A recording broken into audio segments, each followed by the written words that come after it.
Illustration of Hollywood. This video is purely for entertainment and does not infringe on copyrights or laws. The rights to the novel and image belong to the original author. We do not claim ownership. Don't like waiting and want to listen to this fanfic in full now? Subscribe to our Patreon, where you'll find the best fanfics. Chapter 601, Weird Scandal. He will directly raise the taste of the fans to the highest level. In the car at the entrance of Changying Grand Cinema, Feng Kuozi still looked back from time to time, looking at the fans who were coming out of the cinema. After watching the movie, these people talked with their friends, and their faces were full of excitement, as if they had suddenly discovered a new world. Third Master, after watching this Batman, The Dark Knight, when people look back at our own movies, they will probably stand at the entrance of the cinema and curse. Although his words were full of Beijing humor, there was no falsehood in his words. Compared with those famous directors, he sees some things more clearly. That's right, those movies that rely on shooting to expose the shortcomings of social development that have not yet been taken into account have always won awards at major international film festivals in the past few years, but he has always been secretly disdainful. He is different from those high-starting directors who graduated from professional schools. He really started from a small person who couldn't be smaller and worked hard to climb up at night. So in some things, his ideas are very thorough. Movies that make foreigners laugh can indeed win awards and show great film art. But even if the big scissors really agree to release these movies in theaters, will anyone really be willing to watch them? A serious disease requires a strong medicine. The short-haired middle-aged man sitting in the back seat of the car frowned and responded softly. The reason why Batman, The Dark Knight was successfully approved and no scenes were cut was not without the factor of this man. Even this time, Warner Brothers and Wayne came to the east, there was his shadow behind it. Why was he willing to help raise money for the filming of Party A and Party B? It was because he admired the thin man in the front seat of the car and some views on the development of movies. It can even be said that the two people coincided in some views. They all knew that relying on the so-called local literature and art would definitely not work. If the local film industry wants to develop in a big way, it must positively accept the market. If you want to open up the market and let the audience voluntarily pay to go to the theater to watch movies, you must have your own film capital and take your own path of commercial film production. If a movie doesn't have box office to stimulate the market, what's the point of it having a high artistic content and winning many awards? Just like the current Batman, The Dark Knight, the film is almost telling everyone that this is a commercial production. But who can say with a clear conscience that this movie has no artistic achievements? In the end, if the film industry wants to flourish, it still has to rely on market performance to support it. What they want to do now is to cultivate their own market first. According to the phone call just now from our staff, the big theaters in Beijing, Shanghai, the special administrative region, and even the major provincial capitals are all full tonight. The car door was opened again, and the secretary of the short-haired man bent down and sat in the back seat. Without any nonsense, he reported directly to his leader. Many of our staff have a very special feeling. They describe the release of Batman, The Dark Knight as.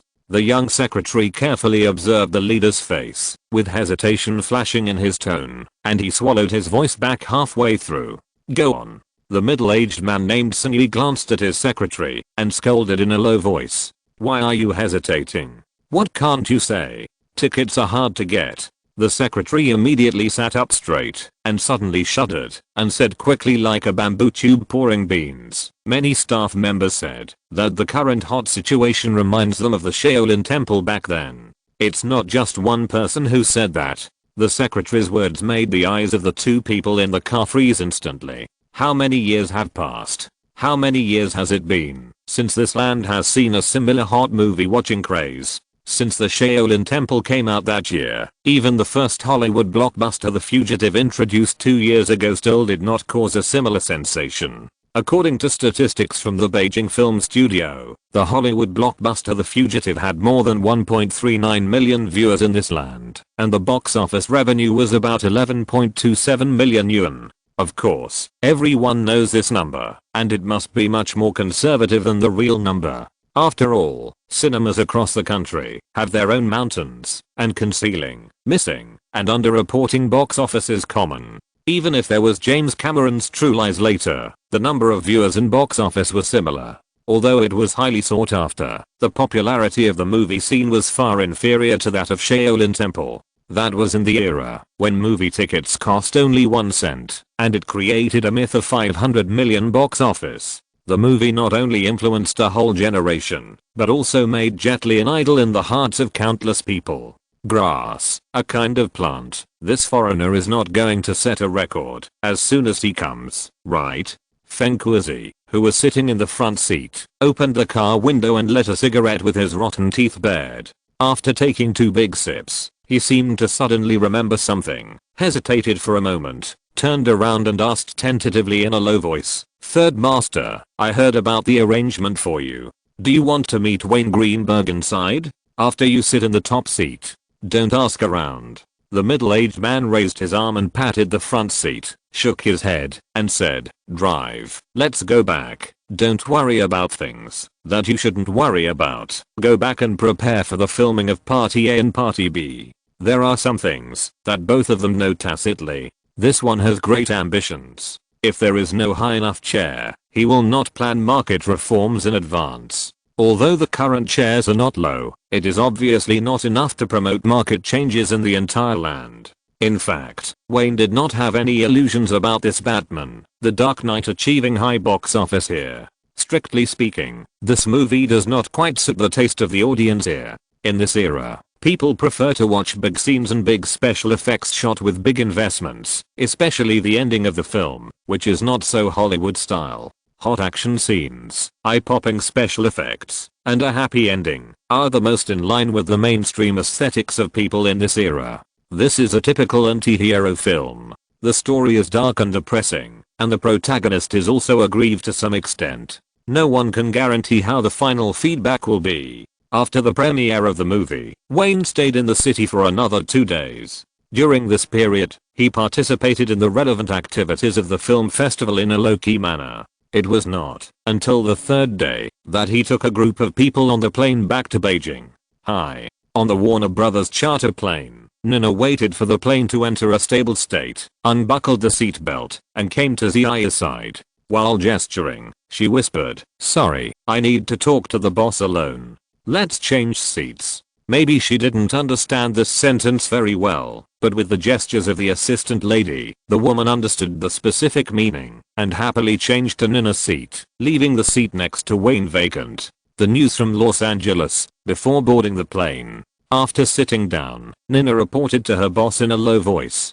James Franco's agent paid the bail, and with the help of the Warner Brothers legal department, he was bailed out. What's the media's opinion? Hearing the assistant's words, Wayne's mouth twitched, and he asked helplessly, "Did the Warner Brothers PR department suppress this matter?" "It's very difficult." Nina rolled her eyes and shook her head. "Many media have been biting this matter. No one wants to miss the news that the Flash was arrested by the Los Angeles Police Department." When it was mentioned, even the assistant felt it was strange. 2 days ago, she received a call from Los Angeles. The moment the call was connected, the other party informed her that the actor of The Flash, James Franco, was arrested. After participating in the preparation and training for so long, the actor chose to go to the bar to relax during the holiday. This matter seemed commonplace, but he didn't think about it carefully.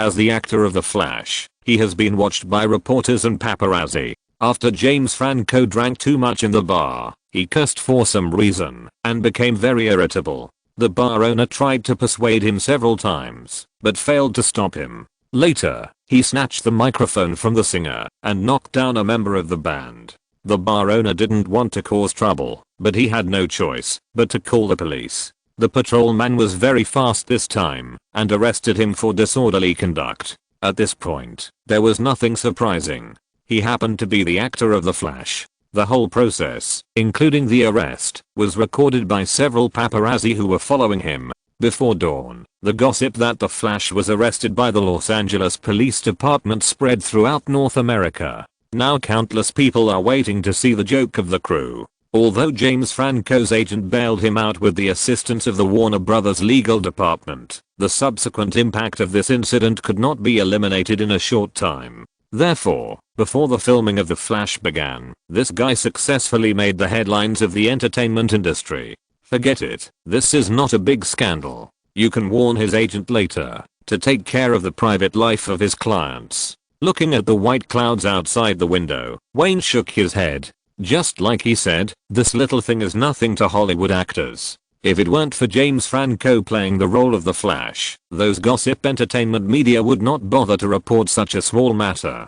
Basically, the more famous the Hollywood actors are, the more serious their self-centered histrionic personality is. So let alone picking a fight in a bar, the North American public is not surprised when even more asshole things happen to actors.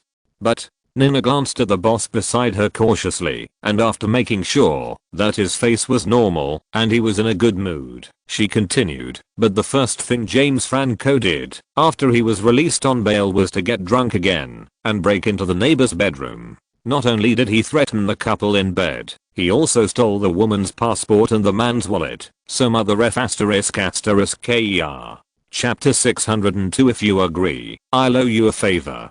He had just been released on bail from the police station, and before he had even spent the night, he had drunkenly broken into someone else's bedroom again, threatening and stealing. No wonder Wayne, who had always been careful about his image since entering this land, swore a lot. It was not like what a normal person would do. With just a little thought, Wayne estimated that the public relations department of Warner Brothers should be very busy at this time. They certainly didn't want the leading actor of their top film next year to become a big trouble with scandals before the filming of the movie. The last news before we boarded the plane was that James Franco had been applied for a temporary restraining order by his neighbor.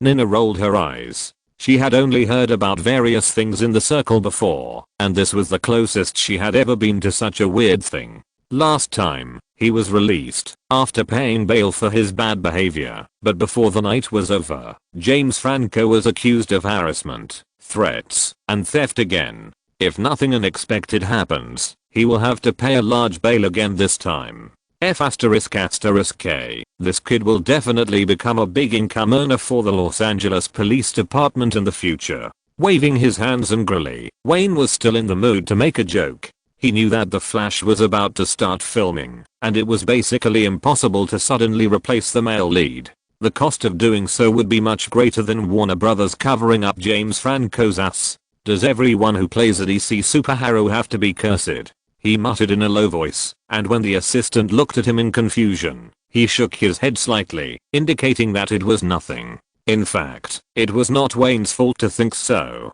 It was really the main character of a DC superhero movie, and some weird things would always happen. He originally thought that, because of his changes to DC movies, these things should not happen again. Who knows, now he himself has doubts. For example, the most widely circulated rumor in the circle is that any actor who has played the role of Superman will have his career decline and never recover, or even become a high-level paraplegic.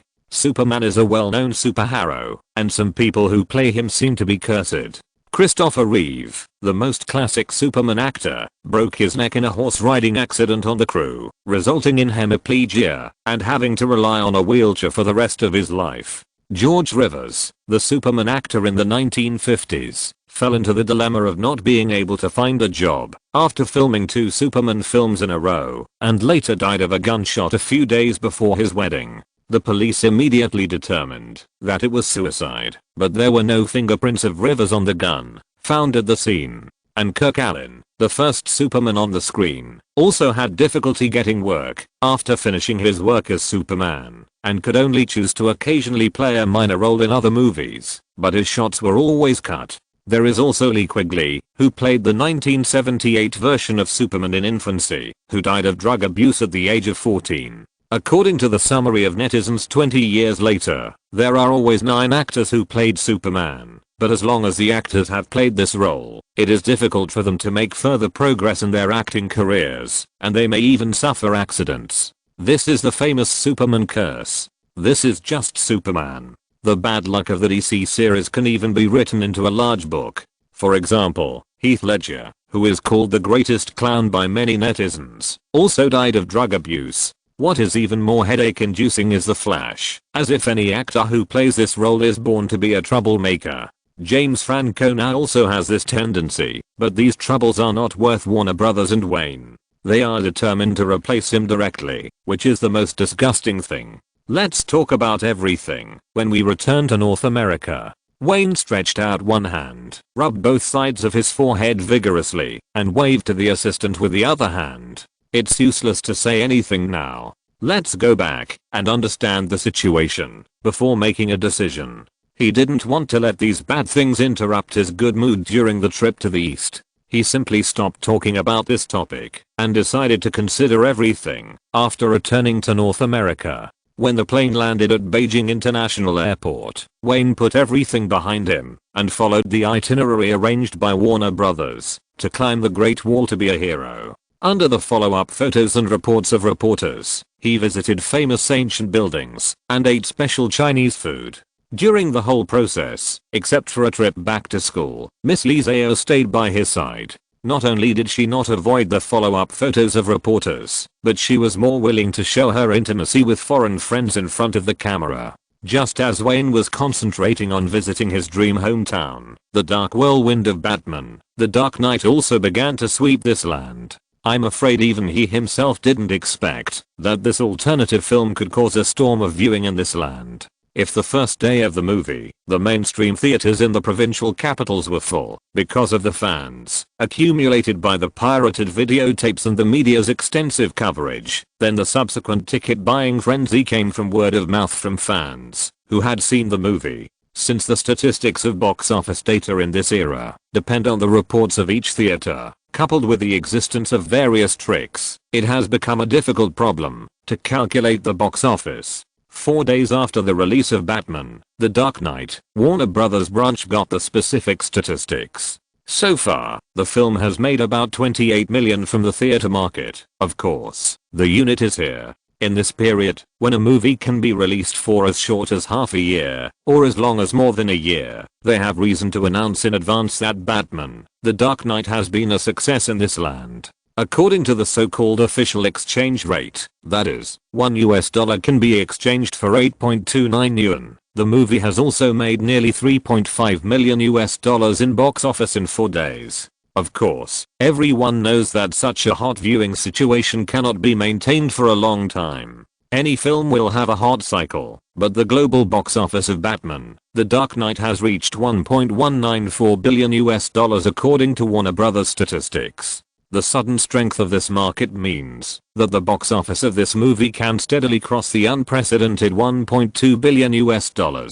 As night fell, the countdown to Wayne's departure officially began. If nothing unexpected happens, they will board the charter flight back to North America the day after tomorrow. Why are you here? After dinner, Wayne put his arm around Miss Lee Zhao and pushed open the door. When he looked up, he found Jimmy sitting on the sofa in the living room. The sudden appearance of the agent who presided over most of his affairs in North America made him frown immediately. What happened? At this moment, the woman's waist and the protrusion behind seemed to make the man lose his appeal. He retracted his big hand that had been making trouble all the way and pointed to the bedroom of the suite. After the woman took the initiative to avoid him, Jimmy, who was sitting on the sofa, watched him light a cigarette calmly before speaking. Don't think too much. There is no problem with Greenberg Studio and the agency. I came here this time at the request of 20th Century Fox. They have something to discuss with you. 20th Century Fox?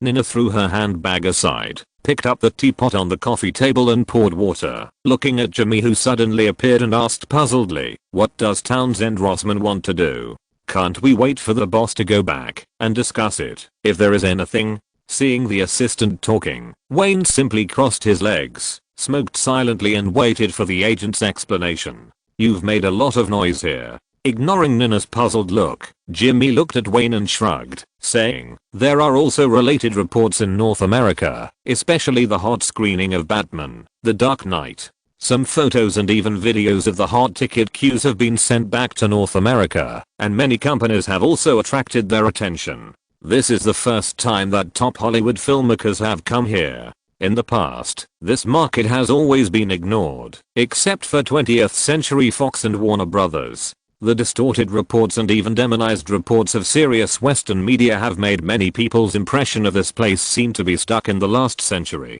This time, Wayne's trip to the East has unveiled this mysterious veil for the first time. Countless film companies and talents in the circle have realized that the land is also a modern world, and its prosperity is no worse than that of the so-called New York and London, and its economy is taking off rapidly and continuously. All these have provided the necessary conditions for the rapid development of the film industry. Although North America has always been the world's largest movie ticket warehouse, smart people have seen the development prospects here. The rapidly growing economy means that people have money in their pockets to spend on spiritual entertainment. Think about the terrifying population. As long as we cultivate it patiently, how big a market it will be. All Hollywood film companies know that the film market and viewing habits need to be cultivated. Going back a few decades, North America, the world's largest box office, was also full of chaos and disorder. So, as long as we cultivate it patiently, the rules of the film-related industry will be completed little by little in the development. Jimmy paused and continued. 20th Century Fox, no, to be more precise, News Corporation, has noticed the huge sensation caused by your visit this time. Mr. Murdoch, the chairman of News Corporation, personally called the agency and hoped that I could fly over to discuss it with you. After a pause, he looked at his client's face and continued. Rupert Murdoch hopes that you can change the original plan and change the last day's key TV talk show from CC.TV to Phoenix TV, a subsidiary of News Corporation. Anything else? Wayne smiled and shook his head, waved his finger holding the cigarette, and said, "It seems that News Corporation values this market far more than we thought." There was a sentence he didn't say. Unfortunately, Rupert Murdoch obviously miscalculated. The news media here is completely different from that in the West. His ambitious Phoenix TV did not get the desired results in the end. News Corporation has never really stepped into this land. Also, Mr. Murdoch said that if you agree, he'll owe you a favor. Wayne nodded and began to think carefully. A favor from the chairman of one of the world's top 3 media groups is definitely not a small favor, no matter how you put it. The premise is that you have to have enough status to make him willing to owe you a favor. Chapter 603, is the Dark King of Hollywood really that worthless? What is the biggest factor that can affect the box office of a movie? 100 filmmakers will give you 100 opinions on this question. But for Wayne, there is always only one explanation, that is, publicity and marketing. No matter how your film is filmed to meet the market taste, how accurate the target group is, and no matter how high the artistic and entertaining quality of your film is, from the perspective of Hollywood, if you want to make the most money from the film, then publicity and marketing will always be the first priority. Since he entered Hollywood in the 1990s, every movie he shot has always been called a textbook of dark art by film critics, and even senior filmmakers in the circle, and a model for exploring human nature and social issues. Each one is full of strong humanistic care and artistic atmosphere. However, some of the people closest to him basically know one thing. This man has never admitted that his works are artistic. In his eyes, his works are always a commodity first, and if you want to sell a commodity at a good price, publicity and marketing are naturally indispensable. Maybe no media has ever summarized this aspect, but many influential filmmakers in the industry know that every step of Wayne's promotional and marketing methods after the release of his films are textbook. Whether it was the special flattering publicity for people of color when Get Out was released, or the terrifying incidents in the film Withdrawal Crisis when it was released, all of them were provoking the emotions of movie fans, allowing more people to go to the theater with the mentality of regretting if they don't watch it, and willingly buy tickets to watch the movie. More recently, there was the Batman Dream Come True incident that Wayne and his friend George Lucas made before the release of Batman: The Dark Knight. This promotional and marketing method is still on the desks of executives of major film companies today, and is constantly being studied. A simple documentary about the dream of a little Batman, coupled with the amateur singing of 2 professional directors, instantly made family fans, an audience group that Wayne's previous films had never had, become the main force contributing to the box office of Batman: The Dark Knight. Otherwise, how could this movie be able to suppress Steven Spielberg's Jurassic Park 2 and win the box office championship for 4 consecutive weeks during the best summer season? Because of this movie, it became the first choice for family weekend entertainment during those weeks. Therefore, Wayne has never left the promotion and marketing all these years. And this trip to the East is even more straightforward. He turned around and treated himself as a commodity, packaged it, and carried out large-scale publicity in this land. In Wayne's mind, he knew too well what the people of this land wanted to hear and what they wanted. In addition to his current status and reputation as a world-renowned director, this is also the main reason why he was able to cause a huge sensation this time. What he didn't expect was that the sensation he caused this time was noticed even in distant North America, which shows how important the first time is. The recognition from the world is indeed a powerful tool to please this side in this era. Smiling and shaking his head, Wayne smoked leisurely under Jimmy's admiring eyes. But Jimmy, in fact, you can still regard my trip to the East as a movie promotion and marketing, but the main body of the marketing is not Batman, The Dark Knight, but the recognition effect brought by my identity and other information. But, at this point, the corners of his mouth slowly curled up, and a smile with a strong sense of sarcasm appeared on his face. But this is not something that everyone can learn. Without this first time, it would be a foolish dream to want to get the same sensational effect in the future. Besides, it doesn't take much, as long as it is pushed forward 6 or 7 years. No matter who comes, it will be impossible to have the same effect again. Jimmy and Nina may not understand this, but he knows better than anyone that he has benefited from the development of the times. Now the economy here is taking off in great strides, and it can be said that it is different every year. This has also caused most ordinary people here to want to get recognition from the outside world urgently. But after a few years, these people will begin to correctly view their own strength and have enough confidence. At that time, no marketing methods will work. I don't understand. What does this have to do with Mr. Rupert Murdoch's request? As a senior agent, Jimmy certainly understood what his client meant. What confused him was, what did all this have to do with the favor of the chairman of News Corporation? No. Nina on the side interrupted Jimmy's doubts, habitually reaching out to push the glasses on her face, and also wearing a fox-like smile on the corner of her mouth. Of course it is related. It seems that you still don't understand what the boss means. What? Looking at the smile on the assistant's face, the agent now began to seriously doubt his IQ, and even more doubted whether he had missed some key information. Come on. Nina reached out and slapped her forehead hard, with helplessness on her face, looking at Jimmy as if he was looking at a fool. So, Jimmy, do you think the Dark King of Hollywood is so worthless? The assistant lady stretched out her finger, put it in front of the agent and asked, is it really just for the movie Batman, The Dark Knight, that you work hard to package yourself and try your best to please the moviegoers here? Let me remind you that with the current market size, even if the movie is postponed several times, it will only be at the level of tens of millions of dollars at most. Her sudden question obviously made Jimmy even more confused. Yes, the sensation caused by Wayne's visit this time is indeed out of the circle, but if it is only for the box office of tens of millions of dollars, it is obviously not worth it for him to go to great lengths to package himself into a commodity. For example, the revenue sharing model of Hollywood movie box office here is only 13%. Although this is pure profit, after deducting taxes and miscellaneous expenses, compared with Wayne's current status, this amount of money is completely unnecessary to spend so much time, effort, and thought, because it is obviously not worth the loss. You know, even some European countries have film promotions, and he is too lazy to go there, which is the main dumping ground for Hollywood movies in the past 2 years. Think about the future, Jimmy. Nina shook her head slightly. Without waiting for Jimmy to come up with an answer, she looked at Wayne and began to explain the reason. Like the boss said, the sensation caused by his visit this time will basically be replicated by no one in the future. The longer the time, the less likely it is that no one will be able to do it, but the boss can. He can cause the same sensation every time he comes. But didn't Wayne just say that? Jimmy pursed his lips and muttered. He was obviously confused by Nina's inconsistent statement.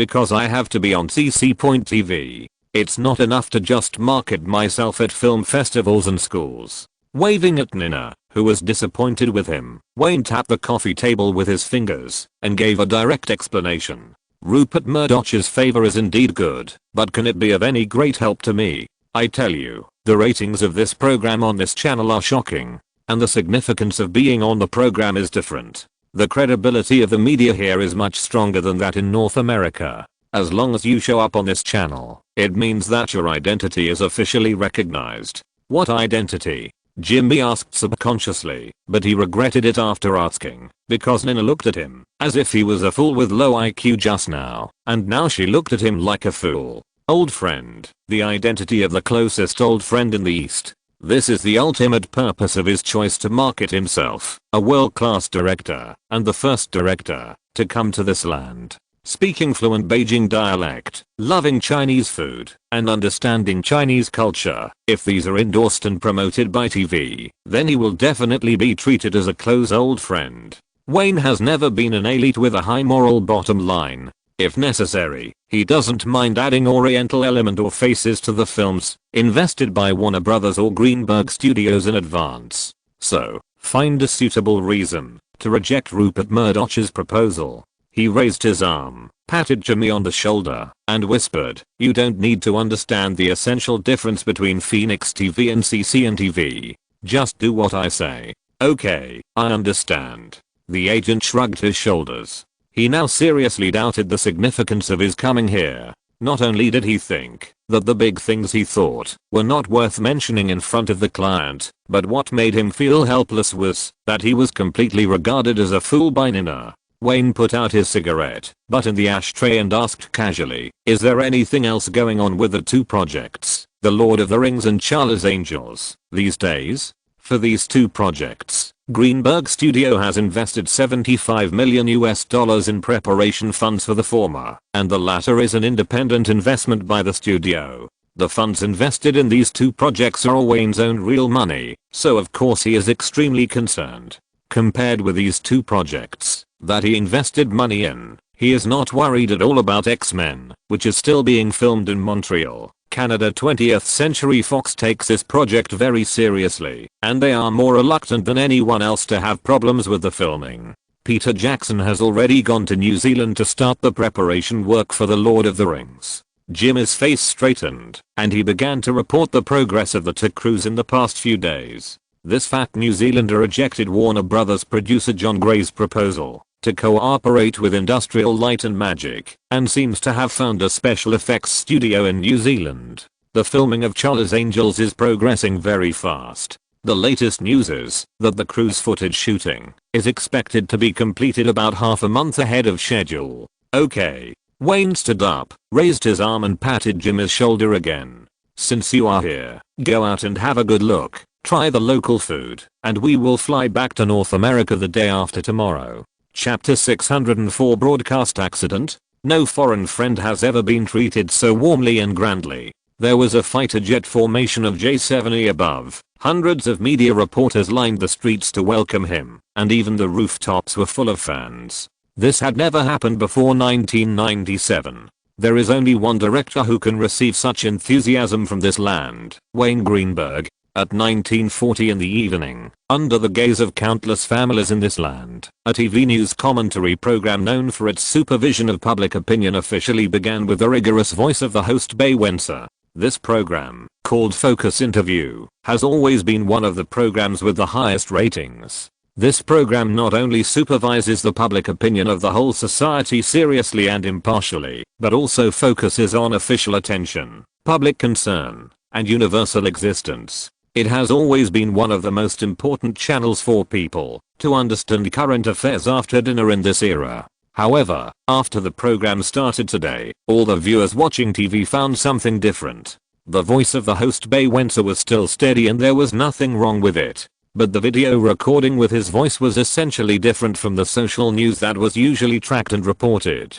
His name is Wayne Greenberg, a world-recognized master of film art, a famous philanthropist and social activist. Many media also call him the last chivalrous spirit in the Western world. He is the Oscar-winning director, but he is not just a director. Behind this name, he has the final right to interpret a certain type of film art. As Bay Wentz narrated, countless families' televisions were filled with constantly switching video materials, showing a tough and sunny young man with the same unchanging attire appearing in various changing occasions. There are scenes of him holding an Oscar statuette, a scene on the cover of Time magazine, surrounded by countless media icons, a scene of him hugging a little boy with leukemia, and a scene of him wearing a DIY batsuit. After each scene appeared, the background story of the scene was briefly explained. Wayne Greenberg, hailed as the King of Darkness by fans, is the world's top film master who came to this land for the first time. Among our many fans, this man who thinks he owes a movie ticket was born in Los Angeles on March 3, 1970. Both of his parents have been engaged in film production. Perhaps it is the good family atmosphere that has cultivated this master who changed the form of film. He speaks fluent Beijing dialect, likes to eat Chinese food, and loves and understands Eastern culture. The guest of Focus interview tonight is this Oriental's good friend, Wayne Greenberg. Let us get to know this special foreign friend together. Get ready, it's time to start.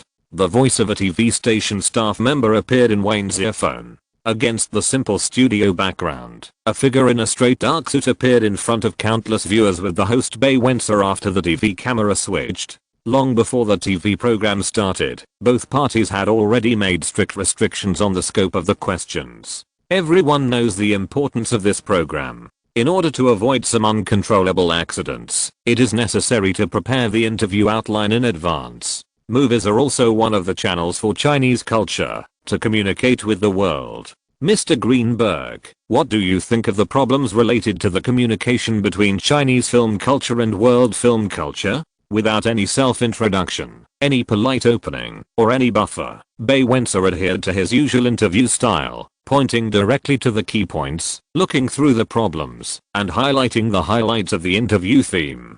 This is a serious social TV program, and there are strict requirements on time, which is one of the reasons why he went straight to the point. I think when Wayne saw the camera lens turn slightly and flash a red light at him, he knew that the close-up of his face should appear on countless TV sets. After pursing his lips, he paused for a moment and immediately said in Chinese, "The world needs some channels to understand this country now, especially today when China's international status is becoming more and more important. It is even more necessary to let more people see the rapid changes on this land. Movies are one of the good channels for the world to understand this land. Through the exchange of film culture, more people will discover the enthusiasm and hospitality of the people of this land. I don't know much about other aspects, but I know very well that the development of the film industry is also inseparable from the driving role of rapid economic growth. I hope that in the near future, I can see that this land has its own powerful film industry system."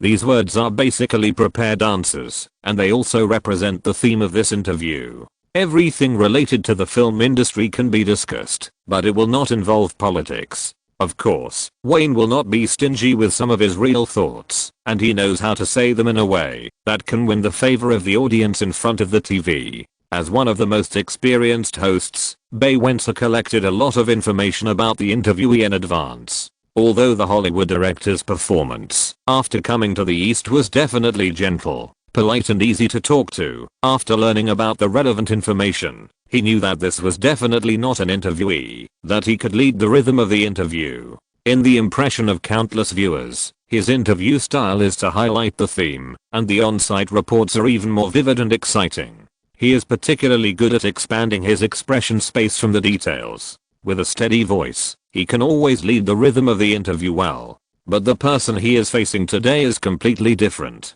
The other party is one of the most outstanding film directors in the world. He knows the media industry like the back of his hand. The other party is also a billionaire. This word is a capitalist outside this land. No one who can start from scratch and earn a billionaire is easy to talk to. As a senior filmmaker, Mr. Greenberg, what do you think of Chinese films today? The Chinese film industry is still in its infancy, but this land has all the potential conveniences for success. Facing this question, Wayne certainly would not criticize stupidly or say some objective problems. His answer was full of expectations and praise. Here we have the most enthusiastic and wonderful moviegoers. There is no shortage of energetic filmmakers, and there are enough cultural characteristics that can be used in the production of movies. Take Kung Fu for example. There are elements of Kung Fu in my movies Batman Begins and The Dark Knight. All the fighting scenes in The Matrix, another movie that I wrote, produced and invested in, were also designed based on Kung Fu. Such unique and charming cultural elements are very popular with fans after being expressed in movies. However, if we want the film industry to mature, we still need patient development in this land. As more and more localized films are produced, the film market will slowly expand and grow, and various industry orders and rules will gradually be improved. My personal opinion is to give the film industry enough patience, because there are world-class moviegoers here. Whenever you participate in such a TV interview, the topic will inevitably revolve around Chinese films. The two sides have already communicated on this point. Not talking about specifics, but only talking about the general direction is the bottom line of communication proposed by Warner Brothers. In fact, Wayne's answer was quite awkward. In his previous life, he was a projectionist in a cinema, the most important part of the film distribution system. He knew too well the ups and downs that the film market here would experience.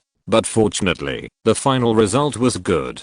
Just as he said, this place has all the necessary and convenient conditions for the film market to succeed. With the rapid development of the film industry, more and more localized good films have emerged. Putting aside the necessary pain process, it has indeed become the world's second largest film market in the end. This is one of the reasons why he personally does not like those banned film directors, because no matter from which aspect, this market has successfully become the world's second largest box office, and these people have not played a role in promoting it. Even after the market became larger, 100 flowers bloomed, and local blockbuster art films began to appear continuously, but the directors were never these old people. I noticed that you mentioned culture.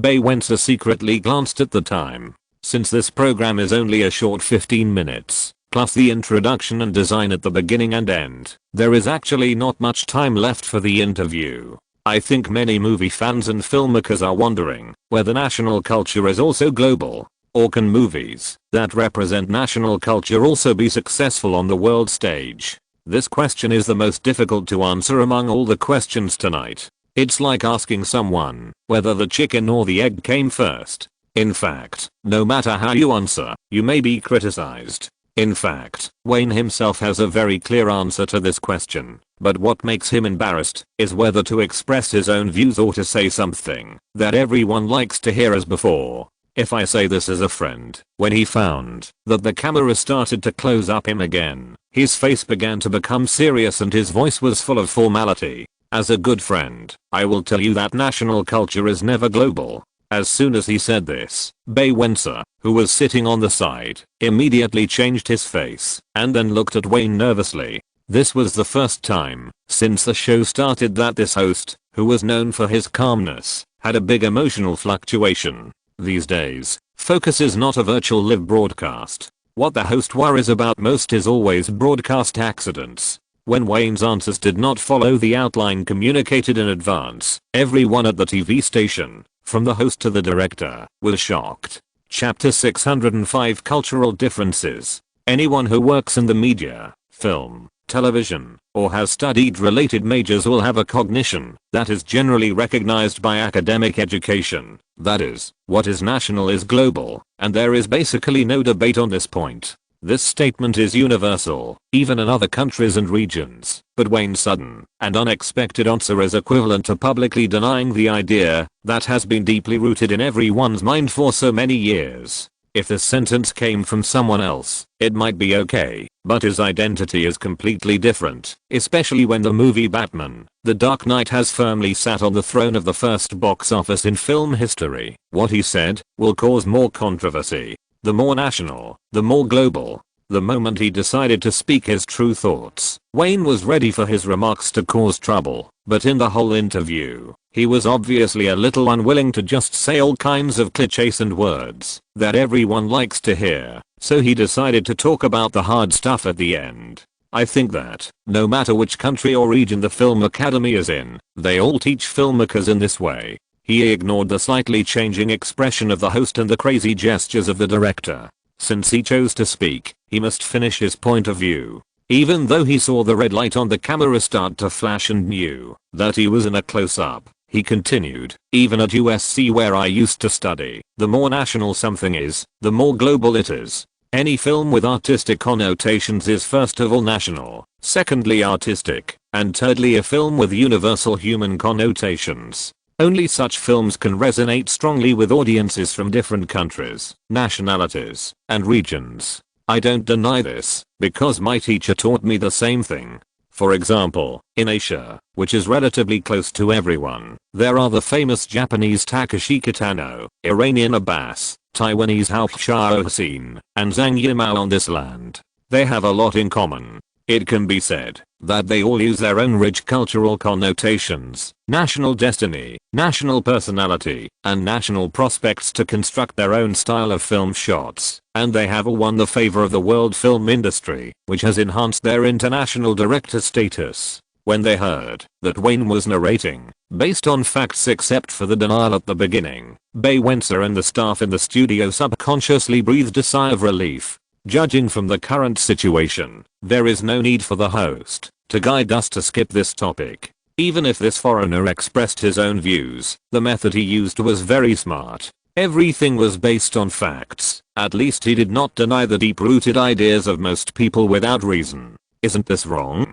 Bay Wenser took over calmly and continued to ask, since you have received the same education and agree with this point of view, why do you say that the nation is not the world? Note that there is a premise before I express my views, that is, as a friend. Nodding slightly to the camera, Wayne's serious face disappeared, and a smile appeared on his face.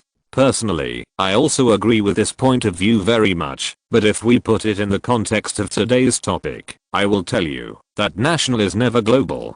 Of course, I'm only talking about the film industry. After a slight pause, he continued, for a market that is still in its early stages of development, if it wants to make great strides forward from the beginning, or even go international, it will definitely face this problem. This was the case in Hollywood back then, and it is still the same in this land today. From a friend's perspective, I personally recommend developing the market based on the modern film industry system, but please note that I did not say to completely abandon traditional national culture. The main reason why Hollywood movies can be marketed all over the world is that they are inclusive, and no one clings to the so-called traditions. Nonsense. This is the capitalist thinking of Kailua Luo. In a tube building in Beijing, a small-eyed, old-looking young man saw Wayne's statement on TV and angrily smashed the cup. As a film director, and a well-known one, Lele felt that the foreigner on TV was just like the event at the Film Academy, still sensationalizing, and even felt that the foreigner had no good intentions and wanted to mislead the filmmakers here. Well, no, I mean, what are you angry about? The young man sitting on the sofa watching TV pushed him and bent down to pick up the big teapot from the ground. I think what the foreigner said is very interesting. Besides, he will leave in 2 days. If you don't like it, just treat it as a joke. This guy has no good intentions. Hey, come on. Even if you curse at home, people can't hear it. Young man shook his head, turned his head, and ignored his friends around him, and continued to stare at the TV program that was about to end, enjoying it. In the living room of another tube building in Beijing, Feng Kuzi, who was smoking with a mouthful of rotten teeth, laughed while watching TV, picked up the big teapot on the coffee table, and drank a big sip with a slurp. This has touched some people's sore spots. Haha, whoever is hurt will jump up and down and feel uncomfortable. Wayne's statement on TV was quite polite. The whole thing was just about the film industry, talking about how to learn from Hollywood's successful experience, how to make movies that people like to watch in a short period of time, explaining the importance of audience likes. In fact, the ultimate goal is to quickly expand their own local market. However, the meaning behind these words, when heard by some sensitive people, felt a different subtext. It is not feasible to cling to the so-called national traditional culture. Such films are useless for the development of film marketization except for winning awards, and no audience likes to watch them. Think about some of the so-called national films that have won awards. They deliberately expose the bad habits of national culture and go to the world with such ugliness. Are such films really useful for the development of marketization? Can they be loved by the local public except for those foreigners who grinned and laughed at the jokes at the film festival? The same words, when heard by different people leaving the venue, have completely different meanings. This person is afraid of thinking too much and being touched on the sore spot. In the eyes of ordinary viewers, they all felt that the foreigner on TV was quite down to earth, and the ideas he proposed were sincere and heartfelt. Who wouldn't want to have their own country shoot a movie that everyone likes? The program on TV has come to an end, and the director in the studio is also timing it. Now no one knows whether Wayne's final talk about the ethnic topic in the movie will be controversial afterwards, but at least from their point of view, what the foreigner said was not too out of line. Excluding the introduction and the ending of this program, the middle part is actually only a little over 10 minutes. When the interview officially ended, Bay Wenser was sorting out the manuscripts on the table while secretly glancing at Wayne beside him. After hesitating for a while, he still chose to stand up, moved to the man who was being helped by the staff to remove the recording equipment, and said politely, "Director Greenberg, can't movies that express national culture really go global?" "Hi, Bay." Hearing the host's voice, Wayne looked up in surprise and said with a smile, "I personally think this way. How should I put it? This is like the difference in food culture between the East and the West. Except for a very special few people, most people can't adapt to each other's food. The reason is simple. Eating a meal may be considered as a taste of something new, and maybe it may taste good, but if a person here eats meat for 3 meals a day, or a North American eats rice and stir-fried vegetables every meal, it is not enjoying food, but a horror movie scene." Bay Wenser nodded in agreement. As a senior media reporter and host, he has a thorough understanding of this aspect. Food is precisely an indispensable part of each national culture. Let alone letting foreigners eat Chinese food for a long time. Even in Guangdong and Guangxi here, there are a lot of differences in eating habits. So, my point of view is to retain national element that can be accepted by most people in the world, such as Kung Fu. Wayne also gestured with his hands a signature move of Bruce Lee. His performance made many staff members in the studio laugh. Then through continuous learning and reference, add the successful element of modern commercial films. I personally think that this is the best way to make national culture connect with the world. Of course, this is just my opinion. He didn't say these words in the official program just now. Talking about the film industry from a general direction, any explanation is fine, but if it involves specific methods, it is another matter. And there is one thing Wayne is very sure, that is, if you want to make your own film industry bigger, you must go the road of commercialization. Don't worry about what's happening overseas. The right way is to produce a large number of movies that local fans love to watch. Eastern culture itself is as different from the West as the opposite, especially in movies. The way of expressing some things is completely opposite. Take Stephen Chow's movie The God of Cookery for example. This movie grossed over 40 million in Hong Kong in 1996. It was a huge success, and the comedy king who had been silent because of A Chinese Odyssey immediately turned over more than a year later. But many people don't know that this movie was also released in North America at the end of 1996, but the box office was only a pitiful few hundred thousand, and the main contributors to this box office were theaters around the Chinese community. However, compared with the dismal North American box office, the unrestrained ideas and expressions in the movie The God of Cookery successfully attracted the attention of many Hollywood filmmakers. In early 1997, 20th Century Fox even found Stephen Chow specifically, hoping to make a North American version of The God of Cookery. It's just a pity that there are still huge differences in food culture involved, and the cooperation between the two sides did not take place because of these differences. The same differences in Infernal Affairs. Orientals can't understand the American version of F***K here and there, the rough and bloody scenes, and the absurd ending. Westerners also can't understand the so-called Chinese romance in the original movie. Therefore, what belongs to the nation is never global. Chapter 606 Two Choices, a little game. Boss, you shouldn't have said that at the end. It's easy for the media to overinterpret it. After the group left the TV station building and got on the car to the hotel, Nina raised her hand to push the glasses on her face, turned her head, and looked at the back seat of the car, and said, "If the media overinterprets it, it may affect your movie, to be released here in the future." Wayne glanced at Miss Liz Heo beside him, and waved to Nina. "It doesn't matter. As long as it doesn't involve sensitive politics, it doesn't matter if there are some controversies." In fact, he is now sure that not many people can listen to some of the truth he said. Besides, with his current status, most people are probably just taking his words as a joke. Some problems cannot be changed by anyone, such as cultural differences and cognition. Just like Miss Liz Heo beside him, at least the necessary conditions for entering Hollywood are met. Obedient and willing to do anything, and the only thing missing is to catch grapes. But she has replaced catching grapes with catching other things. Well, so this woman is a ruthless person. "Nina, give me the stuff." The car was driving on the road. Wayne looked at the familiar yet unfamiliar street, turned his head and patted the front seat, and whispered to the assistant. Nina looked at the man and woman in the back seat through the rearview mirror in the car. After confirming the boss's request, she took out 2 small cards from her briefcase, put them together, and put them in the boss's hand. Then she didn't look at the back seat again, and concentrated on appreciating the unique scenery of the streets in Beijing.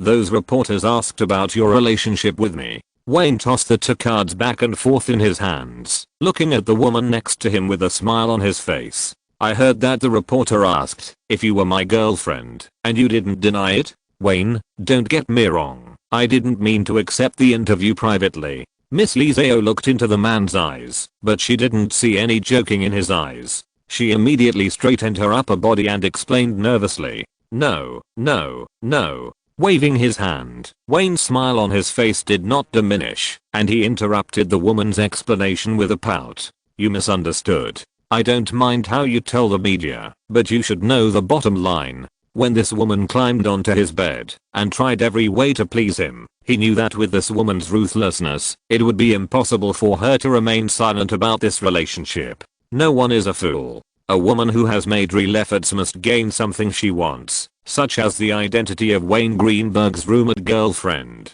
What's more, this woman didn't go to class these days, followed him to the 3 northeastern provinces and flew back, but she never asked for anything in the meantime, which is enough to show her intelligence. "I'll fly back to North America tomorrow." Wayne stretched out a hand, and his fingers gently stroked the woman's small and delicate face, and finally stopped on her hair. "There is no gain without hard work. This is the rule of Hollywood."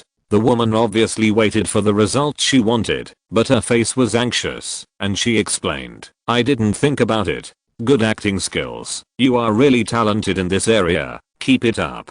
The fingers that stayed on the woman's hair gently touched the woman's lips, signaling her not to speak. Wayne's smile deepened, and he interrupted the other party's explanation again. "I said, no need to explain. You have to get something in return for your efforts. This is the most basic business rule." He swung the 2 cards in his hand in front of the woman, making a snapping sound, then shrugged and said, "You have 2 choices now. See? These 2 little things. One of them will be the reward for your hard work these days. I'm looking forward to what choice you will make." At the same time, Nina, who was sitting in the front seat of the car, also observed the situation behind with her peripheral vision.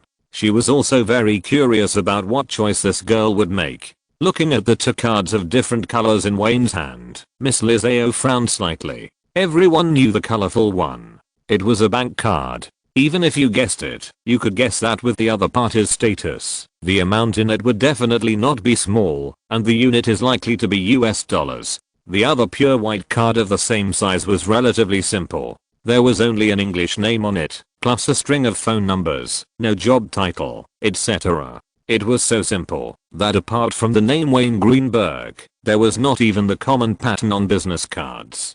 Seeing the hesitation in the woman's eyes, Wayne still felt it was not enough, and whispered in a voice full of temptation, "Remind you, this JP Morgan Chase bank card has enough money for you to complete all your studies. Even at the current price, it is enough for you to buy a small house in this city. 500,000 US dollars. I transferred it in myself." Nina, who who was sitting in the front row, muttered in a low voice just enough for the woman to hear, as if she was playing a prank. Obviously, she hoped that this woman would choose wealth, which would save her a lot of trouble. This was like a game that was interrupted. Wayne glared at the assistant through the rearview mirror in the car. "Dear Ms. Ninaclean, your bonus is gone." "Come on boss." "Shut up." Before the car reached the hotel, Wayne turned around and looked at the hesitant girl, put on another smiling face, and continued seductively, "You should understand the meaning of this business card. When you are in North America, you can call this number at the right time. My opinion is still more useful in Warner Brothers, so." Even the heroine of a movie? When she heard this, the woman's eyes lit up instantly. She didn't even look at the card representing wealth. She stared at the man's eyes nervously and asked, "If I call this number, even the heroine of movie will be fine?" Obviously, Wayne's answer disappointed him. "No, girl, you are too greedy. This is not equal to your previous efforts." Shaking his head at the woman, Wayne shook his outstretched finger and said, "But it can give you a good chance to enter Hollywood. Believe me, such a starting opportunity is definitely better than 90% of the actors in Los Angeles. I want a business card." The woman did not hesitate at all, stretched out her white little hand, and directly took the simple white business card in the man's hand. She did not even look at the bank card, and her eyes were full of determination. "Not bad, interesting." To the girl's surprise, Wayne's smile became even stronger. Not only did he nod with satisfaction, but he also stuffed the bank card in his hand directly into her hand. "Keep your acting instincts and your ambition to pursue fame and fortune. You are very likable." "Well, I like it very much." Letting Miss Liz Heo choose one was just a small game he played casually. The attraction of Hollywood to actors was absolutely unprecedented for this woman, or in other words, it was unprecedented for all actors in the world. However, Miss Liz Heo probably didn't expect that. Even if she had Wayne's business card in her hand and could enter Hollywood with a relatively good starting point, she would still face countless setbacks. There is a rule that is well known but no one says it out loud. That is, in Hollywood, except for filmmakers from the British Isles, Australia and other English-speaking countries, people from other regions will be subject to various invisible discriminations. North America itself is extremely xenophobic, not just moviegoers, but also Hollywood. Looking back at the development of Hollywood over the past few decades, there are not many Chinese who can succeed here, such as the current Zun Long and others, but those who can really reach the first line status are really rare. In Wayne's impression, Jackie Chan, who was 2 years later, reached the first line status in his peak years. The main criteria for this judgment are box office profitability and influence on fans. After the peak of creation, everyone understands, but no one can deny, that even after the peak, his influence is also not to be underestimated. Add up all the remaining actors, and Jet Li should be the most undisputed one who can be considered a brand in Hollywood. The same standard is also commercial performance. Jet Li is one of the few Chinese who can really carry the box office of Hollywood commercial films. This is the main reason why he is called a brand. As for the others, including the so-called international woman next to him, in fact, the public is almost clear about what is going on. This woman is very good at exporting to domestic sales. In a working environment where people are discriminated against and treated unfairly all the time, the difficulties they face are far more than they can imagine. Coupled with the xenophobic nature of North American audiences, if you want to really gain a foothold in Hollywood, it is far from enough to have only a Wayne business card. After all, he cannot change the objective public perception and the environment in the circle, and it is impossible for him to change it for this woman. "How do I thank you?" Miss Liz Heo licked her lips, not caring about the eyes of the people in the front row at all. She leaned against the man and whispered, "Honey, I learned gymnastics in elementary school because I was thin when I was a child, and later I practiced dance for 6 years.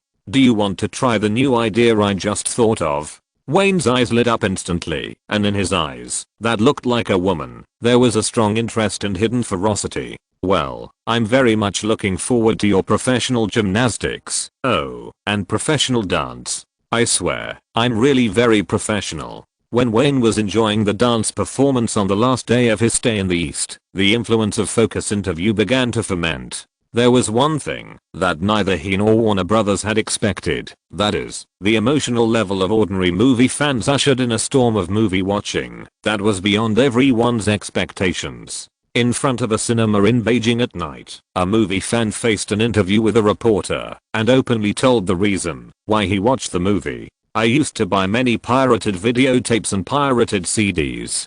Didn't they say it on TV? It's time to give Wayne Greenberg a movie ticket. He is a good friend of the East, and he deserves it. If you're listening to this novel on a channel other than Fanfic World, it means they downloaded and uploaded it without effort. We cordially invite you to visit our channel, Mundo Fanfic Novelos. There you'll find the original version of this story and you can explore many other novels of various genres. We're waiting for you to immerse yourself in a world of incredible novels." Chapter 607. Make early plans for next year. This week, our entire dormitory has gone to the cinema together for the third time to watch The Dark Knight. At the entrance of a cinema in Beijing, the reporter interviewed a group of young people who were all around 20 years old and were obviously college students who had not yet graduated. One of the boys, encouraged by his classmates, talked to the reporter's microphone. "Before watching Wayne Greenberg's film, I thought it was praised by everyone. Only after watching it did I understand that seeing is better than hearing.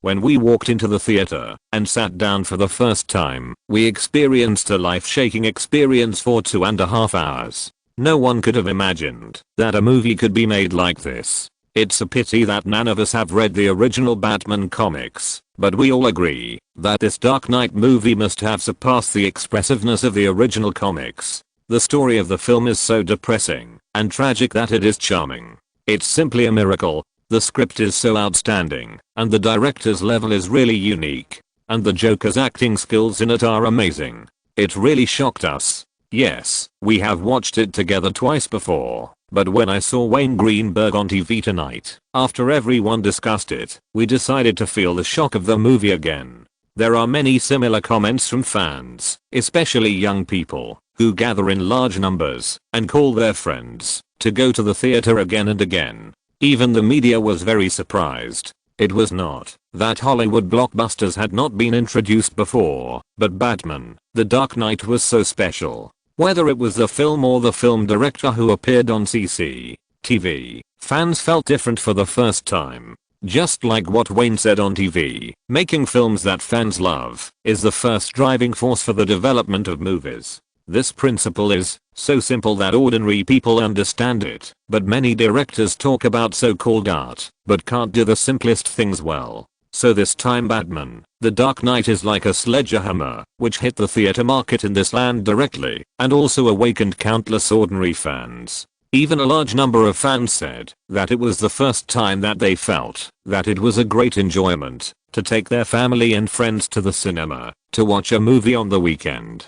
Batman, The Dark Knight gave them a viewing experience that they had never had before. The enthusiastic viewing situation also allowed the filmmakers here to see the power of the mature film industry system for the first time. Some people regard Wayne Greenberg as a big enemy and even compare him to a typical example of someone with bad intentions. Some filmmakers, after watching this movie, were inspired and began to think about how to make movies that fans would like. However, all the subsequent debates had nothing to do with Wayne. Early the next morning, he boarded a chartered plane of Warner Brothers with his entourage, leaving behind countless fans queuing to watch the movie and countless debates, and left his hometown of dreams and flew to North America. In the CEO's office of the Warner Brothers headquarters building in Burbank, the City of Angels, the Warner Brothers distribution director and CEO sat on the sofa in the lounge area, enjoying cigars while watching the TV that was temporarily moved in.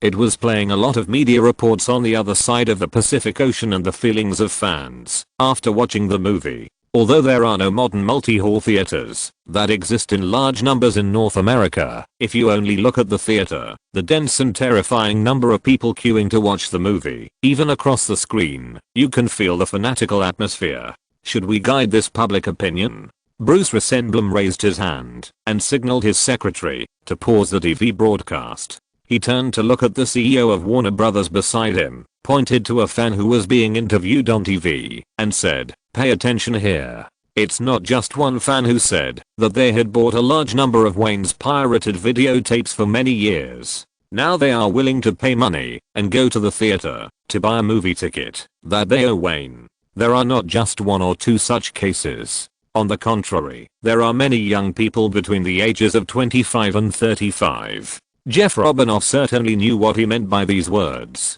They were all the most senior filmmakers in the circle, and they all knew that the main force of movie consumption was these young people. Perhaps only in terms of ticket sales, teenagers and family moviegoers are more qualified to be the first echelon of movie consumption. But the consumption capacity mentioned here is only possessed by these young people. Hollywood conducts a lot of surveys every year, and Warner Brothers is no exception. The results of each survey show that only these young people are more willing to generously donate money for movie peripherals and for the temporary movie sentiment. Forget it, don't go and attract public opinion. After thinking carefully for a while, Jeff Robinoff shook his head, and under Bruce Rosenblum's puzzled gaze, he waved his hand to signal his secretary to go out. When there were only the two people in the huge office, he began to explain, the situation over there is still very complicated. Even if it is our branch, it can't influence too many media there. Besides, the sensation caused by Wayne's visit this time has been too big, and the purpose of marketing him as a director has been achieved. Except for North America, Batman: The Dark Knight has basically been withdrawn from the shelves in other overseas regions. Bruce Rosenblum shook his head slightly and reminded, the box office potential shown in that market now is fully capable of pushing the total box office of this film to a higher level. In his mind, he thought this was a once-in-a-lifetime opportunity. If he could use some media resources to lead to the topic of we all owe Wayne a movie ticket, the result would definitely be much better than letting it go and developing freely. Bruce Rosenblum is the best at film marketing, so he is not willing to give up every good opportunity to market a film. Bruce, you are wrong. Jeff Robinoff leaned on the sofa, reached out to pick up the remote control put down by his secretary, and clicked the button to continue playing. While watching various information on TV, he squinted his eyes and said slowly, the global box office of Batman: The Dark Knight has exceeded $1.2 billion. At least with the current size of that market. Even if we fully launch public opinion marketing for the film, the final result is nothing more than tens of millions of dollars. For Batman: The Dark Knight, it is completely not worth the loss. Besides, the extra box office will only be left in our hands. Speaking of the box office share, the two looked at each other and shook their heads at the same time. 13%. Even if this 13% is pure profit, it is too little. More importantly, all the film revenue there is only composed of box office, which is fundamentally different from most of the global regulated markets. The most profitable channels such as movie peripherals, videotapes, merchandise authorization, etc. are not available yet. Wait a little longer. Wait a little longer. Wait for what? You want to? Bruce Rosenblum said halfway, and suddenly seemed to understand something, staring at the old man beside him with wide eyes. You don't want to ignore this public opinion, and then wait for Wayne's The Flash to be released next year, and then lead the so-called Wayne a movie topic? That's right. In the eyes of Warner Brothers' distribution director, since the box office target of Batman: The Dark Knight has been achieved, it would be more than worth the loss to increase it. So it's better to keep it in place and wait for the next movie to be released, and then launch public opinion marketing for the new movie. At that time, this will be a new box office growth point that was not originally planned. Yes. Jeff Robinoff nodded directly and admitted his idea. Wayne's trip to the East this time can guarantee that for many years to come, our Warner Brothers will be treated differently from the other 6 major companies there. The current goal has been achieved, and there is no need to eat a fat man in one bite. There is no doubt that Warner Brothers is the first and most valued Hollywood film company in that market. 20th Century Fox also values the potential of that market because of News Corporation and Phoenix TV, but its investment is far less decisive than Warner Brothers. This has nothing to do with Wayne. Even without him, Warner Brothers was the first to introduce movies there and set up a branch in Beijing. Moreover, Jeff Robinoff has a big move next. He plans to cooperate with a giant that is about to be established there to establish a new cinema company. It can be seen that Warner Brothers is optimistic about this market. The male lead of the crew of The Flash, Jeff Robinov, exhaled a large cloud of green smoke with the aroma of fruitwood, turned his head and asked, "Is it the little actor named James? I heard he was released on bail again. He is a troublemaker." Frowning, Bruce Ressenblum said, "Before he became famous, he has already learned all the troublemaking talents that famous actors in the circle should have. This kid should thank Wayne for this trip to the East. If he was in Los Angeles, maybe this lucky kid would have been replaced." For so many years, everyone knows that Wayne's crew does not like troublesome people. Even if the actors are very bad, they will take the initiative to put away all their thoughts when they join his crew, because those people know that he will really replace people because of trouble, even if it will delay the crew's filming progress, even if it loses money. For example, Nicolas Cage in the past, before filming Joker, this guy was also a famous literary and artistic person in the circle. Literary and artistic people, that means there is no shortage of chaotic private lives and contraband. After only one collaboration on the Joker project, he also put away all his bad habits in Batman, The Dark Knight. You know, Nicolas Cage's current status in the circle is much higher than that in 1993. Chapter 608, Global did it, why can't we? The mess caused by James Franco had a considerable impact. He was arrested twice by the Los Angeles Police Department, and then bailed out twice in a row by the legal department of Warner Brothers and his agent. It can be said that in the eyes of many people in the industry, The Flash has become a joke before filming even started. I heard that Wayne Greenberg is already on the plane back. Not only Warner Brothers is paying attention to this matter. In the CEO's office at Sony Columbia Pictures headquarters building at 10,202 West Washington Avenue in Los Angeles, CEO Ogayu of Sony Pictures joked to the distribution director in front of several executives before the meeting started, "Paul, do you think Wayne Greenberg will replace that troublesome leading actor as the first thing he does after returning?" His joke caused laughter from several executives, but Paul Knight did not laugh. Instead, he thought seriously for a while before answering, "Probably not. With Wayne's increasingly profit-oriented style over the past few years, he should have taken into account the shooting progress and time cost. I don't think he will change the leading actor before shooting starts." Paul certainly knew what to discuss in today's small-scale meeting. He glanced at Roland Emmerich, who was sitting silently in the corner, and frowned involuntarily. "Well, I have to say, this is good news for us." Without waiting for Ogaziang to speak, a middle-aged white man sitting next to Roland Emmerich clapped his hands lightly, and the gloating on his face was not concealed at all. Dean Devlin was also one of the protagonists of today's meeting. As he said this, as if he suddenly thought of something, he turned his head to look at the CEO of Sony Columbia, and whispered in a hoarse voice, "I suggest that we keep an eye on this James Franco. Maybe there will be some surprises. Even if he will join the crew for filming next, and has no time to cause trouble, we can still guide him appropriately when the time is necessary." Not a bad idea, Columbia will keep an eye on him. An executive was also very satisfied with the idea, nodded and laughed. The sensation caused by Wayne Greenberg's visit to the other side of the Pacific this time is greater than everyone imagined. Not wanting to continue this topic, Paul simply talked about the news that had spread to Hollywood during this period. Some videos and photos of news reports had been sent back to North America a few days ago. Ordinary people might just watch them for fun, but some things could reveal more problems in the eyes of these executives. "Boss, should we also consider going there to test the market next year?" Ogaziang nodded slightly. Not only him, but also several executives of Sony Columbia showed a thoughtful look. The popularity of Batman, The Dark Knight not only allowed Warner Brothers to test the potential of that market, but also allowed major Hollywood film companies to see the signs. The first thing that film capital pursues is profit, and no one would not care about a new box office. It's difficult, and it doesn't make much sense. Just when everyone was thinking, an executive sitting in the corner spoke first, and after attracting everyone's attention, he began to express his views. Warner Brothers has a good relationship with them, which we don't have, and the sensational effect Wayne Greenberg caused there is not something that anyone can replicate. The most important point, I don't know if you have ever considered it. According to the World Trade Agreement signed by the countries on both sides of the Pacific, There are strict restrictions on the number of films imported by the other side each year. Unless the two sides renegotiate a new agreement in the future, even Warner Brothers films will be imported by the other side in a very small number. This is an objective factor, and it is also one of the reasons why Jeff Robinov refuses to hype.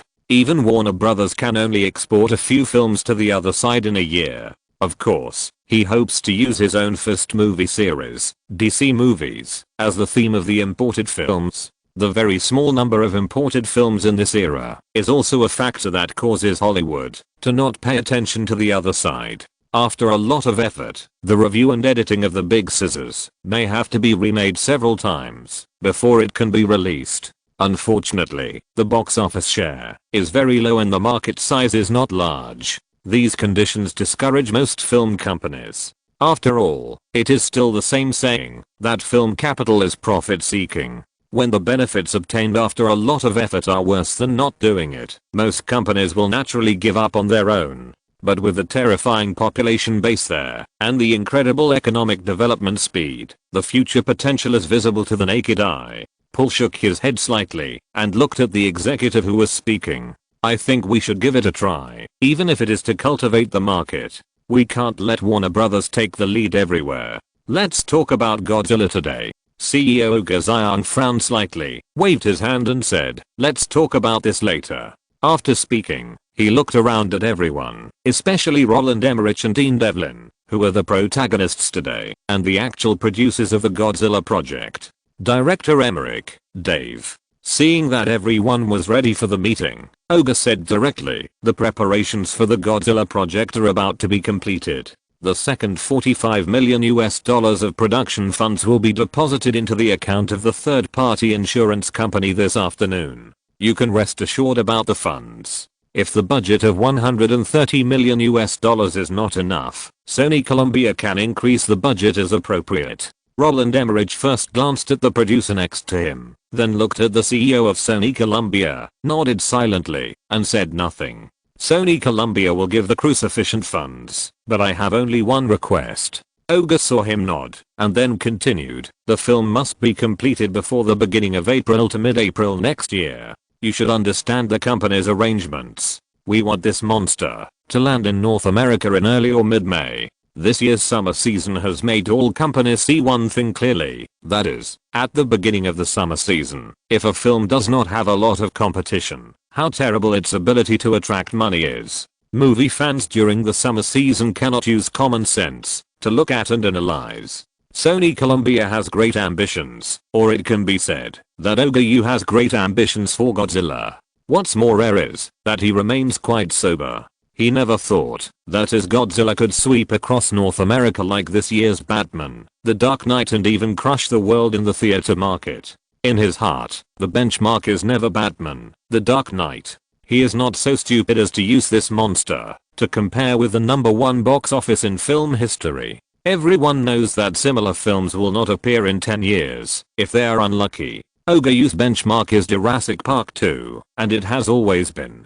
Even the idea of this Godzilla being brought to North America originally came from Jurassic Park 2. Everyone saw that this movie lost, but he didn't see it that way. Being able to compete with such an unprecedented great movie as Batman, The Dark Knight, it still achieved a box office of more than $200 million and a global box office of more than $600 million. Even if all the glory was overshadowed by Batman, this big dinosaur still made a lot of money for Universal Pictures. Are you sure it has to be released in May? As a film director, Roland Emmerich was very reluctant to rush a big production like this, and as we all know, releasing it in May means challenging the Dark King of Hollywood's summer season since the 1990s. Are you sure you don't want to consider it again? The plan won't change. At this time, Oga Zion can be said to be ambitious, and under his short stature, he reveals an extremely strong confidence. I bet that the top works of other companies will be far away from that damn Flash. So Universal Pictures did it this way, why can't we do it again? The matter is obvious. In his eyes, his own Godzilla, the same monster movie, can completely replicate the process of Jurassic Park 2.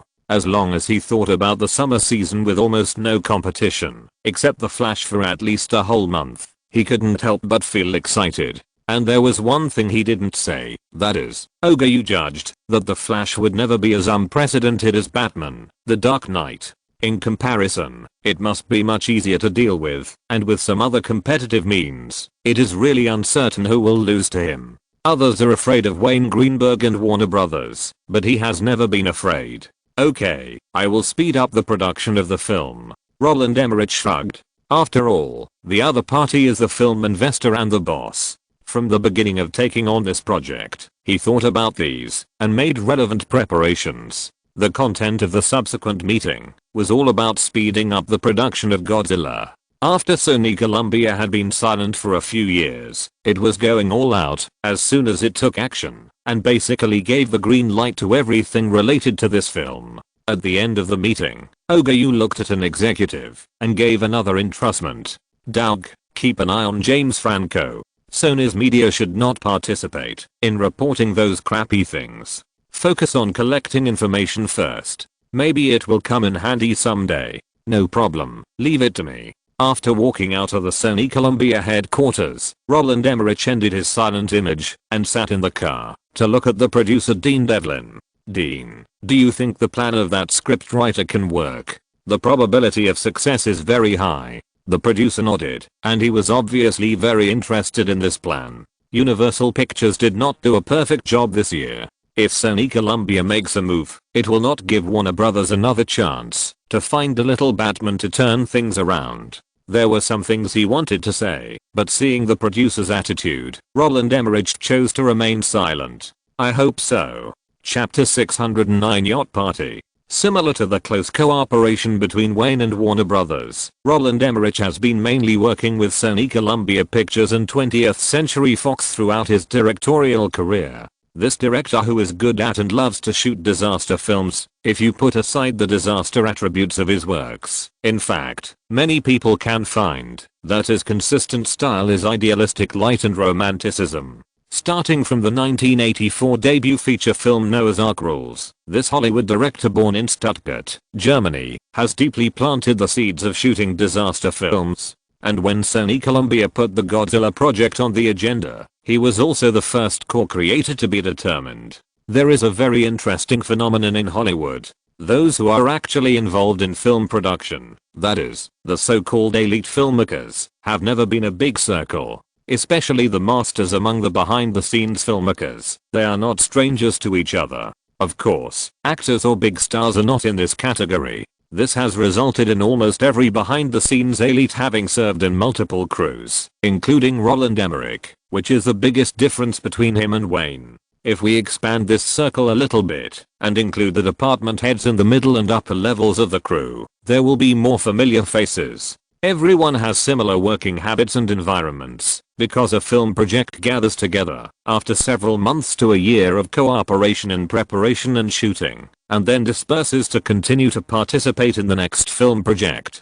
This is even more true for large-scale productions. For any large investment film project in Hollywood, the film company has to bear huge profit pressure, so it will be more cautious in selecting technical personnel behind the scenes. From the core creative team led by producers and directors, including the heads of various departments of the crew, down to the bottom participants of the crew, such as temporary assistants, electricians, drivers, temporary handymen, etc. A film cannot be born smoothly without these people. For top-level productions in the industry like Godzilla, a budget of $130 million means that the crew is destined to be not small, and it is normal for hundreds of people to work together. It is very difficult to get these hundreds of people to cooperate with each other and complete a film according to the shooting plan in a short period of time. So people see that the production cycle of Hollywood's big-budget movies is almost more than 1 year.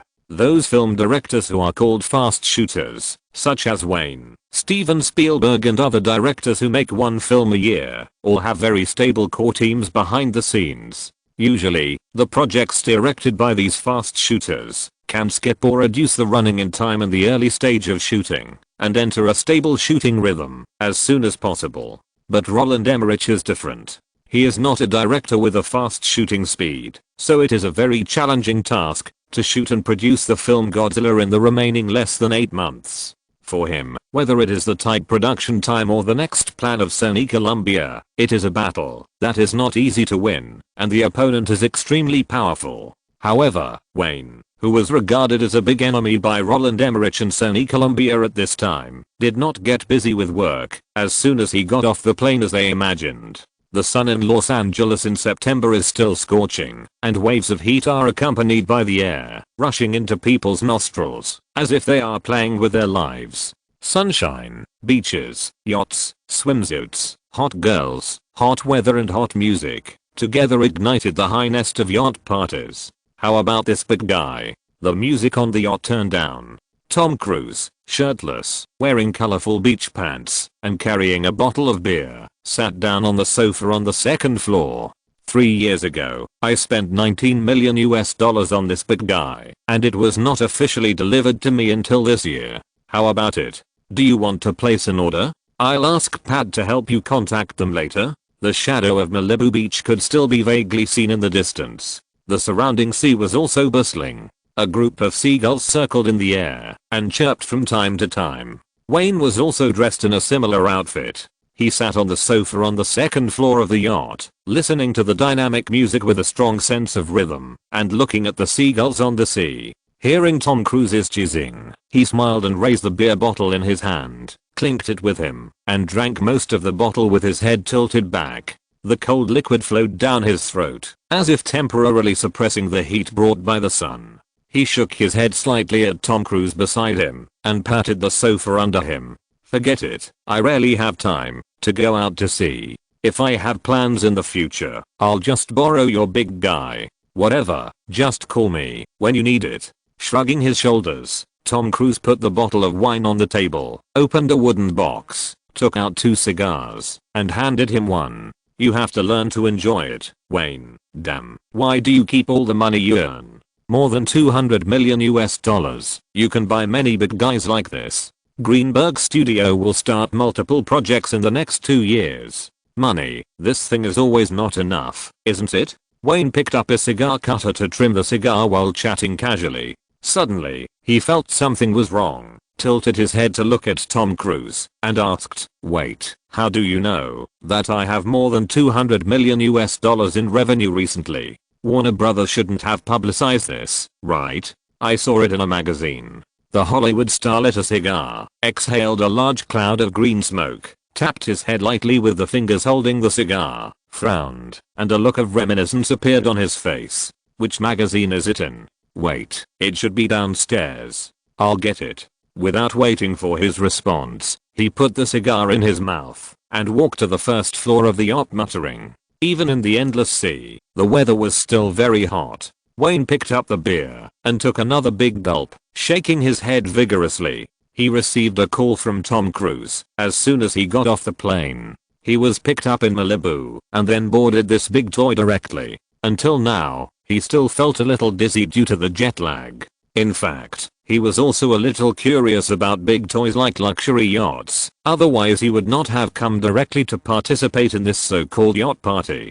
Just like the one under him, the total length is more than 400 feet, and it looks like a white hill from a distance. At this time, on the deck, bar, and poolside, more than 30 bikini girls of different colors were dancing and screaming to the music. Most of them have similar identities, that is, models. If you put aside the aura of fame of Hollywood actresses, these young female models are likely to be better in terms of figure, temperament and face. They all come from Los Angeles unique public relations companies. They have to sign a confidentiality agreement before participating in each similar event, so there is never a lack of these beautiful female models at the parties of Hollywood celebrities. Will is having a blast. Nina, who had been sitting in the corner with a fashion magazine in her hand, suddenly interrupted Wayne's thoughts and pointed at Will Smith by the swimming pool, whispering, "Boss, he is smoking leaf tobacco with those women, or maybe something else. Anyway, it can't be a good thing."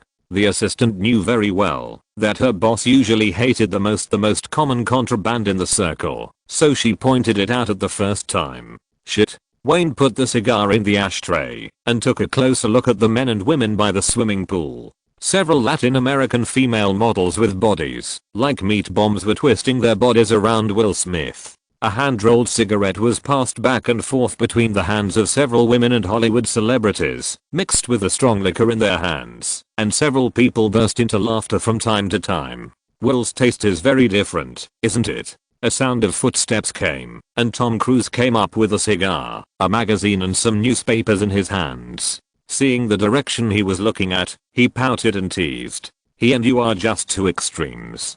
Damn, it's okay to like this kind of figure, but why must it be dark? Is it safe here? Turning back, Wayne asked immediately, I don't want the news that we were arrested by the Los Angeles Police Department to appear on the headlines of tomorrow's entertainment news.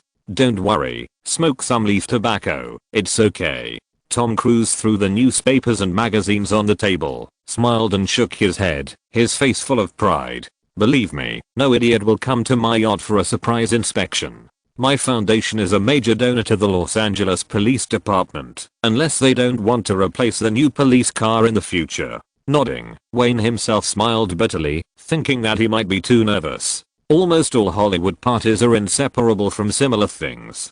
Alcohol, contraband, various drugs, and beauties of different colors are the main components of a party. If they want to catch this guy, the Los Angeles Police Department doesn't need any information. They can just surround any party and they will definitely catch him. When are you going to join the crew? Tom Cruise asked casually with his feet on the table with a comfortable look on his face.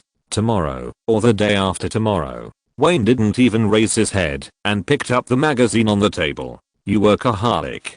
To his great surprise, this magazine had nothing to do with entertainment. Instead, it was a financial magazine, the famous Business Week.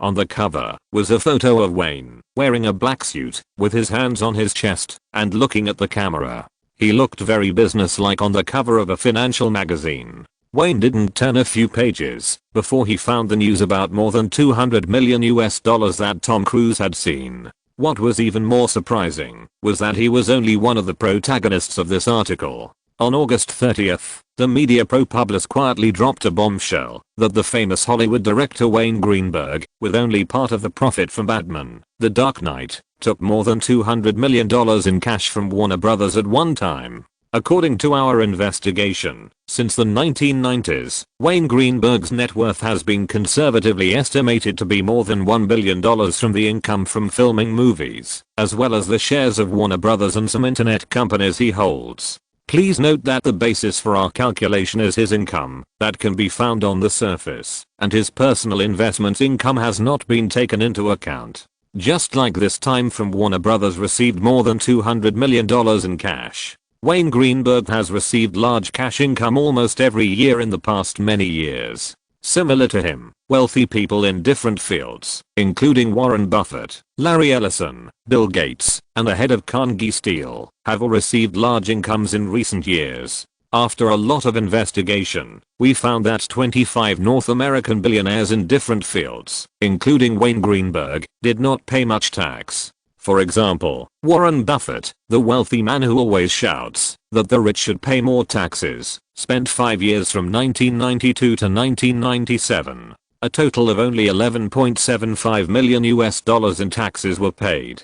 Perhaps for most ordinary people, this is already an astronomical figure, but this amount of money is nothing for the above 25 wealthy people in various fields. Similar to the taxes paid by Warren Buffett, the amount of taxes paid by the 25 wealthy people in various fields we surveyed in the past 5 years is surprisingly similar to the proportion of their income in the past 5 years. Less than 1%. To be precise, it is between 7.9 and 9 thousandths, which is even less than 1% of their total income.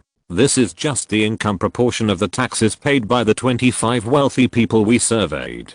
Compared with other fields, where the tax paid is as high as 30% to 60% of income, depending on the state, their tax rate is obviously abnormally low. According to the information we have learned, none of these rich people have illegally evaded, or evaded taxes. If we put aside morality and subjective feelings, let us analyze their professional accounting team from the perspective of reasonable and legal tax avoidance. How exactly does it work? Wayne frowned. This magazine article, which is more than 10 pages long, basically analyzes in detail the tax avoidance methods of 25 rich people in different fields in North America, including him. It is not uncommon for financial magazines to publish these analysis articles. Even the original intention of this magazine to publish the article is to praise the investment methods of rich people, including him, and their clever tax avoidance methods. Showing wealth is equivalent to showing power in this land, which can be regarded as an old tradition. It only took you 7 years, Wayne. Tom Cruise, who was standing by, saw him looking up, clapped his hands vigorously, and said with a smile, "In 7 years, you have earned the wealth that 90% of the people in the industry cannot earn in their lifetime." I have to say that in terms of making money from movies, you are definitely the best in the industry. Although the tone of his words was teasing, there was no teasing in Tom Cruise's eyes, and his eyes were full of respect. He still remembered that when he saw the article yesterday, his first thought was to open a film company with the other party. Unprecedented business vision, excellent film market sensitivity, perfect control over film shooting and production, etc. Make people feel that Wayne should be the CEO of a film company. Being a director is really a waste of his business talent. Come on, Tom, no one can succeed forever. Smiling and waving his hand, Wayne threw the magazine back on the table, picked up the beer, and took a big sip. Don't be superstitious about the media's hype. Maybe my next Flash movie will fail, or maybe the movie I invest in will fail at any time. That's right. No one in this circle can succeed forever. Tom Cruise nodded in agreement. He certainly knew that this was basically the iron law of the film industry. Not to mention a film director or film producer, even the powerful Hollywood Big Six. Every time they shoot a movie, it's like a gamble. But at least you haven't failed in these years. By the way, I heard that the film you invested in and produced from a female perspective is about to be completed. It should be soon. He had nothing to hide about this film and said happily, if nothing unexpected happens, we should be able to see the finished film before January. Tom Cruise's meaning was very clear. If Wayne was going to fail, then this film purely from a female perspective would undoubtedly be the most likely. In the past few decades of experience in Hollywood, countless producers and film companies have fallen on this, but so far, no film from a female perspective has been a big success. You seem very confident. After taking a closer look at his face, Tom Cruise shook his head. I hope this movie won't make you lose too much money. Including Tom Cruise, many of his friends, and even Warner Brothers executives, after seeing the cast of Charlie's Angels, the first thought was that Wayne was paying to play games with women, or paying to fulfill his promise to women. His credit in this regard is well known in the industry. It is hard for people not to think so when he arranged 3 women with whom he had unclear relationships. As for making money from this movie, even if he is the screenwriter and producer of the film, no one is willing to believe it. This involves the general industry perception of most people in Hollywood. Just say it, Tom. The two of them had been chatting casually about various gossips in the industry during this period, but Wayne could see that the other party had something to say since he stepped on the yacht. After waiting for so long, and with a dizzy head due to jet lag, he chose to ask directly. I'm a director, and you're a good actor. Your eyes tell me that you want to talk to me about something. Okay. Shaking his head helplessly, Tom Cruise took a big puff of his cigar and turned his head to see Will Smith, who was holding 3 girls and stumbling towards the yacht guest room. Obviously, those 3 girls did not meet his aesthetic standards at all. Tom Cruise and Wayne looked at each other, and the corners of their mouths twitched twice. I have already told Pat that the negotiations with Jimmy on Iron Man will be terminated starting tomorrow. Hearing this, Wayne's eyes condensed. In his heart, the most suitable person to play Tony Stark in this era is undoubtedly Tom Cruise. Among all the male stars in Hollywood, his box office appeal, audience popularity, and fan reputation are all top-notch in this era. Of course, Big Tom, Uncle Ford and others are equally powerful in appeal, but for Iron Man, he can't think of anyone more suitable than Tom Cruise. As long as they can convince the other party to invest together, the issue of remuneration can be discussed appropriately. Apart from other things, with Tom Cruise's face, he can increase the box office of the movie by hundreds of millions out of thin air, which is something that small stars can never compare with. Wayne tapped on the table slowly with one hand and asked seriously, "What happened?" "Some unexpected situations occurred between Paramount and me." Tom Cruise did not hide it and said directly, "Conflict and cooperation have almost become the theme between Paramount and me in the past 2 years. A few days ago, Summer Edson asked me to talk together. Well, the result was not good." After thinking carefully, Wayne roughly guessed something. Since Viacom acquired Paramount, the powerful woman Shirley Lansing has led the Six Giants through the turbulent period in a few years. Now even the head of Viacom, the legendary media industry tycoon Summer Edson, has spoken up, which shows how complicated the interest dispute between Tom Cruise and Paramount is. Unlike other Hollywood superstars, Tom Cruise and Paramount signed a close cooperation agreement very early. The specific content is unclear, but some clauses have been circulating in the circle. In addition to the copyright dispute, profit-sharing dispute, and investment dispute of Mission Impossible, it can be said that there is no possibility of a happy breakup between the two parties. Moreover, it is the 1990s, when superstars have the strongest appeal. Paramount or Summer Edson are not willing to let go of Tom Cruise. Now a first-line male star of his status is the most scarce resource in the circle. This face represents countless potential benefits. I can't tell you the details, because there are some confidentiality clauses involved, but I think you can guess some of it. Tom Cruise took a long breath, and took a few gulps of beer. He was obviously in a bad mood when he mentioned this. In the past 2 years, I don't think I can spare the time to work on other films, so I understand that there will always be opportunities for cooperation. Wayne stretched out a hand to Tom Cruise and said seriously, "If you need any help, you can call me anytime, Pa." The two men clapped their hands and smiled at the same time. Tom Cruise took back his hand and nodded gratefully. Chapter 610 Hollywood's exploitation of women.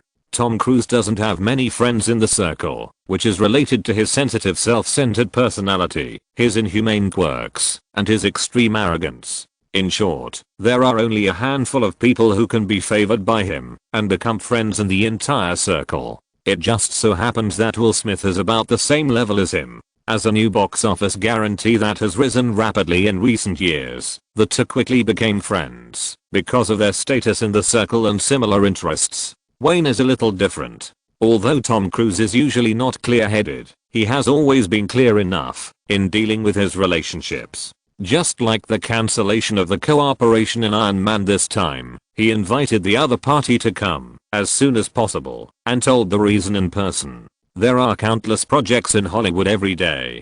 This is a commercial society with a perfect system. It is very common for the two parties to reach an agreement due to differences or accidents.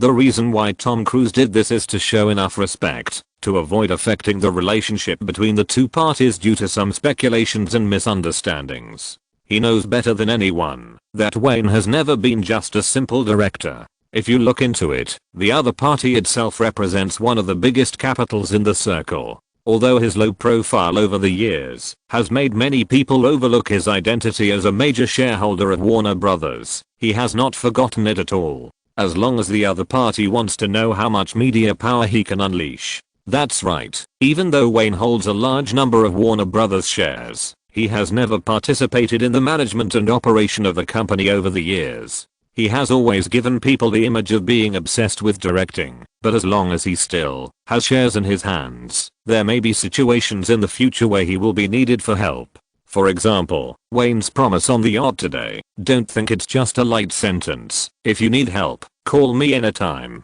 These two light sentences are the biggest gain of Tom Cruise's yacht party today. At midnight, on the senior Malibu, the yacht was drifting with the ups and downs of the waves. In addition to the staff on the yacht, who were still on duty, Tom Cruise also sat on the deck with a glass of whiskey and looked at the night sky. Why are they out? HMM. Suddenly, a low laugh from a girl came. Tom Cruise looked serious, turned his head to look at another girl on the deck, and ordered bluntly, "Go ask what happened. I don't want." "Mr. Cruise, I'll go now." Jennifer Seth, The director of the public relations company who stayed on the yacht also felt a headache after seeing Tom Cruise's serious expression. She was now afraid that these girls had offended the big man in the guest room for some reason. You know, none of the three big men in the circle on this ship can be offended by their company. Watching the women walk towards the three models, Tom Cruise took a sip of the wine glass and shook his head helplessly. It would be better if the carefully selected model girls were not driven out by Wayne because of willfulness or other reasons. Otherwise, he would definitely let this company that organizes parties in the name of a public relations company know what the Hollywood rules are. It seems that you have carefully studied Wayne's taste. Huh. Will Smith walked over in a pair of big beach pants, sat down next to him, and pulled a bottle of beer from the ice bucket while shaking his head and teasing. Wow, look at it. Surprisingly tall, long legs, delicate faces, model-like figures, white as if they are glowing. TSK, bro, where did you find these three hot girls with almost the same figure? This is Los Angeles, Will. As if he didn't hear his friends teasing, Tom Cruise raised his glass and clinked it with him, shrugged, and whispered, "You just make a request and pay." Well, I like yacht bikini parties. I just love such parties. Will Smith sighed and raised his head to gulp down a bottle of beer. Tom Cruise saw that he was a little confused and shook his head helplessly. Obviously, this guy might not have completely subsided from the confusion due to alcohol and leaf tobacco. "Mr. Cruise."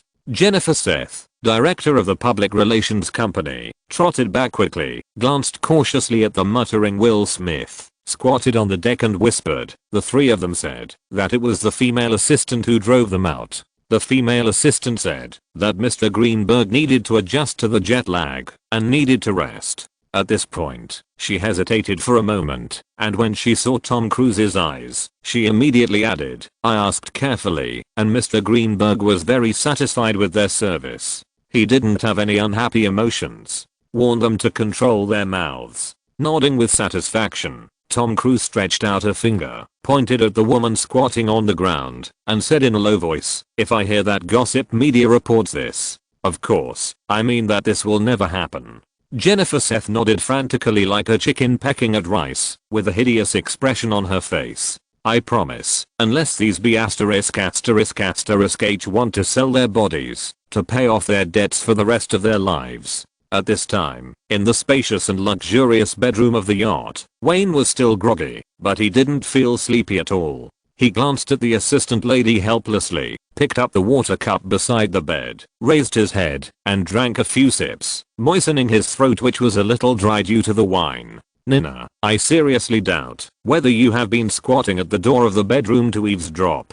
Putting down the water cup, he teased the assistant lady, "Dear Ms. Clean, if you are so free, maybe you should go and talk to the handsome sailors on the ship. Maybe you can get unexpected gains." The crazy screams of those three women are like someone wants their lives. The assistant lady curled her lips, raised her head, and faced her boss, rolling her eyes without any scruples. "You don't have to squat at the door of the bedroom to hear it." Looking at the assistant lady who didn't care, Wayne felt a headache. He had just finished the battle here, and she pushed open the door and drove away all the girls in the name of needing to rest. Only Nina around him could do such an operation. This woman is smart and capable, but he trusts her absolutely. When she shows a cold expression and says that she is doing this for your own good, it is undoubtedly a headache. "Do you need me to turn off the lights for you, boss?" Picking up the kettle and silently filling Wayne's bedside cup, Nina raised her head and asked with a pout. "Shit, I'm not sleepy at all now." Wayne shook his head. The big yacht looked like a small mountain on the sea, but it was actually swaying with the waves. It was not because of its large size that he could not feel the waves. It was his first time sleeping on a boat, and the big bed that swayed back and forth slightly made it very difficult for him to adapt for a while. He waved to the assistant lady, breathed a sigh of relief, and reached out to touch the Marlboro on the bedside. "Just talk about something. It seems that I won't be able to rest well tonight." Nina pushed the glasses on her face. The first thought was to go back to the room to get her briefcase. Since she couldn't sleep for the time being, she might as well talk about serious work. At the moment of getting up, she hesitated for a moment when she saw the fatigue on Wayne's face, sighed in her heart, and gave up the plan. Even Tom Cruise is not optimistic about the prospects of Charlie's Angels. Boss, I never believe that you will take out $65 million to please women. From 1990 to now, Nina has been with him for nearly 8 years. She thinks she has a thorough understanding of his personality and code of conduct. After entering this circle for so many years, the assistant also thinks she knows a lot about things. In her impression, there has really been no popular movies with a female perspective in Hollywood. In fact, she can't figure out this problem. With her boss's personality, he will definitely not do it without profit. If he doesn't see enough benefits, he will definitely not invest tens of millions of dollars. But she doesn't believe those so-called speculations about spending money for women, because the two are contradictory in themselves. Although no one is stupid enough to say it out loud, gender discrimination is rampant in the entire circle, big and small, and her boss is an out-and-out tyrant full of male chauvinism. Nina knew that, except for Naomi Watts, the other women were more like toys in the eyes of her boss. Although it was cruel to say so, the reality was like this. Basically, they were not much different from the 3 women she had just kicked out. Nina, Charlie's Angels will make a lot of money for us, and there will be more and more movies with similar perspectives in the future. Wayne shrugged, took a deep puff of the cigarette in his hand, and his expression was like a fox who stole a chicken. Compared to normal film projects, Greenberg Studios can make more money by investing in movies with a female perspective. Because of the pay? This was Nina's subconscious thought, and based on her understanding of her boss, it was also the most likely reason. That's right. Wayne nodded, not feeling ashamed at all for taking advantage of women, a vulnerable group. It's because of the pay. Compared to male stars of the same rank, the pay of female stars is too cheap, isn't it? Perhaps famous female stars like Naomi Watts, Charlize Theron, and even Nicole Kidman are always the center of the media's lens and always the eye-catching highlight in front of the public, but compared to male actors of similar fame, female stars like them are actually subject to invisible gender discrimination all the time. For example, as second-tier stars, the treatment between male and female stars in a film together can be said to be not a little different. Putting aside the usual treatment in the crew, just in terms of pay, female stars are more than half less than male stars. The pay is only 1/3 of that of male stars or even less, which is the most common scene in the circle. I know that female stars are cheap, but, as a woman who advocates self-reliance and advocates independent women, Nina naturally feels a sense of unfairness. But similar unfairness to women is rampant in the entire Hollywood industry chain, and it is impossible to change because of the efforts of one person. But, boss, why is it like this now? I mean, why are women in the industry discriminated against in every aspect? Why do almost everyone in the industry think that projects with a female perspective cannot succeed? The assistant has been a little confused about these common phenomena that everyone seems to agree with since she entered Hollywood. You know, discrimination against women has always been not only seen in the acting industry, but also in behind-the-scenes workers and even in film companies. There are probably 2 reasons. Wayne leaned against the head of the bed with a cigarette in his mouth. After thinking for a while, he explained. First of all, the first reason is because of traditional concepts. In the minds of most Hollywood practitioners, they stubbornly believe that projects led by women cannot succeed.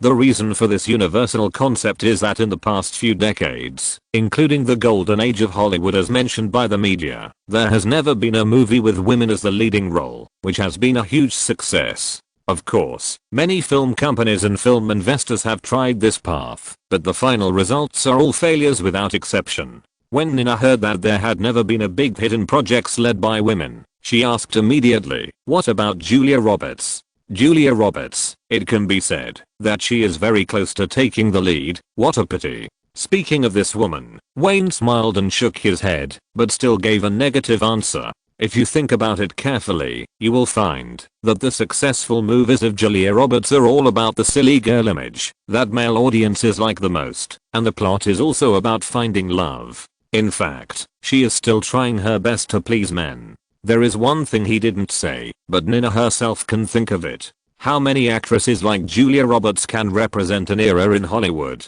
Indeed, it seems that Hollywood can have representative actresses in every era, but these actresses who can attract box office alone are still rare.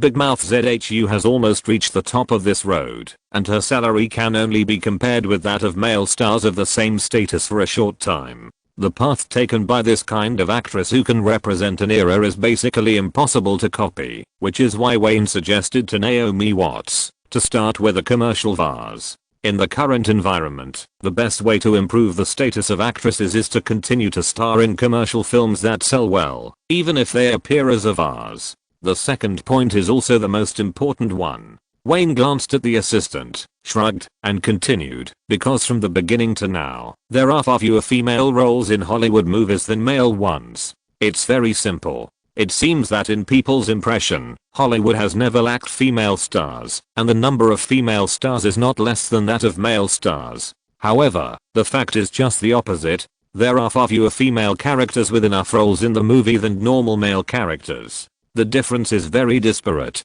For example, in Batman, The Dark Knight, how many female characters are important enough? Similar situations can be found, as long as you think carefully. The competition between female practitioners who account for 50% of the industry is more than 10 times that of the male actors who account for half of the industry. The reason is simple, because their employment opportunities are even less than 1/10 of those of male actors. Therefore, there is never a shortage of beautiful girls with pleasing looks in the industry, and film companies have a lot of room to choose. This has resulted in dozens or hundreds of beautiful girls of all kinds competing for a vase-like role. Even if the salary is low, there will never be a shortage of beautiful girls nodding their heads. Then why did you invest $65 million to let Nami and the others? Nina raised her eyebrows, looked at the man on the bed with shining eyes, and said incredulously, "Pay attention, the social situation is also changing little by little." Wayne smiled and explained, in North American society, there are endless ideas that are becoming more and more open in the past 2 years.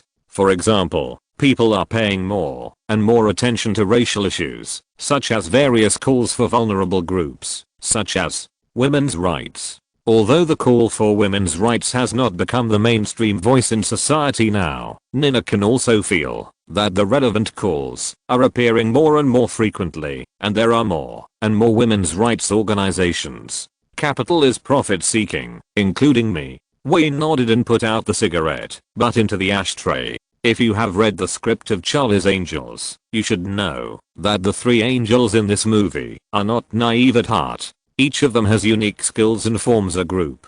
They may not be suitable for fighting alone, but everyone has their own life. This means that pretty faces and sexy bodies can attract male audiences, while also making women feel comfortable to watch to some extent. On the whole, the success rate of the film is not low at all, and once this film is initially successful, then next, Tomb Raider, Resident Evil, and even projects such as Black Widow, which we own the copyright to, can be put on the agenda in a short time. Nina's eyes condensed, looking at her boss with admiration. She continued with Wayne's words, "If we follow Warner Brothers, we can even start making the sequel of Charlie's Angels directly, until the audience is tired of this kind of movie. And whether it is Tomb Raider or Resident Evil, they are all projects that can be serialized. As long as they make money, they can be produced alternately. Although the production cost of these movies is not low, the leading actors are women, and a lot of production funds can be saved from the salary."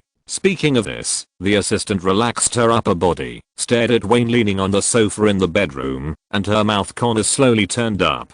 She changed to a very shrill voice and said, "Boss, you are worthy of your capitalist bloodline. On the one hand, you satisfy your perverted stamp collecting fetish and let those women try their best to please you, and on the other hand, you even use their relatively cheap labor to make money for you. F***K. Don't say it so directly." Wayne laughed and swore. If all his plans were broken up, the facts were really as Nina said.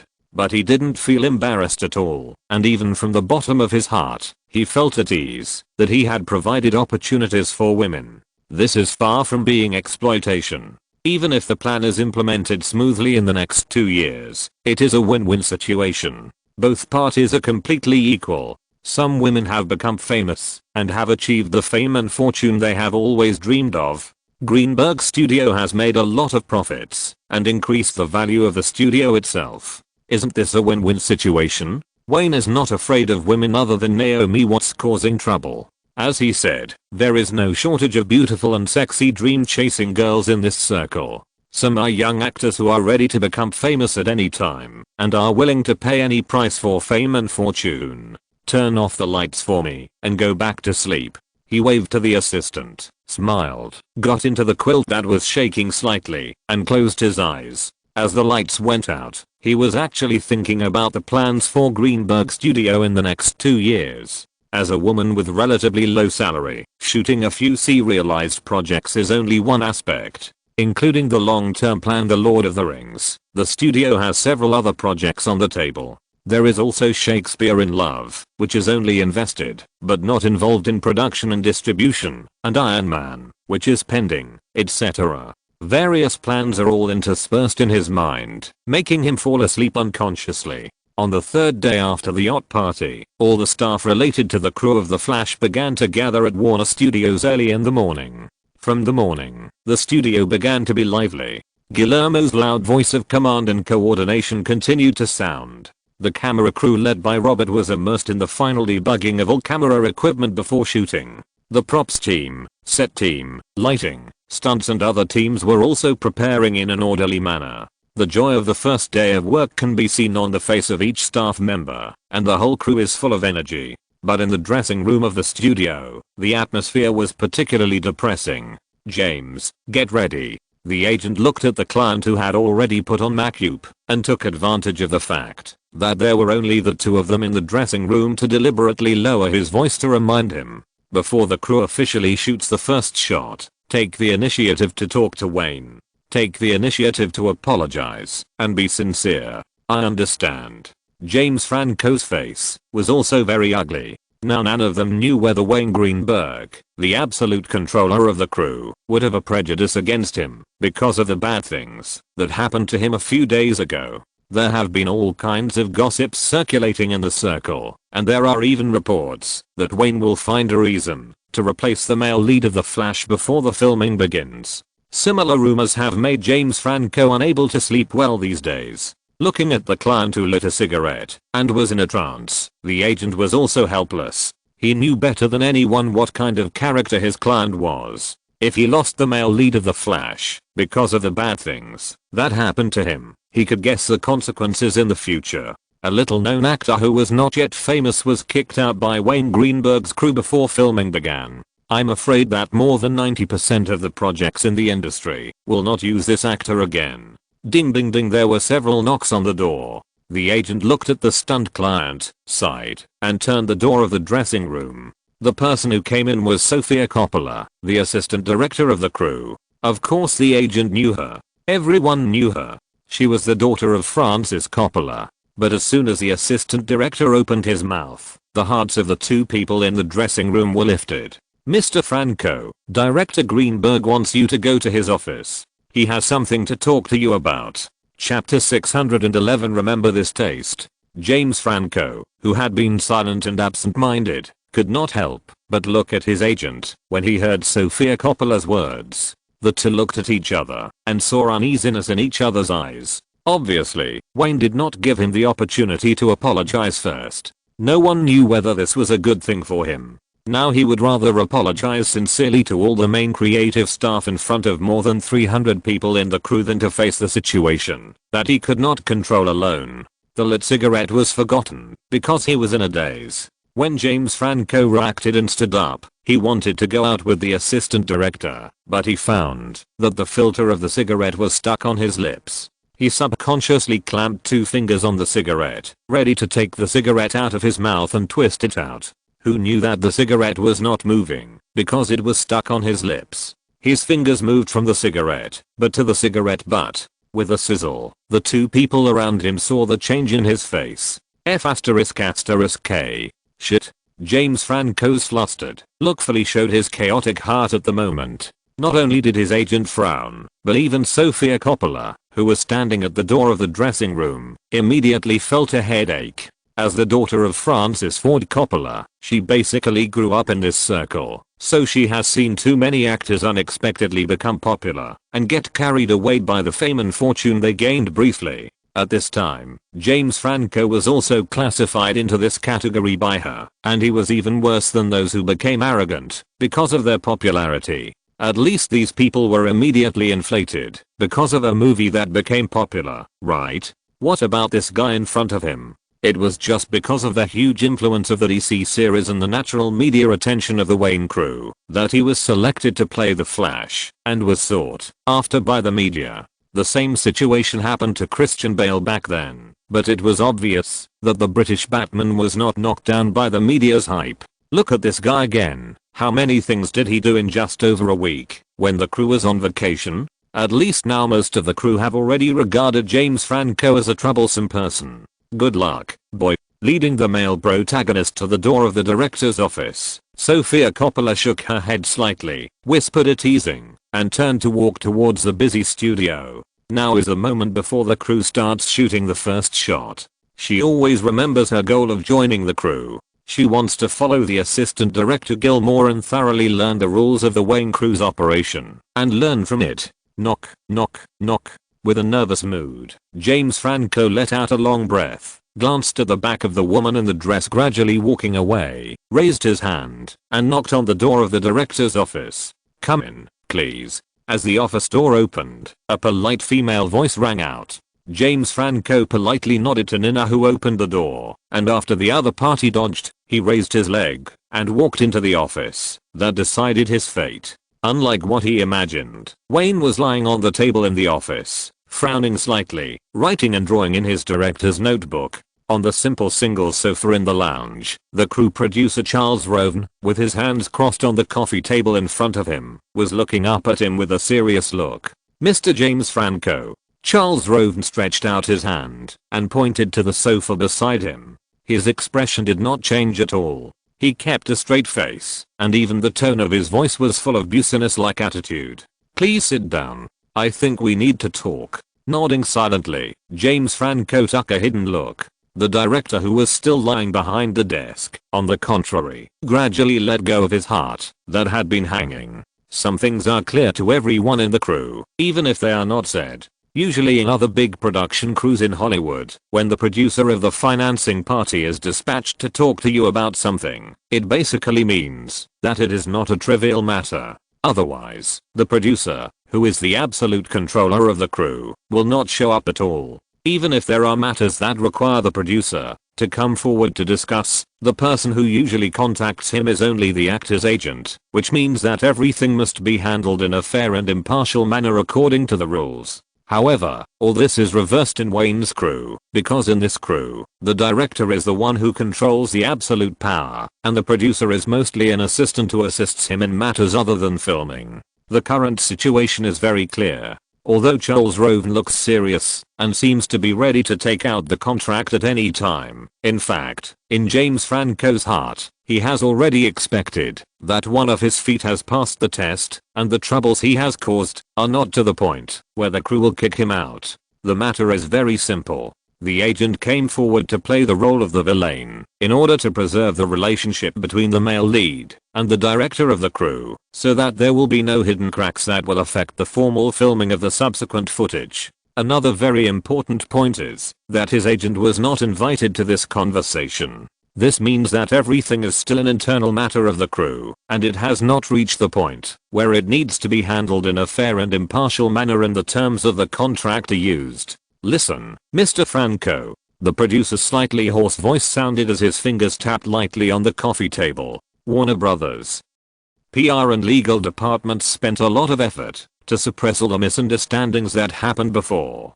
You should understand what I mean. When facing this male protagonist, Charles Roven actually felt uncomfortable in his heart. Just as he said, the other party was arrested by the Los Angeles Police Department twice for some trivial matters, which meant that Warner Brothers had to clean up his mess before he created any revenue for Warner Brothers, which would not be comfortable for any producer. Warner Brothers and the crew did not care about the bail money at all, but the impact of public opinion after the incident was the main reason for his discomfort. It seems that the current scandal has been suppressed by Warner Brothers PR department, but who knows if it will be used by competitors in the future. Sorry, Mr. Roven. After a moment of silence, James Franco gritted his teeth and the first sentence he said was an apology. He stole a glance at Wayne behind the desk again. He bowed his head slightly and said, "I apologize for what happened before. Sorry. I promise that similar things will not happen again in the future work." Very good. At least your attitude satisfies me. Facing the bow of the male lead of the crew, Charles Roven did not go too far. After all, if we look at the rules, the person opposite him is at least one of the top 5 people in the crew. But, as he changed his voice, his fingers that were tapping the coffee table rhythmically also stopped at the same time. He did not give James Franco time to be happy at all, and then said seriously, "Your apology to me, or even to director Greenberg, is not what we want.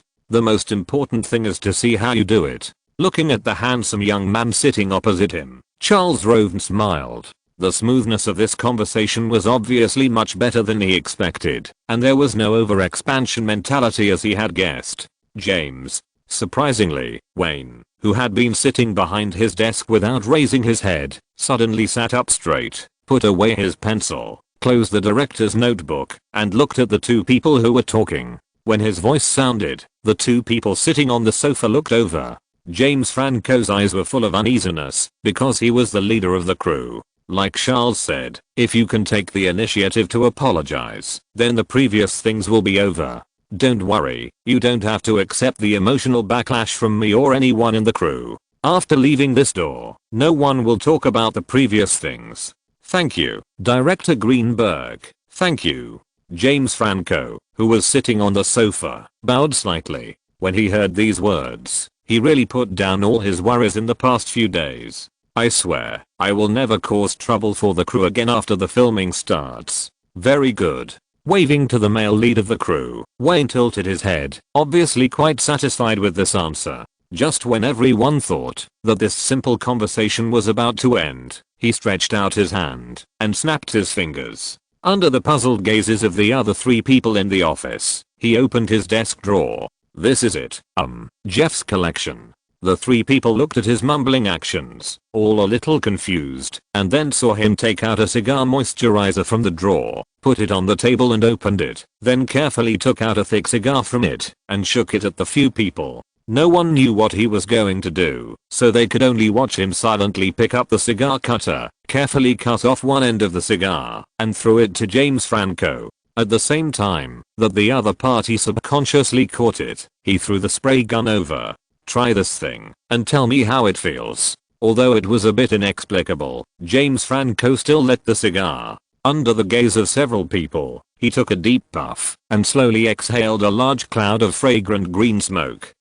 In fact, of course he knew how to smoke cigars, but he had never smoked such top quality goods. He didn't know what the director's purpose was, so he felt it carefully for a while before saying, "Top quality goods, very top quality goods." The fruity aroma is intoxicating. This kind of thing should be enjoyed quietly and slowly alone. Before he finished speaking, he was interrupted by a few applause of "Pa, pa, pa." He looked up at the director, who was clapping in confusion, and saw that the other party stood up from behind the desk with the director's notebook. He raised his wrist to check the time, let the ice on his face thaw, revealed a smile, stared at him and said, "Remember this taste, because every time you take a puff, you will suck out hundreds of dollars." This cigar is a collection of Jeff Robinoff, CEO of Warner Brothers, a collection that he usually doesn't want to enjoy, and the price is much higher than you think. It's so high that you can't buy a few of these with your pay for this movie. So, you must remember this taste and feeling. No matter if it's because of your personality or for some other reason, those crap never counts for me. But you have to shoot the movie well, otherwise you will never have the chance to enjoy this kind of top-notch stuff again in your life. Nina, Charles, it's almost time. Let's go out and see how Gilmore and the others are preparing. Before leaving the office, Wayne stopped again, turned around and looked at James Franco, who was staring at the cigar in a daze, smiled and said, "The cigar is for you. Think about what I said, James." Chapter 612. Don't be fooled by the harmonious appearance of the crew. James Franco kept looking at the extinguished thick cigar in his hand from time to time during the short journey from the director's office to the shooting site in the studio. The reason is very simple, and Wayne's way of reminding him is very special. The cigar in his hand is a valuable item that ordinary people, even those low-level actors in Hollywood, can never afford. If you want to enjoy this kind of top-quality goods in the future, then put away all the defects in your character and complete the next shooting work well. The leading actor of The Flash is a good opportunity that 90% of the actors in the circle can't reach. This is also the best way for James Franco to become famous. As we all know, even if you are an unknown little actor, as long as you prove yourself in business, there will be countless film companies holding projects to your door.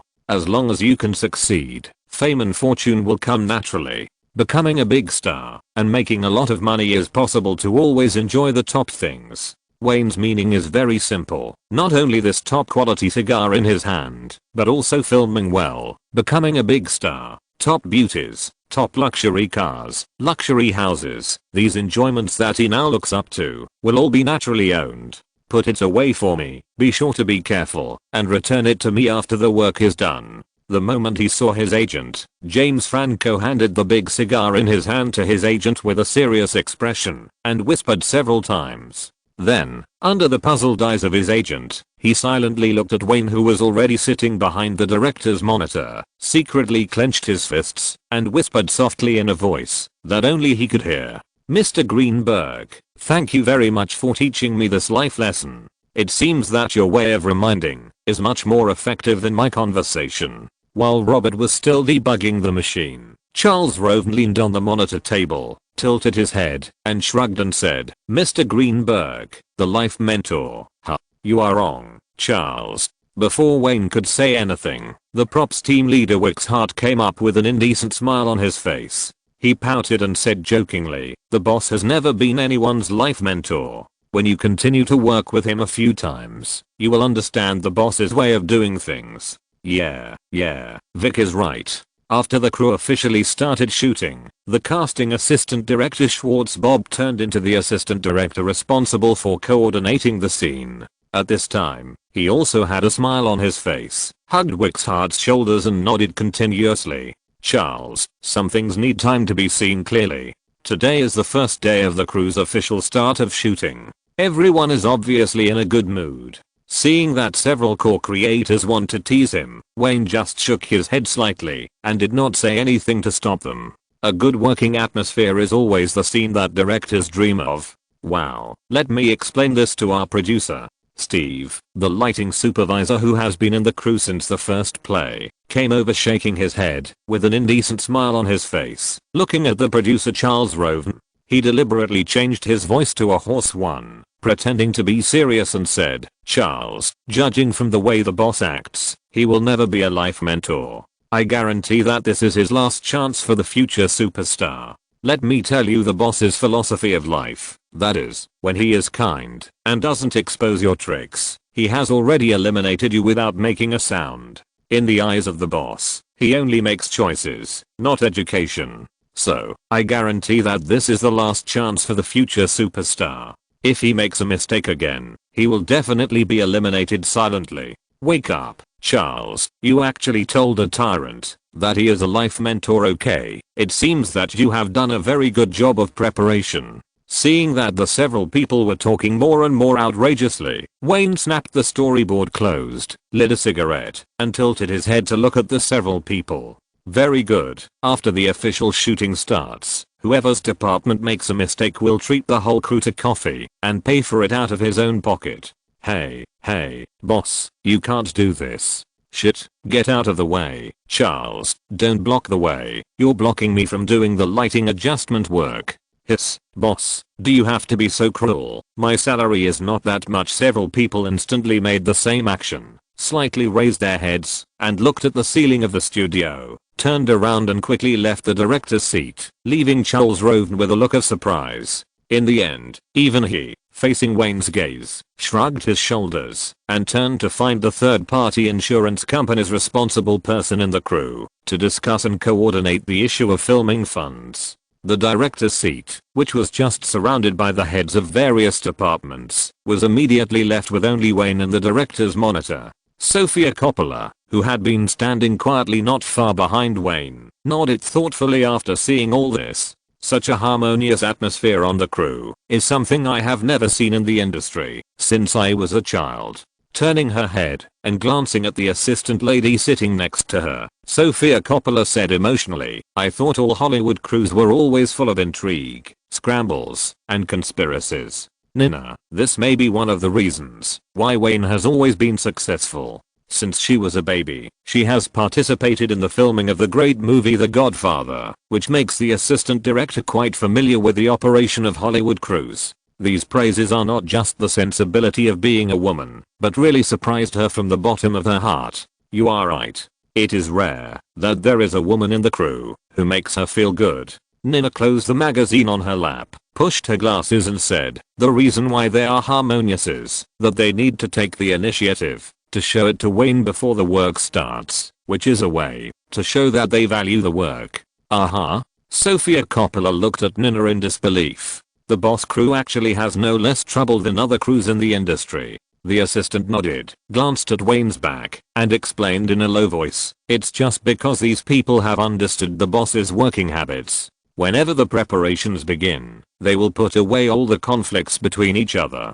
The prop leader Wick's Hart, everyone calls him Wick, actually has a deep conflict with the set supervisor Maya Craig, and the two groups of people will have friction from time to time. There is also the lighting expert Steve, who often disagrees with the person in charge of the on-site sound recording. There are many similar things." Nina's explanation made Sofia Coppola frown slightly, obviously overturning her just acquired cognition. "But this is right. This situation is in line with the composition of the Hollywood crew. Everyone has their own pursuits and desires, and the more talented and capable they are, the more so. Obviously, the ability of the crew leader is to suppress this large group of top players in the industry and make these people, even if they are reluctant, clearly show their determination to cooperate tacitly. Sofia, don't be deceived by the appearance of those people." Glancing at the thoughtful woman next to her, Nina sighed and reminded again, "What you need to see is never the superficial performance of the heads of various departments, but how to coordinate everyone and work hard for the project together.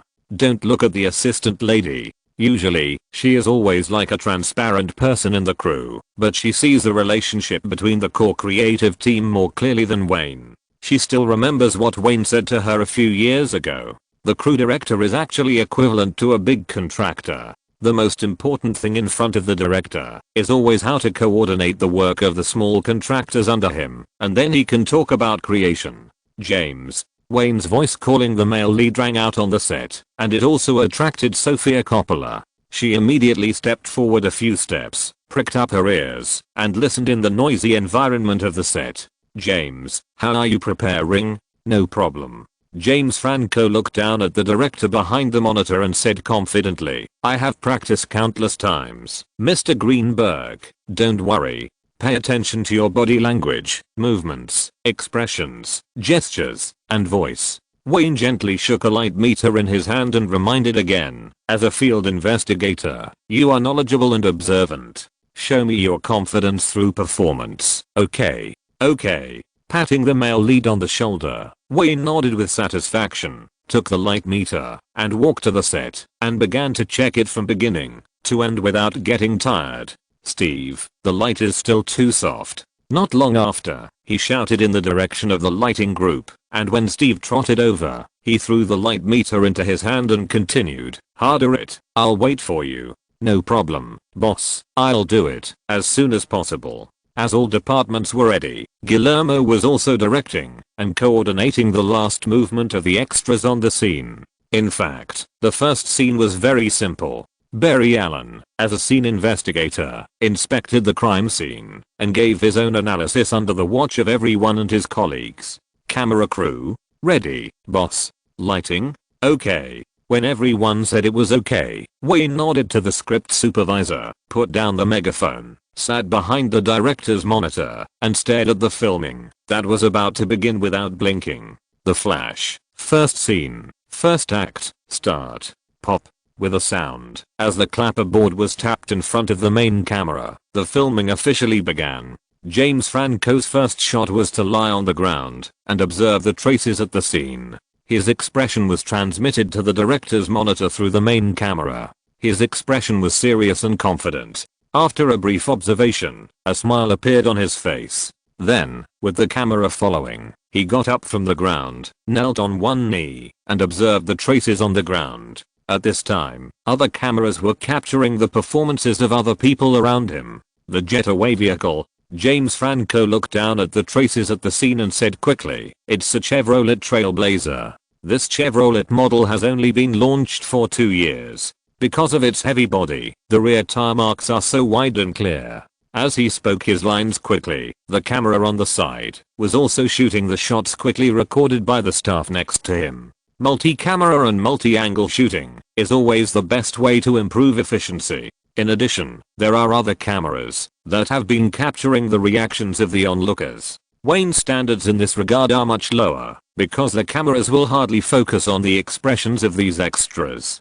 Cut. When this simple shot ended, Wayne shouted into the loudspeaker at the right time, "Good performance, James, but not enough. You can do better. All departments reset. Do it again." Chapter 639 Threatening You. Overall, Wayne's version of the Flash has a personality or a character that is closer to the character in the comics. In his impression, the first time he knew the Flash was because of a movie that disappeared because of his appearance. That was the movie directed by Robert Iscove in 1990. In his previous life, he had seen it on TV when he was a child. He didn't have much impression of it, but he vaguely remembered a scene where the Flash was chased by missiles launched by the enemy. Later, it was the cartoon Superman series of cartoons that were well known to countless people born in the 1980s and 1990s on the other side of the Pacific Ocean and broadcast by CCTV. He still remembers that there was a scene in which the Flash and Superman were racing, which is also the most memorable scene for many people.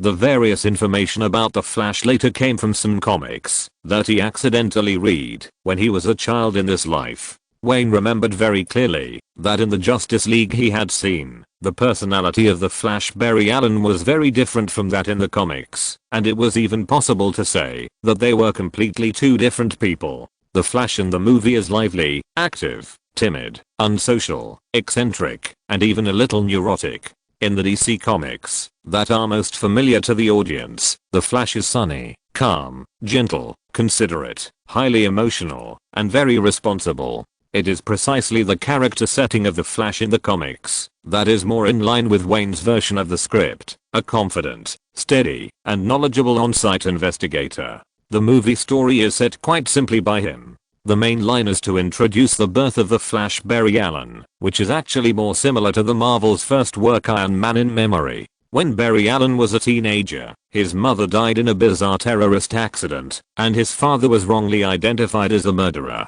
Then he was adopted by his father's detective friend. When the child grew up, he became a CSI witness analyst, and at the same time he could use his profession to continue to pursue the truth of his mother's death. In the process, he tracked down various urban legends and various unknown advanced technologies. Then in an accident Barry Allen was struck by a mysterious lightning and began to notice changes in his body, thus becoming the Flash that people know. The story is not complicated, and even many DC fans can guess the general idea. However, in this movie, Wayne arranged a lot of references to the plot of Superman and the subsequent movies in the form of dialogue, and these things will not appear abrupt, only if they are arranged in the Flash, because this character is always linked to time travel, which will be more convincing to fans. In addition to using some techniques to hint at the plot of Superman in the film, he will also add an important superhero Easter egg at the end of the film. If nothing unexpected happens, his next DC movie will be this Easter egg character.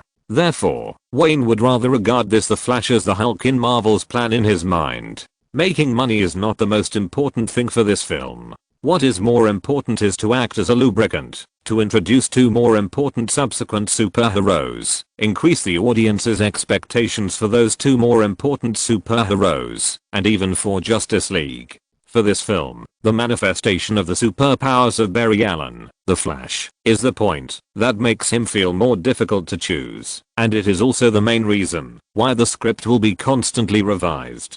Due to the high popularity of the Flash, his superpowers can be said to be well known. For example, the super speed in the animation, the upper limit of its speed in the comics, has always been unknown. It can run at 1,000 times the speed of light, and it is usually lower than the speed of sound, to avoid damage to the surrounding environment. For example, artificial tornadoes. He can run anywhere at high speed. For example, virtualization can control the body at the atomic level, and achieve the effect of passing through solids, by vibrating the particles that make up the body. In the later stage of the comics, it can even take other people through solids. For example, the famous self-healing factor, because his body structure and metabolism are different from ordinary people, the healing speed of wounds is much faster than that of ordinary people. There is also the more famous time travel, which has exceeded the speed of light and runs at full speed, to travel through time and space, etc.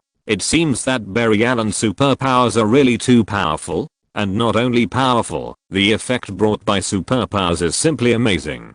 Compared to the Flash in the comics, he still remembers the complaints of countless viewers about the movie version, that is, the Flash in the movie. The superpowers are set too weak, which is not consistent with the well-known comics. Moreover, in the movie, his ability is not only weak, but also very single, showing that he is fast. Even saving a hostage is just dragging away from the spot, and there is no killing or injury when dealing with the enemy. In fact, everyone knows that, as long as the speed exceeds that of lightning, any enemy should be killed instantly in front of Barry Allen. But not only was he injured by the soldier with the laser gun, but the role of the speed later was just to move quickly to induce current, so that the mother box can charge and activate Superman. Everything in the movie seems too weak, but this is what Wayne wants, so he hesitated to the end, and after comprehensive consideration, he still directly chose to weaken the Flash's superpowers in the movie. There are reasons for balancing the combat effectiveness with other characters, and there are also many factors such as shooting difficulty and production cost. Cut. This was the 4th time Wayne called a halt on the set of The Flash. Every time he told James Franco that he could perform better, but it seemed that every time he failed to meet his standards, and he didn't say what he wanted the male lead to do. Okay, this opening scene has passed. When everyone subconsciously reset and adjusted their positions and machine status, Wayne's voice of passing rang out on the set. Everyone take a break for now. That's all for the morning. We'll continue filming in the afternoon. 3 cameras were filming at the same time. One was filming James Franco kneeling on the ground, one was filming the whole scene, and another was constantly capturing the expressions and performances of several supporting actors. After carefully watching the results of the filming, Wayne finally nodded and announced a break directly. Because of the need for publicity, after the crew officially started filming, Warner Bros. Also organized a small media conference, which was held in the open space in front of the studio of Warner Studios. Since the main actors of the crew were all wearing makeup, the only 2 people who really needed to be interviewed by the media were Wayne and Charles Roven, which directly made Wayne the focus of many media attacks. Charles Roven briefly introduced the shooting plan and the expected completion time of the film, and then announced that the reporter's question session had begun. As if by consensus, the reporter from the Los Angeles Times was the first to be called. The middle-aged woman asked loudly to Wayne, who was sitting in the front row, "Director Greenberg, can you talk about why you chose Barry Allen instead of Clark Kent, who is the most anticipated role by many fans? Don't the audiences have high expectations for The Flash?" "Hey, man, I don't think so." He shrugged at the reporter from the Los Angeles Times, joked with a smile on his face, and then continued into the microphone. "In fact, the entire DC movie series has a strict plan and shooting sequence. Warner Bros. And DC Comics have conducted a lot of market research and collected a lot of audience opinions before completing the sequence of the entire big plan. So, I'm just a director, and I must shoot according to the plan. Of course, the popularity of the Flash Barry Allen is not low, right, Wayne? There is news that As soon as he finished speaking, a reporter from the New Yorker stood up impatiently and asked, "There has been news that the entire DC series plan was designed and planned by you personally. Can you tell me which movie you will continue to produce after The Flash?" "My friend, I'm sorry." Shaking his head at the reporter, who was asking questions, Wayne spread his hands. "You are right. I'm involved in the entire DC series of film plans, but everything related is still confidential. Warner Brothers has signed a strict confidentiality agreement with me, so I can't answer your questions." Well, let's focus on The Flash, okay? When this open-air press conference began, countless reporters threw questions one by one in front of Wayne. The overall atmosphere was quite harmonious, and everyone was asking questions related to the film. However, there are always unexpected things, and there will always be people who want to get more explosive news. Just 20 minutes after the press conference began, a reporter wearing a Chicago Sun-Times work badge stood up and suddenly asked, "Director Greenberg, can you talk about the fact that the male lead of the crew was arrested twice by the Los Angeles Police Department some time ago? What do you think about this?" "Hey, wasn't I clear enough?" Charles Roven frowned, and without waiting for Wayne to speak into the microphone, he looked directly at the reporter who asked the question and said, "Please ask questions related to the movie, otherwise Director Greenberg will not answer." "Thank you." Obviously, his warning was not taken seriously by the reporters. The reporter from the Chicago Sun-Times didn't even look at him, still staring at Wayne, who was sitting in the front row, and asked loudly, "Director Greenberg, I think the matters related to the male lead James Franco of the crew are also related to the movie The Flash. Can you talk about your views on the innocent people who were harmed by him? F***K. Charles Roven cursed in a low voice, stood up and waved his hand, signaling the security personnel to come in and help take the unruly reporter away. "It's okay, Charles." Wayne patted his arm, stopped him from calling security, and then suddenly smiled and turned to look at the reporter who was still staring at him. According to normal rules, for a press conference similar to the launch conference, no matter how close a media is to Warner Brothers, they will not deliberately find fault. "Hello, I'm good. Everyone is good," which is the main theme of this press conference. Obviously, Warner Brothers wants to promote the film in advance and let the fans who are looking forward to the film know through the media that the filming of the film has officially started and the countdown has begun before they can see the film on the big screen. And these reporters also get all kinds of information about the film that they are interested in from the crew. After the continuous success of the DC series of films in the past few years, especially the super explosion of Batman, The Dark Knight, which won the first place in the box office list of film history, any information related to it will not worry about the lack of attention of fans. Both parties have a tacit understanding, which is the main theme of a normal press conference, and the sudden accident made the atmosphere at the press conference fall into embarrassment for a while. The reporters sitting at the scene saw that Wayne seemed to be willing to answer the question directly. They all forgot their resentment towards their colleagues from the Chicago Sun-Times. They all widened their eyes, prepared their recording equipment, and waited for more eye-catching news to appear. "First of all, I went to the East some time ago to work on the premiere of The Dark Knight, so I only heard about what happened afterwards and didn't know the whole process." After careful consideration, Wayne said to the microphone in front of him, facing the sound of clicking, "I always feel that no one can guarantee that they won't make such ridiculous mistakes. At least James Franco has been punished, apologized for the asshole things he did, and made compensation. He has tried to do everything he can. As for the innocent people you mentioned, they all chose to forgive James Franco afterwards. I believe that this incident has taught him enough lessons. So, let me talk about my opinion on this matter. My opinion is that everything is over. It's over, is over, okay? Director Greenberg, can this be understood as you supporting James Franco?" The reporter obviously wanted to get a more explosive answer, so the moment he finished answering, he immediately asked again. Not only the reporter from the Chicago Sun-Times, but most of the reporters at the scene also hoped that Wayne would fall into this simple and mindless trap. James Franco is the leading actor of the crew. If Wayne does not support him, it will inevitably cause a rift in the cooperation between the two parties in the subsequent filming.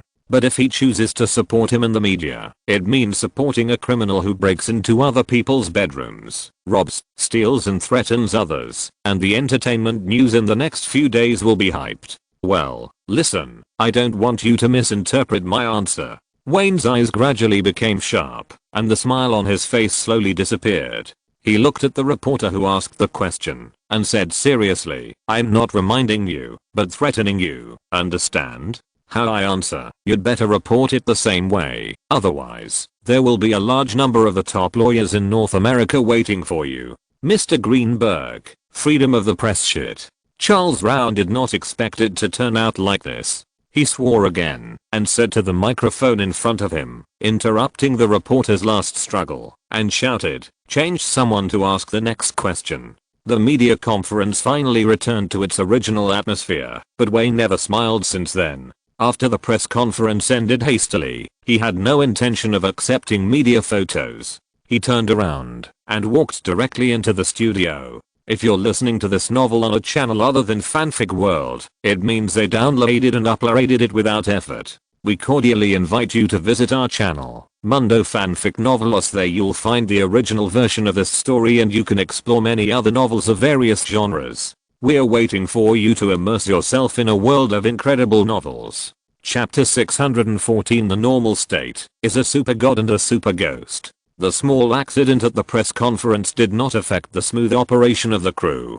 To this day, regardless of Wayne's wealth, status in the circle, or the identity of a major shareholder at Warner Brothers, the unpleasantness that occurred at the press conference at that time did not appear in the media at all. Including the gossip entertainment tabloids, there was no related news. The reporters on the scene that day knew very well that Wayne Greenberg's threat was definitely not as simple as talking, because he really had money, people, and the ability to toss you around. Although everything that happened at the press conference was not reported by the outside world, it was still spread to the crew of more than 300 people in Warner Studios in a short period of time. The consequences were unexpected by Wayne and Charles Rowan. Neither of them thought that, because of his strong support for James Franco in front of the media, the crew entered a very good state of personnel cooperation from the first day of filming. No one dislikes a leader who protects his shortcomings. This at least proves that no matter what happens in this crew, the leader does not first distance himself from the relationship and maintain his good media image, but is willing to stand up for the staff.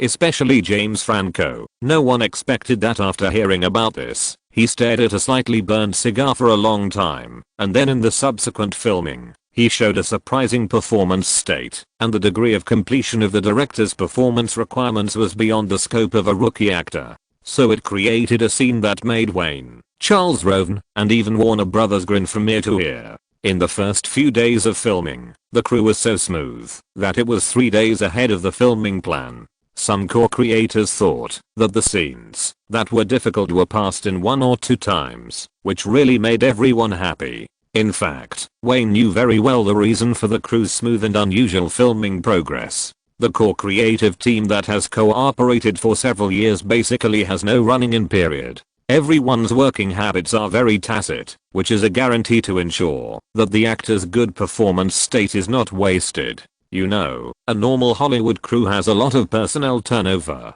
After the filming of this play, they all dispersed, and then took a break for a while, and immediately joined other crews to continue working, repeating this process. This is the most normal crew composition in Hollywood.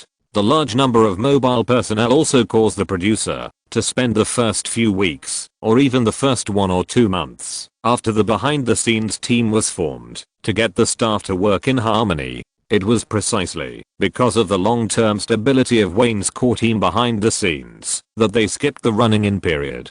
Coupled with the sudden burst of good performances by the actors and sufficient and ample funds, the crew entered a high-speed operation state from the beginning. Cut. This one is past. Under the gaze of countless people in the crew, Wayne's voice came from the loudspeaker. James, you performed very well. Keep up your form. I don't want you to lose it after 2 days of rest. I promise, boss. The male protagonist standing in the middle of several cameras responded loudly. I promise not to go anywhere during the weekend. I will only stay at home to practice. Everyone in the crew understood the meaning of his words, as long as they combined the troubles that the male protagonist had made before the filming. Everyone knew that he was expressing his determination to the director. Without even looking up, Wayne waved to everyone, staring at the shooting plan book, and made a checkmark with a pencil on the page that he opened. It was about 4:30 in the afternoon. When the crew saw him waving, they immediately began to clean up the shooting site in an orderly manner. From time to time, the sound of Guillermo shouting, organizing, and assisting various departments to pack up and seal up the shooting equipment could be heard on the set. After a week of filming, many people in the crew looked at James Franco with new eyes. His good performance was visible to the naked eye. It can be said that the work preparation of the staff behind the scenes was basically not wasted, which also gradually changed many people's impression of him. This kid is very talented. While the huge set was being packed up, Charles Roven came to Wayne, leaned on a prop box, and said casually, "At least it's better than I thought it would be." Wayne shrugged and looked up at the producer. Although the actor's performance was indeed outstanding, he didn't take it too seriously. His current state has appeared in many actors, such as Nicolas Cage during the filming of Joker and Christian Bale during the filming of Batman Begins. The unpredictable performance of an actor has never been a factor in a director's preset shooting plan, especially for some actors. One good and one bad performance is the norm. For example, Nicolas Cage is a representative in this regard. When he is in a good state, he can perform superbly in the whole movie. When he is in a bad state, he is simply a representative of Hollywood bad movies. Who can question his acting skills for such an actor? There are many similar actors in every entertainment circle, such as Huang Xiaoming, who is loved and hated by the audience on the other side of the Pacific Ocean. This guy's in a similar situation. After a well-performing and well-received play that the audience likes to watch, he will immediately reward himself with a domineering CEO, and the acting and plot are so awkward that people tremble. I hope this kid can keep it up. Charles Roven has been in the circle for so many years, and of course he knows all this very well. He shrugged and muttered in a low voice, "You might as well pray, now that he doesn't cause any more trouble." Sofia Coppola joked bluntly while helping to organize Wayne's belongings. She has watched many actors since she was a child and even won the Golden Plum Award. She knows that these actors with quirks in the circle are like a time bomb. No one knows when they will suddenly cause some jaw-dropping trouble. Hearing her ridicule, Charles Roven shook his head and smiled and said nothing more, looking at the busy people on the set in a daze. A week of intense filming work and smooth filming progress means a lot of infrequent workload. Now everyone in the crew has lost the vitality of the first day of filming. They all want to finish the work at hand as soon as possible and go home to have a good sleep as soon as possible. "Boss, I will fly to Canada at 7 o'clock tomorrow morning. I have already communicated with the airport." Nina glanced at Sofia Coppola, who was packing up, and walked a few steps to Wayne's side and reported in a low voice, "I see." Leaning back on the director's chair, Wayne raised his hands and rubbed both sides of his forehead vigorously. Hundreds of people in the Flash crew can take a weekend off, whether they stay at home to have a good sleep or go to the beach to enjoy a beach holiday. These have nothing to do with him. In addition to the Flash, which has already started shooting, he also has X-Men filming in Canada, so on normal weekends, he has to run over to check the progress of the shooting and the progress of some work in the crew. In fact, what makes him most relieved is the Charlie's Angels crew that has already finished in Miami, where Luke Simmons is in control of everything, and from time to time Naomi Watts calls to talk about the progress of the shooting and the problems faced by the crew. So far, at least the three women have not had a big conflict, which is also a miracle in the circle. What's wrong? Is there anything else? Nina stood there with a hesitant look on her face. Wayne raised his head and asked, "Just tell me directly, while I'm still in the mood to listen." The assistant glanced at Sofia Coppola, nodded slightly, and whispered, "Boss, remember the Hasbro toy you mentioned? It's Transformers, G.I. Joe and Mary Jane. These toys are Hasbro's top brands and the most famous ones in North America and even the world." Wayne mentioned it before and asked Jimmy to ask about the relevant copyright ownership issues. "What's the situation?" When he heard about the copyright of the toy film and television adaptation, Wayne's eyes lit up instantly, especially the Transformers in it. This toy adapted movie has a fatal emotional appeal to the young generation in most countries in the world, especially in North America and the other side of the Pacific Ocean. Many children grew up watching cartoons related to toys. Which boy didn't dream of Transformers when he was a child? If the other two are to be made into film and television, they may still need sophisticated production and complete and rigorous market research before they can start production. But Transformers is completely different. As long as the special effects are good, there will be countless people in the world who will empty their wallets for their childhood dreams. Because for Transformers, the protagonists are never real people. The audience always wants to see the Autobots from Cybertron. Hasbro is a toy manufacturer, but it can be considered a member of the circle. Shaking her head, Nina poured cold water on him. For so many years, the film and television copyrights of their toys have been tightly held in their hands. After a simple contact with them and relevant investigations, Jimmy got a result. Film and television authorization is okay, but copyrights are not for sale. This is considered normal. As long as it is a big company in the circle, no one will be willing to sell the copyright in their hands, especially companies related to movies. They are all copyright monsters. As long as the copyright is in the copyright library, it will not cost several times or even dozens of times the market price.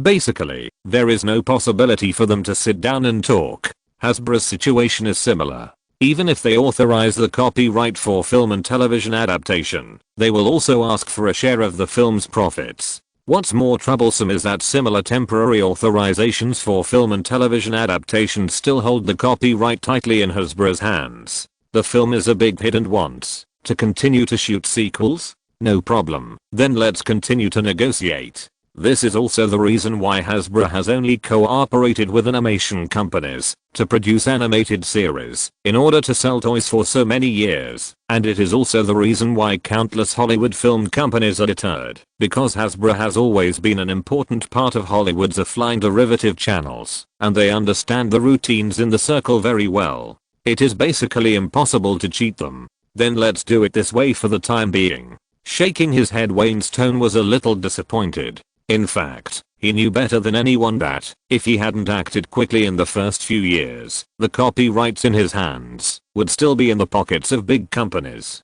The world does not revolve around him, and it is the most normal situation that some things are not as expected. Moreover, with the development of Hollywood in the past 2 years, especially Warner Brothers, which ranks first in revenue among the 6 major Hollywood companies, based on serialized films, more and more people have seen the importance of copyrights, resulting in the increasing prices of best-selling book copyrights and previously published comic copyrights over time. However, there is another good news about copyrights. Nina glanced at her boss's face, pondered for a moment, and then continued, maybe it can be considered good news. Wayne looked up in surprise, looked at her and asked, what? Jimmy said that there is news from Marvel Comics. When mentioning this, the assistant lady would find it a little incredible. The most important thing is that the cooperation that was about to be reached was temporarily shelved because of problems with Tom Cruise. According to Jimmy's account, Stan Lee, the CEO of Marvel Comics and the so-called father of Marvel, has repeatedly made a scene at Universal Pictures, demanding a share of the profits from the movie The Hulk. After Universal Pictures shirked the responsibility for various reasons, in the latest issue of the Hulk comic, Marvel turned the green fat man into a perverted silver demon, which is a typical lose-lose approach. But it is obvious that, even if the relationship has been torn apart, it is not so easy for Universal Pictures to let Marvel Comics fulfill its wish to buy back the copyright. At this point, Nina paused, swallowed a mouthful of saliva, and continued, but the people in Marvel have achieved very good results on the other side. The superhero Black Panther has never been valued by the film company due to well-known reasons such as skin color. Sony Columbia's subsidiary Artisan Entertainment has already agreed to Marvel Comics' request to buy back the copyright, but the price is not low. Both of them know why Marvel Comics is so proactive. The company is now in great difficulty in generating revenue and is completely relying on loans to survive. It's not that all comic fans have disappeared, but because a new generation of comic fans has begun to emerge, and because the entertainment industry has entered the computer age. According to the information Wayne has learned, Marvel Comics has already planned to apply for bankruptcy protection. If it can't find a new revenue point, Marvel Comics will face bankruptcy reorganization within 1 or 2 years at most. In fact, bankruptcy reorganization is not a bad thing for this comic giant. At that time, the company will be divided into several branches, such as copyright licensing, toys, comic book publishing, and even internet entertainment development and film and television departments, which is more likely to give this deformed giant a new life.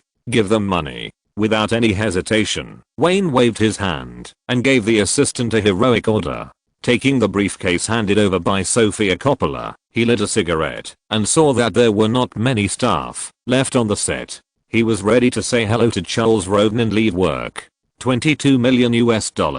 When this number was blurted out by the assistant, it attracted Sofia Coppola's attention for the first time. She widened her eyes and was obviously shocked by the huge number. Although the price of copyrights in the industry has risen, it should not be so high. The situation of hundreds of thousands of dollars in the early 1990s is indeed rare, but the price of tens of millions of dollars for a film and television copyright with uncertain market prospects is still too shocking in this era. You contact Jimmy and Colin and give them money to operate. Even after hearing this obviously overpriced number, Wayne did not hesitate at all, nodded directly, agreed, and finally reminded him, move quickly and don't let Sony Columbia react. I understand. It is obvious that Arts and Entertainment is a subsidiary of Sony Columbia, but not a holding subsidiary. The two have always been operating and managed separately, and each has its own operating system, just like Walt Disney and Miramax. Similar situations are everywhere in the industry, but once this matter is dragged on and Sony Columbia acts, the final result is really uncertain. These giant companies are completely rogue when it comes to copyrights. If they enter their site, it basically means that there is no possibility of obtaining it. Wayne and Charles Roden confirmed and reminded him again about the film that had been shot, then walked out of the studio, got on the tram, and left Warner Studios. All the way, Sofia Coppola had been looking at him with hidden eyes. This woman now didn't understand why he spent a lot of money to collect copyrights. According to the general rules in the circle, as a director, you should never use your own money to make a movie. This is the iron rule of big directors in the commercial field. Because no one can guarantee whether a movie can be successful, Steven Spielberg can't, George Lucas can't, and her father Francis Ford Coppola can't either. Not using your own money to make a movie has become an unspoken rule that all big directors follow. Let the production company pay, they are responsible for shooting and production, and then take the top remuneration they deserve. This is the normal practice of big commercial film directors. Obviously, Wayne's action of collecting movie copyrights is particularly alternative, especially when he bought it at a premium price.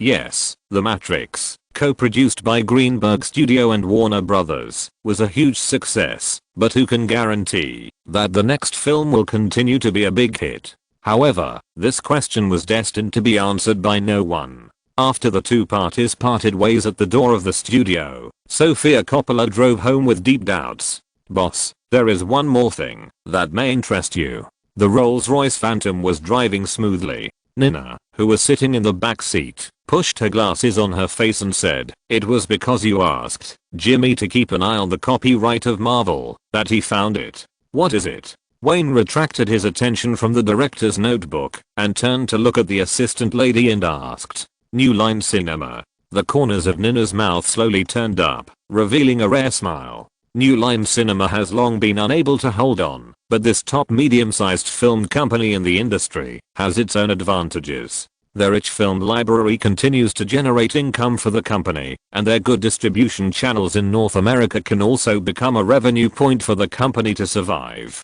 Unfortunately, New Line Cinema is best at making B-level films with small wins and big losses, but it seems to have been abandoned by the market in recent years, resulting in the company now being able to survive only half dead.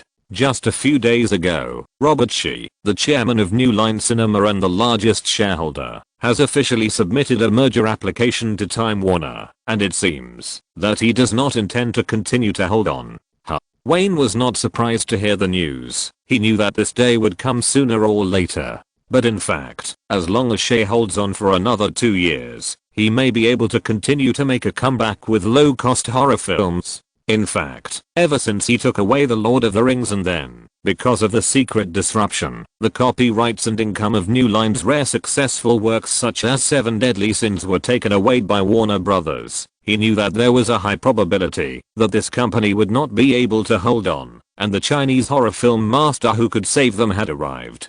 Go on. Nina nodded, thought for a moment, and continued. Time Warner should have agreed to let Shea sell his shares to cash out, and then divest New Line Cinema's film library and copyright library, and merge them into the Warner Brothers system. As for New Line Cinema's other businesses, such as television, film, and television production, and distribution, they will be sold separately according to the rules of the industry. But Jimmy noticed that New Line Cinema has something that you will definitely be interested in, the full series of film and television copyrights of Marvel's Blade. You know, boss, Jimmy has been a little so neurotic that, as long as he sees the word copyright, his first reaction is to buy it. Let Jimmy go and talk. If it's appropriate, just buy it. Wayne understood better than anyone why this happened. It was because he had made this agent, in the process of continuous buying, become what Nina called a copyright neurotic. But after thinking about it, he shook his head again and continued, try to contact him.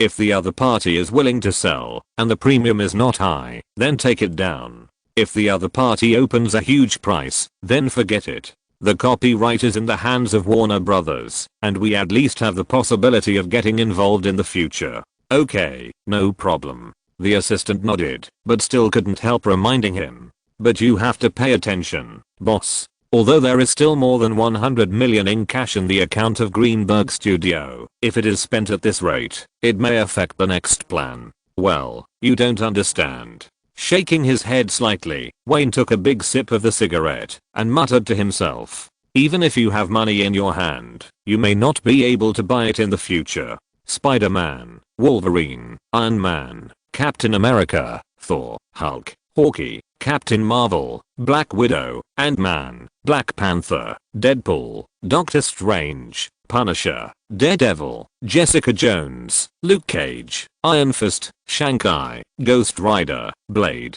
Looking at the Los Angeles street scene outside the car window, the superheroes in Marvel Comics flashed through Wayne's mind one by one, and he sighed in his heart. Basically, because of some of his actions, this movie giant that was destined to rise no longer had any hope or opportunity to rise. The copyrights were scattered everywhere, and the group company was so poor that it had to go bankrupt for protection.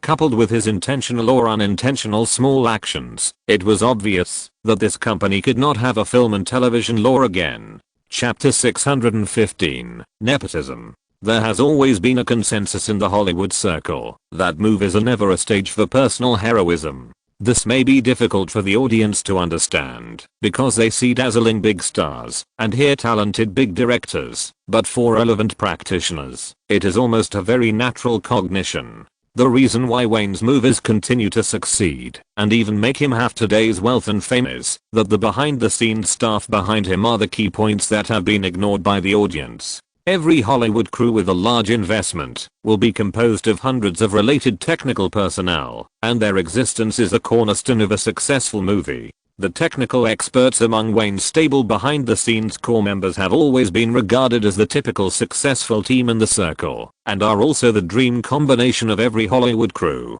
The same is true for the X-Men crew. After this period of filming work running in, this crew, which is not short of experts in various trades, has also entered a relatively smooth shooting state. As a key project of 20th Century Fox, it means that there will never be a lack of funds to invite outstanding behind-the-scenes personnel. Indeed, this is a perfect commercial society. As long as enough salary is paid, at least in terms of hardware configuration of the staff behind the scenes, X-Men has no shortage of anything. The crew's filming work is going more and more smoothly. According to the current progress, Brian will be able to complete the filming of the lens material by early November at the latest. A large black Mercedes-Benz commercial vehicle drove out smoothly from Toronto Pearson Airport. Kevin Feige, the producer in charge of the main affairs of X-Men, immediately began to report on the crew's work progress in recent times after Wayne and his party got on the car.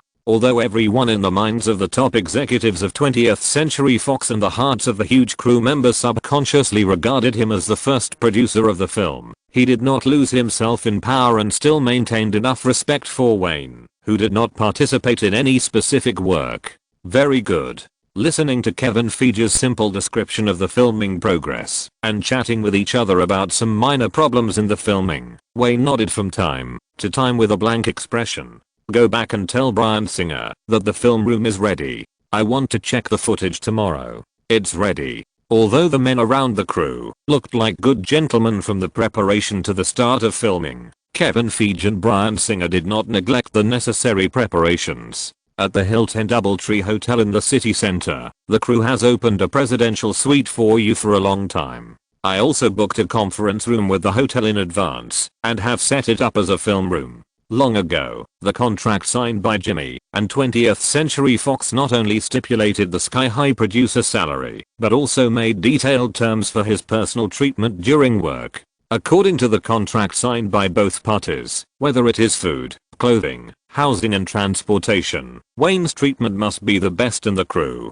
Therefore, even if he only came occasionally on weekends to check the progress of the crew's related work, Kevin Feige strictly followed the contract and provided and retained the best working environment for him. Even if the hotel's presidential suite was left empty, these external conditions must be met. After hearing Kevin Feige's answer, Wayne nodded silently. There is one thing he cares about more than anyone else. That is, 20th Century Fox spent a lot of money to invite him to come, just to ensure the success rate of the movie, not just to come up with a development outline and script of X-Men. Although both parties know in their hearts that most of his sky-high salary is the buyout fee for this trilogy outline and script, he is not responsible for the specific work, including the financial control of the crew and other important rights, which have been handed over to Kevin Feige. These have been marked in the contract in advance, but one thing is very important, that is, he must control the direction of the film and not go astray. Therefore, all the footage that has been shot must be confirmed by him in the end. Without his nod, even if the film is fully shot, others have no right to do post-production work. The car drove steadily towards the city of Toronto. Wayne looked at the street scene that was rapidly receding outside the car window and asked casually, didn't there be any trouble in the crew during this period?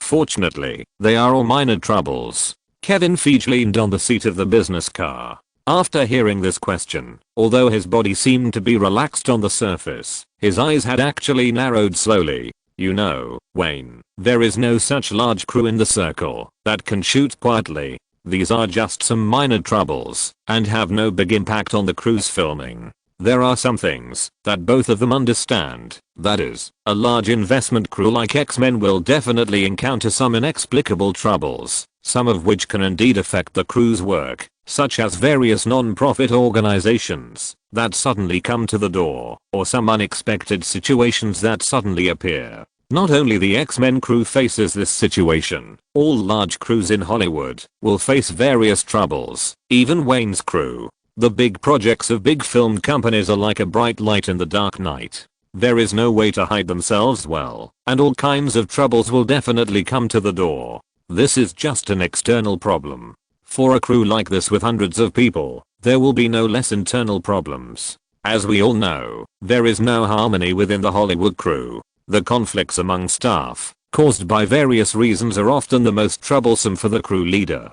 At this time, Kevin Feige is like this. As the crew of X-Men has passed the running-in period, the actors and behind-the-scenes staff have all entered a good working state. Various small internal troubles have become hidden dangers that may affect the progress of the work. Holberry glancing at the face of the man next to him, Kevin Feige sighed in his heart, and after a moment of silence, he continued to speak, saying, Wayne, you know, as long as those actresses enter the crew, they will become another kind of brainless creatures, so, Hearing the other party mention a black pearl, Wayne's brows slightly frowned, retracted his gaze that had been looking out the window, turned his head to look at the crew producer and asked, "Hallberry caused trouble in the crew?"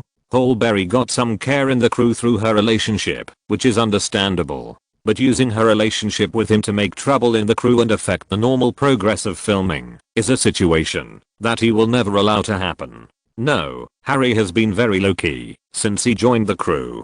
Fuck. Speaking of this, Kevin Feige burst into a swear word in his heart. Originally, he didn't need to care about such a small problem, but considering the relationship between the Black Pearl and the man around him, it would be better for him to speak out instead of letting the Black Pearl talk about these trivial things. About 3 or 4 days ago, the news that Hallberry was paid $6 million for this project was passed on to the crew by someone.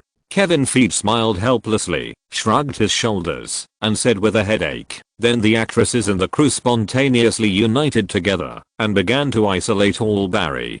At this point, he looked at Wayne's face again, and the corners of his mouth twitched violently for a few times before continuing. Then those male actors gradually began to isolate her. You know, Wayne, those actors have become neurotic because of their comparison in personal treatment. Things like this are not uncommon in Hollywood crews, and Wayne certainly knows this. Those actors just isolated Hallberry together and did not take any further or more excessive actions. In fact, she has already taken the upper hand in this invisible collision.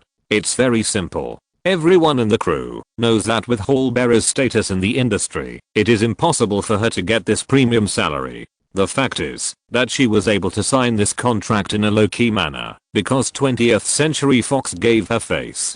The salary of $6 million is indeed much higher for Hallberry now, but if you combine her popularity in several films before, plus some other reasons, it is actually not unreasonable. But X-Men is destined not to be a standalone movie. What if there are sequels in the future? Should she be paid more? You know, in Hollywood, asking for high salaries for participating in sequels has long become a routine in the industry. Wayne smiled, but didn't say much. He just waved his hand and asked, does it affect the daily work of the crew? Not yet. Kevin Feige saw that he had a smile on his face, shrugged and said with relief, then don't worry about the things between the actors. As long as it doesn't affect normal work, the crew doesn't care about any conflicts between the actors. This is the most normal practice in Hollywood. The shooting time of a movie is 3 or 2 months in the short term, and no longer than a year. After the work is finished, everyone goes their separate ways. Everyone is a work relationship, and no one cares about the personal relationship between the actors. If it weren't for the relationship between Hallberry and Wayne, Kevin Feige would not talk about these things. Sometimes society is so realistic. And for Wayne, he has never concealed the nepotism. It is also a normal thing in the circle to find ways to give his people better treatment, so he is not afraid of people talking about it at all. The car was silent again. After the group arrived at the Hilton Doubletree Hotel, they stopped for a while, and the car set off from the hotel again and drove to the location where the crew was filming. Along the way, the two did not mention this topic, and they only communicated with each other about the work of X-Men. Chapter 616. At least they knew to go to the McCube car, right? The black Mercedes-Benz commercial vehicle stopped at the old brewery district in Toronto. Led by Kevin Feige, Wayne and his party entered the filming site surrounded by the crowd in a low-key manner. If you have seen X-Men, you will notice that the opening scene of the movie is a Polish concentration camp in 1944. This is where Magneto's parents were killed, and it is also here that Magneto first demonstrated his superpowers. In fact, the opening scene of this movie was shot in the old brewery district in Toronto. In the last century, this was the most famous brewery in Toronto, known for brewing mellow and foamy beer. Then it was developed by a group of artist enthusiasts. The old factory area was divided into several areas by several small streets, and the brewing equipment inside has always been preserved. After the transformation of these artists, many entertainment venues have been added here, making it a resort for their artistic creation. Although it is now closed by the crew for filming, the so-called artistic traces on the wall are still there. Wayne observes back and forth from time to time. As soon as he enters this place, he immediately thinks of the 798 deep in his memory. In fact, the entire X-Men filming work was carried out around Canada, or in other words, around Toronto. For example, the mutant school in the film was actually filmed in an ancient castle, which is one of Toronto's most famous attractions, Casaloma. The mutant school was filmed in the castle, and the outside was moved to Alger, a small town east of Toronto. The crew rented the former mansion of Samuel McLachlan, the founder of Canada's first automobile, which is also a historical site. Hollywood's filming work has always been full of fantasy and incredible. Of course, the Hollywood crew's free and unrestrained filming has nothing to do with film art. It is entirely for the convenience of filming and the low cost of renting a venue. Mike, pay attention to the amount of water coming out of the rain. No problem, Benjamin. Pay attention to the positioning of the extras. I don't want to see any more low-level mistakes. Don't worry, I promise there won't be any more. On the set, Bryan Singer shouting came through the loudspeaker, constantly confirming the preparations of various departments of the crew before the official start of filming. Wayne and others did not interrupt the filming and squeezed in among the onlookers to watch the filming that was about to begin. Obviously, this shot is the opening scene of the entire movie, with the background of a Polish concentration camp in 1944 under heavy rain. Soon, as the preparations of various departments were completed, the set gradually became quiet. With the sound of the board in the hands of the script supervisor, the filming officially began. The filming scene was far more chaotic than what the audience saw on the big screen. Under the command of the assistant director, a large group of actors walked slowly in front of several cameras in the artificial rain falling from the sky, with expressionless faces, according to the positioning method that they had practiced countless times. The scene was full of mud and water, but it was strangely quiet. There was no other sound, except the sound of people's footsteps. In fact, this shot on the big screen is full of shouts, barking dogs and various growls, but it is completely unrealistic to record the sound on the spot in such an environment. All background sounds must be added in post-production. Cut. No problem with this one. Benjamin, go talk to that kid again. After the shooting starts, let him lie down in the mud, and don't move at all. As Bryan Singer's voice sounded, the noise on the set immediately returned. The props and set staff began to quickly set up the shooting scene, and the makeup artists began to chase the actors to touch up their makeup. Everyone was busy with their own work. Let's go. Seeing the end of the shooting, Kevin Feige whispered, "It seems that the next set of shots will have to wait until lunch is over before we can continue." Wayne nodded slightly and walked directly to the director's seat with a few people. Since entering the shooting set, he has been silently observing the operation of the crew. Whether before or now, at least he has not picked out any major problems. Especially this time, you know that a shooting scene like this with dozens or hundreds of people involved, and the background of bad weather is actually not easy to shoot. Usually, such shots require dozens of attempts. Even he has no good solution. The harsh shooting environment, the large number of participants, and the cooperation of multiple departments make it difficult to ensure that there are no problems in every link. You have made great progress. Standing behind the director's monitor, Wayne shook hands with Bryan Singer, then patted him on the shoulder and praised him. Compared to when you just started shooting, your control over the crew has improved a lot. Thank you, Mr. Greenberg. Bryan Singer nodded politely with a hint of nervousness. In fact, for most Hollywood directors, they need to exercise their workability under huge pressure, especially for the deployment and control of large crews. The same is true for the X-Men crew. After a period of personnel running in, Bryan Singer is also making rapid progress. Compared with the immaturity when he just took over the crew, he has now begun to get used to working under pressure.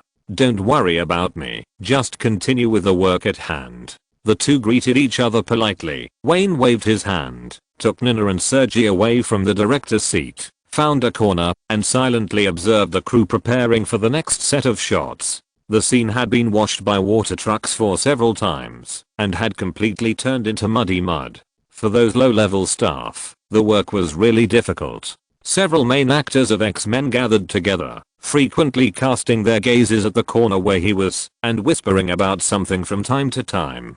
"Honey," a crisp voice appeared behind Wayne, and Wayne turned around. Paul Barry, who was dressed in casual clothes, smiled and didn't care about the eyes of other people in the crew. She opened her arms and gave him a warm hug. "You haven't come to see me for a long time, dear. Well, you look good."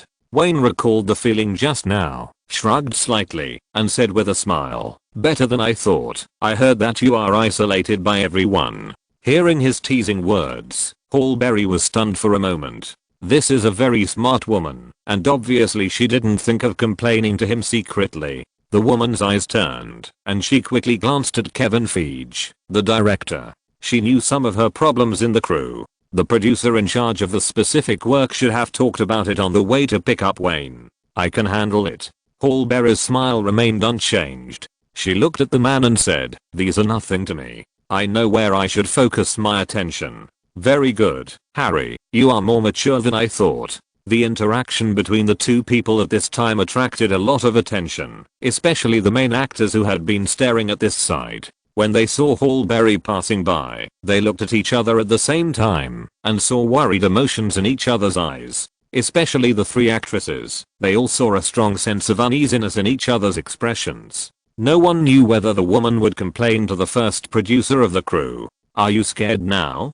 Hugh Jackman muttered in a low voice after seeing the performance of several people. In fact, for him, there was no conflict at all with Hallberry, but when all the actors and the crew spontaneously formed a group to isolate each other, he could only choose to stand with most of them. There was also a very important reason. Storm's salary was much higher than that of the male lead. "I heard that Hallberry was once officially with Wayne Greenberg." Rebecca Omijan raised her arm, poked Famit Johnson beside her, and said with a pout, "Do you think this B***H will frame us?"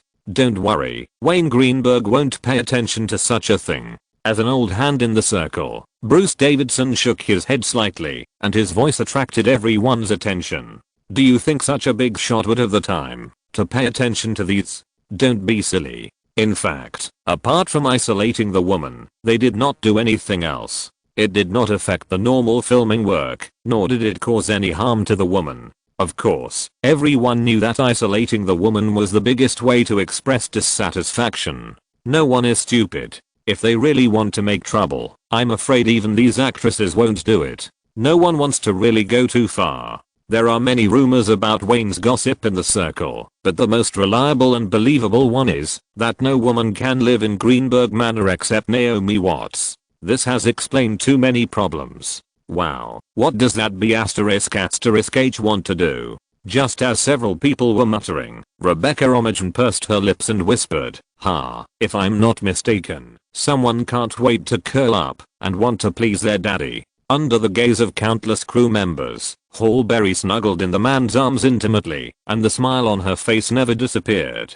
After a while, she even whispered something in the man's ear, and then held the man's hand intimately, and walked towards her Macute trailer. Almost all the men had a smile on their faces. Even the assistant director Benjamin leaned against the director's monitor, winked at Bryan Singer, and whispered, "Boss, do you want to make a bet? I bet Storm's voice will come through. F***K. Shut up." Unexpectedly, Bryan Singer frowned and interrupted the assistant director's teasing. "That's not our concern.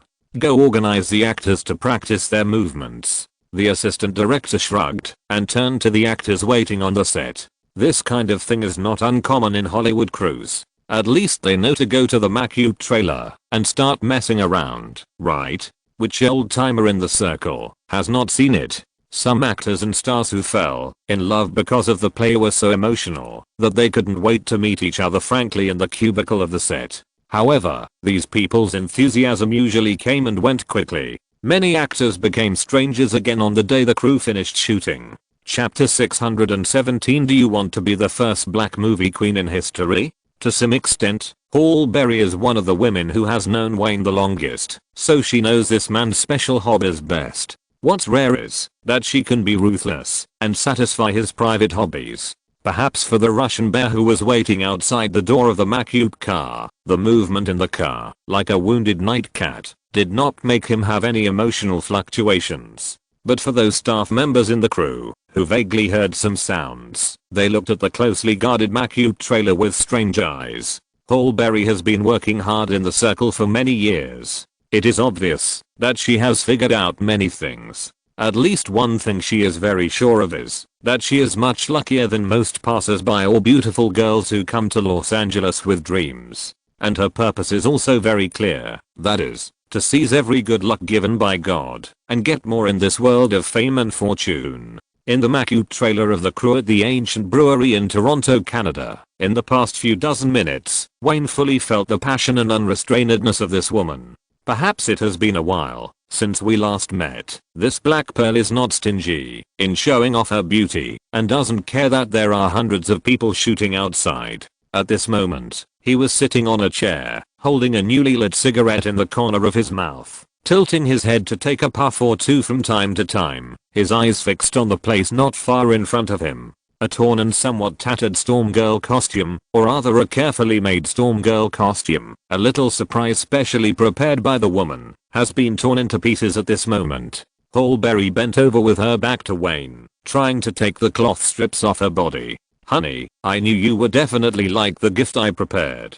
Throwing the tattered clothes aside, Holberry didn't care about the man's greedy eyes at all. Like an elegant wildcat, turned around and walked over. "It's a pity that I only ordered this one. It's okay. If you like, you can order more when you return to Los Angeles." The man blew out a long puff of smoke, and his voice was mixed with the teasing that adults understand.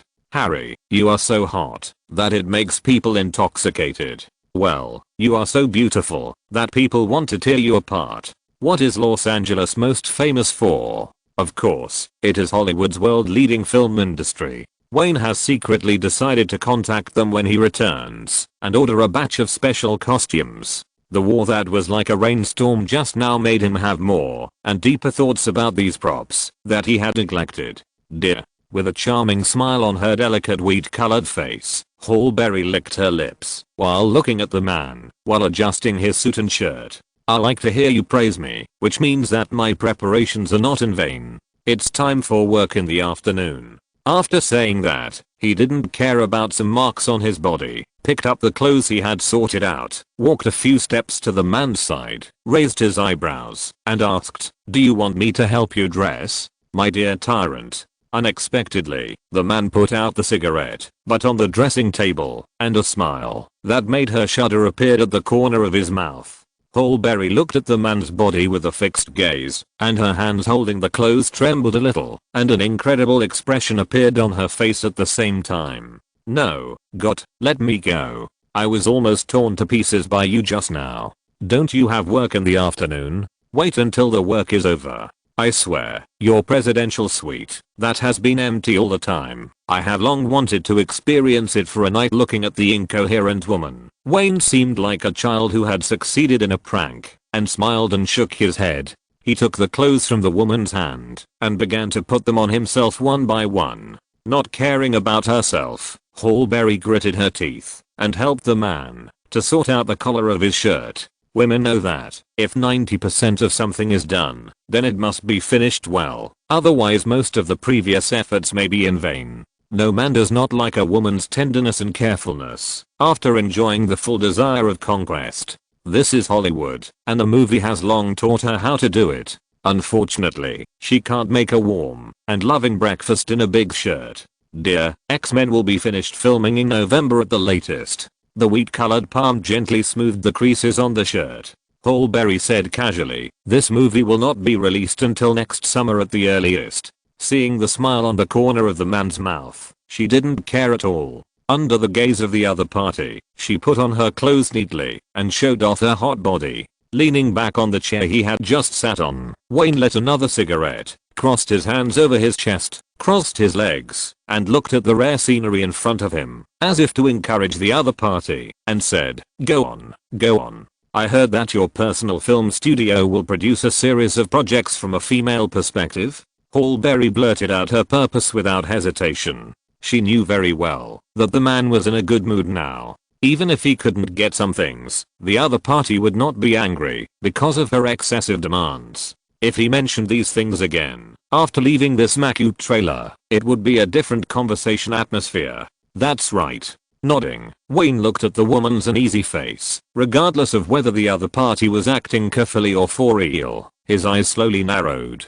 Hollywood is undoubtedly a game of fame and fortune. It is a game, and there will be certain rules. For example, if you enjoy the flattery provided by a woman at the cost of her life, you must give this woman who treats herself as a human being and tries her best to flatter you what she wants within a certain range. Although this rule is not as useful as a piece of toilet paper in the eyes of most Hollywood bigwigs, at least for him, he likes this kind of exchange of giving and getting. Come on, little wildcat, tell me your ambition. After waving to the woman, and after she sat on his lap obediently, Wayne shook his head slightly, tilted his head to look into her eyes, and said, "Tell me what you want, while I'm in a good mood." Feeling the strong muscles on the man's body, Hallberry was ecstatic in her heart, but she kept trying to keep her face apprehensive. Looking at this tough face close at hand, she suppressed her surprise and whispered tentatively, "Dear, you know, there are too few projects suitable for black people in the circle. Even with your care, it is impossible to continue to star in big projects." Wayne nodded silently. What she said was an objective situation. Hollywood looks like a world film factory, as if there are projects starting to shoot every day, but in fact, the big projects that can be counted have always been a scarce resource that countless star agents have been eyeing. Hollywood is not a glamorous and kind place at all. Here, every step is a fierce competition. It can be said to be a battlefield full of gunpowder. And in those projects with a certain investment scale, which are not many in the circle, the roles of ethnic minorities are even rarer. This means that the African actors in the circle are eyeing these rare opportunities. Although these African actors are like persecution delusions all day long, they are very strong in groups. In fact, the internal competition is much more fierce than that of the mainstream skin color. Therefore, any actor who can get to the first line position in the circle with black skin has almost experienced efforts far beyond the imagination of ordinary people. African men are actually better. After all, whether it is shit, urine, fart comedy or various commercial productions, there are often some funny roles. But African women have become rare in getting good roles, and they have to compete with countless people. I know that there are very few commercial films suitable for African Americans. Sitting in the man's arms, Hallberry saw that he looked thoughtful and waited for a while before continuing to speak. Even if there is a project that needs us, at best we are vases with very few roles. This is the situation. Of course, there are some African vases in some large commercial productions, but as far as the positioning of vases is concerned, Africans have far fewer shots than whites. These are basically the default rules of production companies, because no company will take risks in commercial films. But even African vases in mainstream commercial films must be white enough and beautiful enough, and must conform to the aesthetics of the mainstream public. Fairness has never existed in Hollywood, a commercial society. Hearing the woman's words, that seemed to be weighing and speaking slowly, Wayne suddenly laughed. He looked at the face in front of him, which was definitely considered delicate among black people, and said with a smile, "Harry, you should know that I like ambitious women." So, when it came to the key point, Hallberry was very nervous, staring at the man's eyes, and gritted his teeth. "So, honey, I want to ask you, among the series of female perspective films produced by Greenberg Studio, are there any with black women as the protagonists? Are there any suitable for me?" "No." Without waiting for the woman to close her mouth, Wayne gave a chilling answer.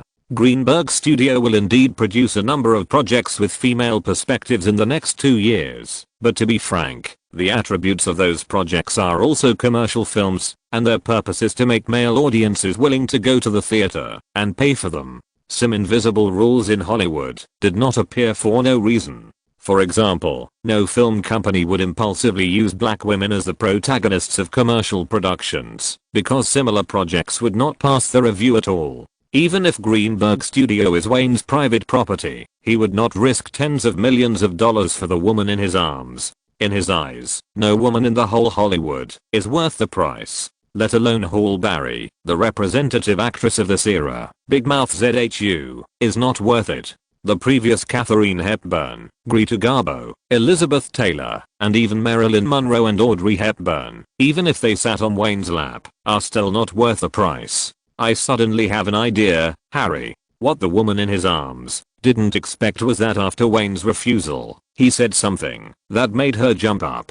"Do you want to be the first black actress in Hollywood history?" Do you want to be the first black actress in Hollywood history? This sentence made Halle Berry jump down on Wayne's lap. Oscar Best Actress. This title, at least Halle Berry has never dreamed of, because it is not realistic at all. She is relatively familiar with the whole process of Wayne's impact on the Oscar for Best Director. The large amount of media resources, money, and various unprecedented strategies for rushing for awards were mobilized, and only in the end did he have the grand occasion on the Oscar stage. You know, Wayne himself has accumulated enough so-called points. Before this rush for awards, he had been nominated for Best Director 3 times. Coupled with his own racial advantage, he was able to exempt himself from the disadvantages brought by his age to a certain extent, and let those Jewish bosses in the circle vote for him with a pinch of their noses. This alone is not enough. If there are only the above conditions, it will only give him an opportunity. No one can tell whether the subsequent means of lowering the Oscars lower limit are necessary, but everyone in the circle knows that if there were no Warner Brothers and Wayne's money-making strategy, it would be uncertain who would win this award. With all these advantages, so much effort is still needed, which shows how fierce the competition for the heavyweight Oscar is. For Halle Berry, knowing a little more will naturally give up the so-called black movie queen dream, because no matter from which aspect, she has no chance of becoming a candidate. Honey, are you serious? Halle Berry quickly regained her composure, but there was still a certain light of expectation in her eyes, looking at the man who was smoking with a playful face. Or is it a joke? First of all, you have to be at least prepared. Shaking his head, Wayne was like a goat-headed demon with horns on his head, and his tone was full of temptation to humans. Harry, think about it. If you can become the first black Oscar winner in history, will you still worry about commercial films coming to you? Will you still worry about not having fashion endorsements? Think about Greenberg Manor. When the time comes, you can buy a similar one yourself, and then become a princess in your own territory. What preparations do you need to make? Although she always felt that this was a prank played by a man for fun, Halle Berry couldn't help but have a fantasy about her future after hearing the man's whisper. She kept giving psychological hints in her heart that this man would have a way to make this dream come true as long as he wanted to. Dear, no matter what preparations you need to make or what you pay, as long as I have it, you can take it away. No, no, no, not now. It needs a proper time. After thinking carefully in his heart again, Wayne put away his smile and shook his head, stretched out a finger, shook it in front of the woman's face, and said, "Calm down and take care of the work in front of you first. Since I dare to say it, I have a certain degree of confidence, but we all need time to prepare." What time? The man at the waist wanted to end the topic, and Halle Berry quickly asked. As long as there are practitioners in Hollywood, no one can withstand the temptation of the Oscar statuette, and she is no exception, so she can't wait to ask for more information. Wayne shook his head with a helpless smile, and the corner of his mouth twitched. Don't be silly. Do you think that with the current social trend, black people can stand on the main stage of the Oscars? After saying that, he ignored the woman's urgent gaze, patted her face, opened the door of the Macute trailer, and walked towards the set, where filming had already begun. Some things can't be said at all. Is he going to tell the woman that 2 planes will hit the Twin Towers at all costs? Then this country will fall into serious anti-war sentiment, and the social trend will suddenly change drastically. The mainstream society will begin to hope to unite all the minorities that can be united. Don't look at Hollywood movies. Attacking ruling figures has become politically correct, but this so-called free circle has never been far away from political trends. When the whole society is caught up in anti-war thinking, the Oscars, as the bridgehead of public opinion for the whole society, must of course stand up and show and lead to political correctness in its own way. Under this social trend, the mainstream society is trying its best to unite those minorities that never cared about before. Oscar is also a member of the mainstream society. How can they be missing? Therefore, at a certain award ceremony, 2 or more minority groups as representatives walked onto the main stage. That means the mainstream, which has become something that many people expected. Again, since he thought of the cause and effect, Wayne's approach is to make all preparations first, and then quietly wait for the opportunity to come. When the right time comes, the appearance of a black actress is more dependent on social and political trends, and the cost is actually not that high. This is different from Wayne's own award winning. He is more like going against countless deep-rooted rules and forcibly taking what he wants. The latter is more like going with the flow, and there is no comparison in the difficulty of going back and forth. Regarding this incident that was mentioned by chance, Wayne couldn't resist the woman soft and hard that night, and only left a sentence, "Pay attention," to hone your acting skills, and then stopped asking related questions. The next morning, after carefully checking some of the shots of X-Men, and making sure that everything in the film was in his plan, he hurriedly boarded the plane back to Los Angeles. After all, the Flash was his top priority. "I noticed that you told Nami more than once about your instructions to Harry on the phone." On the plane to Los Angeles, Nina saw that he had no intention of wearing an eye mask to catch up on sleep.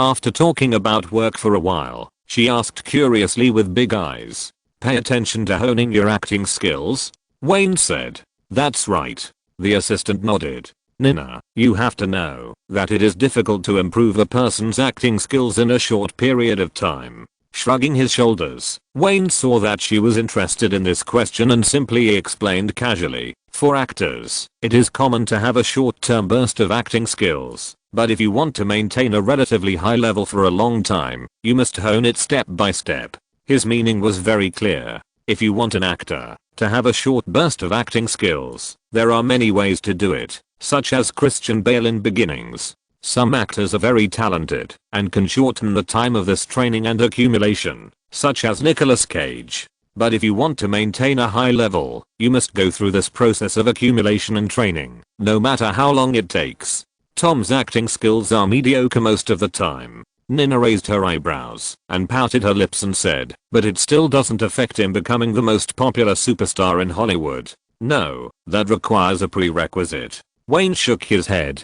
"First of all, you have to meet certain standards, or you have to have the most basic acting skills first. After becoming famous, all kinds of temptations and fame and fortune are within reach, which will make most actors lose their motivation to continue to hone their acting skills. In the end, their acting skills will stagnate, and the audience will clearly feel that the actor is just himself in every role." Looking at the thoughtful assistant, he finally added, "But, Nina, don't underestimate Tom. He will maintain that screen style because the audience likes it, and it can make money. If you have seen his early films, you will find that Tom Cruise is such a good actor. Then you let Harry and Nami hone their acting skills." Just some plans. Looking at the white clouds outside the window, Wayne smiled and murmured, "On the Oscar stage, I said that Nami would also get that damn little golden man." Chapter 618. I don't agree. Once he got into work mode, Wayne's life would become extremely regular, which lasted until late October. In addition to plunging into Warner Studios on weekdays to work on the filming of The Flash, he also had to pay attention to the progress of X-Men on weekends. At the same time, Peter Jackson, who was preparing for The Lord of the Rings in New Zealand, and producer John Gray, who represented Wayne and Warner Brothers as the investor, also maintained daily contact with Los Angeles. As time went by, the preparations for this epic masterpiece were also on track. The filming progress of the Charlie's Angels crew in Miami was once more than a week ahead of the filming plan, and the film was gradually entering the final stage. According to the latest information transmitted to Nina, the filming of the lens material will be completed by the end of November at the latest, and the film will soon enter the post-production work. Various work information kept coming in, and the closer the filming progress of each crew was to the end, the more decisions Wayne needed to make. In addition to the filming of The Flash at hand, for a while, he could no longer take care of any problems in his life except work. As the year draws to a close, the atmosphere in Hollywood is becoming increasingly enthusiastic. Seeing that another year's awards season is coming, all the industry players and the entertainment media on the streets of Los Angeles are accumulating their last strength to prepare for this carnival of fame and fortune. Listen, you did very well before. The outside world's disturbances seemed to have nothing to do with Wayne, and he didn't care about anything else besides work. In the studio of Warner Studios, he gave instructions to James Franco, who was wearing a red prop suit and covered with sensors. Just control your expression and run as you practiced during the preparation, okay? James Franco nodded as he accepted the makeup artist's final touch-up. Okay, this is very simple for me. Just as Wayne said at the beginning of the filming, every actor will have ups and downs, and the newcomer James Franco is no exception. During the first few days of filming, the smoothness of the entire crew was far beyond his imagination. The male lead's performance was excellent, especially those scenes centered on the male lead, which often entered the performance state very quickly, making the entire filming work seem to have a kind of hearty illusion. Unfortunately, the good performance state did not last all the time. With the addition of various supporting roles, the interactive scenes between actors increased, and James Franco, who had previously performed very well, began to frequently NG in front of the camera. But this is all normal. Wayne had already made relevant preparations. Even as the filming progressed, the actors and behind-the-scenes workers began to enter the fatigue period of work, and the filming efficiency of the crew was actually maintained very high. A very important point is the difference in film types. In the works he shot before, they actually carried rigorous artistic element, so the requirements for performance were quite strict, especially the two Batman and The Departed in the past 2 years. But The Flash is completely different. In fact, this is a pure commercial popcorn. Wayne's performance of the actors is much easier to talk to than before. He will not continue to ask the actors to repeat it if it almost reaches the basic qualified line. The relatively loose performance requirements make the crew very efficient. No one is really stupid enough to pick performances from commercial popcorn, and he naturally won't ask the actors to play out any acting explosions in movies like The Flash and use so-called profound performances to reflect humanistic care. Okay, The Flash scene 97, Act 1, first time, start. The voice of the script supervisor sounded, and James Franco immediately made a preparatory movement for running. After a slight pause, a trace of nervousness appeared on his face, and then he immediately stepped forward and ran forward with great strides until he was completely out of the camera, and then slowly stopped. The entire shooting scene was surrounded by green screens on 3 sides. Although such green screen shooting is much easier than real shooting and can better reflect the speed special effects of The Flash, relatively speaking, there are also many troubles that need to be solved in the later stage. This scene mainly reflects the test of the Flash Barry Allen after being struck by lightning and gaining superpowers. The relatively simple and fast shots made the entire crew shoot for a whole afternoon before getting Wayne's nod. When the green screen was first used extensively, the actors and behind-the-scenes workers were very curious about this shooting method. However, after shooting more, everyone began to hate green. The main reason was that the performers were uncomfortable with the sensors attached to their bodies, and the audience also felt puzzled. At the end of another day's work, everyone breathed a sigh of relief and started to chat and laugh with each other while packing up. Nina, who was staying in the corner, came up behind her boss after Guillermo announced the end of work. While watching Sofia Coppola helping him organize his things, she whispered, "Jeff just called and hopes you can go to Warner Brothers after work. Do you know what it is?" Standing up and stretching hard, Wayne tilted his head to light a cigarette, looked at the assistant and asked, "Today?" "Yes, in a while to be exact." Nina nodded, glanced at Sofia Coppola secretly, and continued, "As I reported to you before, all the filming of The Matrix has been completed. Today, Zack and Hector have led the crew back to Los Angeles, and they are both at Warner Brothers now." Wayne suddenly realized that he had been busy with the work at hand and had neglected many problems during this period. The filming of the third part of The Matrix was completed, and he really couldn't stay away from show up. After all, this was a project jointly invested by him and Warner Brothers, and it was related to his vital interests. "Okay." He nodded, signaled to producer Charles Roven, and turned to walk out of the studio. Unlike what he imagined, in Jeff Robinoff's office, not only Zack Snyder and Hector Henry were there, but also several main actors of The Matrix. After he pushed the door open, he hugged everyone and thanked them for their hard work. After the greetings, when everyone sat down again, Jeff Robinoff took the opportunity to trim his cigar and secretly gave Bruce Rosenblum a look. The head of distribution of Warner Brothers nodded slightly, with a smile on his face, and spoke first. "Wayne, you know, The shooting and post-production of The Matrix have been carried out simultaneously. If we move quickly, all the work of The Matrix Revolutions can be completed before the end of December. While speaking, Bruce Rosenblum first glanced at the main creators and then carefully observed Wayne's face. Seeing him take the cigar handed by Jeff Robinov and light it without any other expression, he frowned slightly and secretly cursed at some shareholders in his heart. It's like this. The completion progress of The Matrix is about a month faster than Warner Brothers expected. Therefore, after internal discussions, the company hopes to get the film into the theater market as soon as possible. The film will be completed by the end of December at the latest, and then we will immediately hold a media preview and send The Matrix Revolutions to the theater market before the Oscars.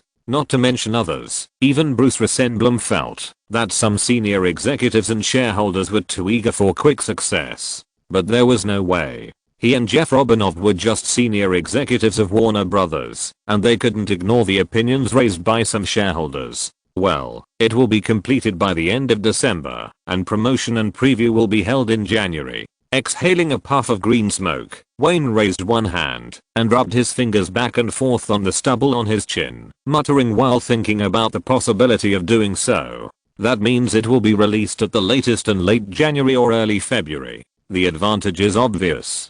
Compared with the summer season in the middle of the year, the competition faced in this period in early 1998 can be said to be completely stress-free. I believe that the shareholders who proposed this plan also consider this, because with the influence of the first two parts of The Matrix, it is easy for one company to dominate the market without fierce competition, and it is even possible to dominate the entire early 1998 period. F***K. February. Wayne's fingers trembled, and his eyes immediately widened, and he reacted immediately. How is it? His strange behavior and rare swearing made several people in the lounge look at him. Jeff Robinov thought he was too eager for quick success, and immediately explained, "Listen, Wayne, there are many benefits here.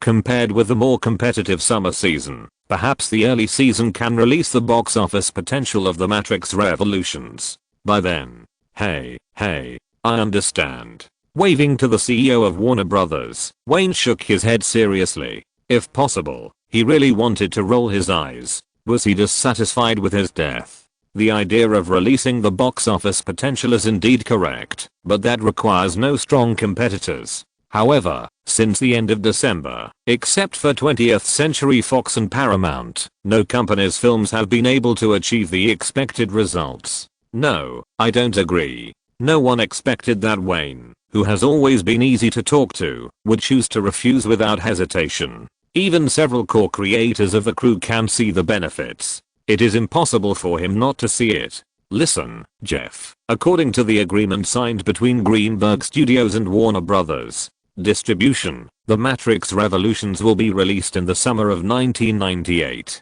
There will be no change to this. My opinion is that everything is going according to plan stipulated in the contract. Chapter 619. I already have the little golden man, so let it go this time. The atmosphere in the entire office, with Wayne's sudden change of expression, suddenly fell into an inexplicable awkwardness. Jeff Robinov had hoped that several main creators of the crew would be able to persuade Wayne at the right time, but when he looked at them, he almost died of anger. Zack Snyder, the director of the entire Matrix series, immediately chose to lower his head after hearing Wayne's serious refusal, as if there was something in the coffee on the coffee table that made him extremely interested.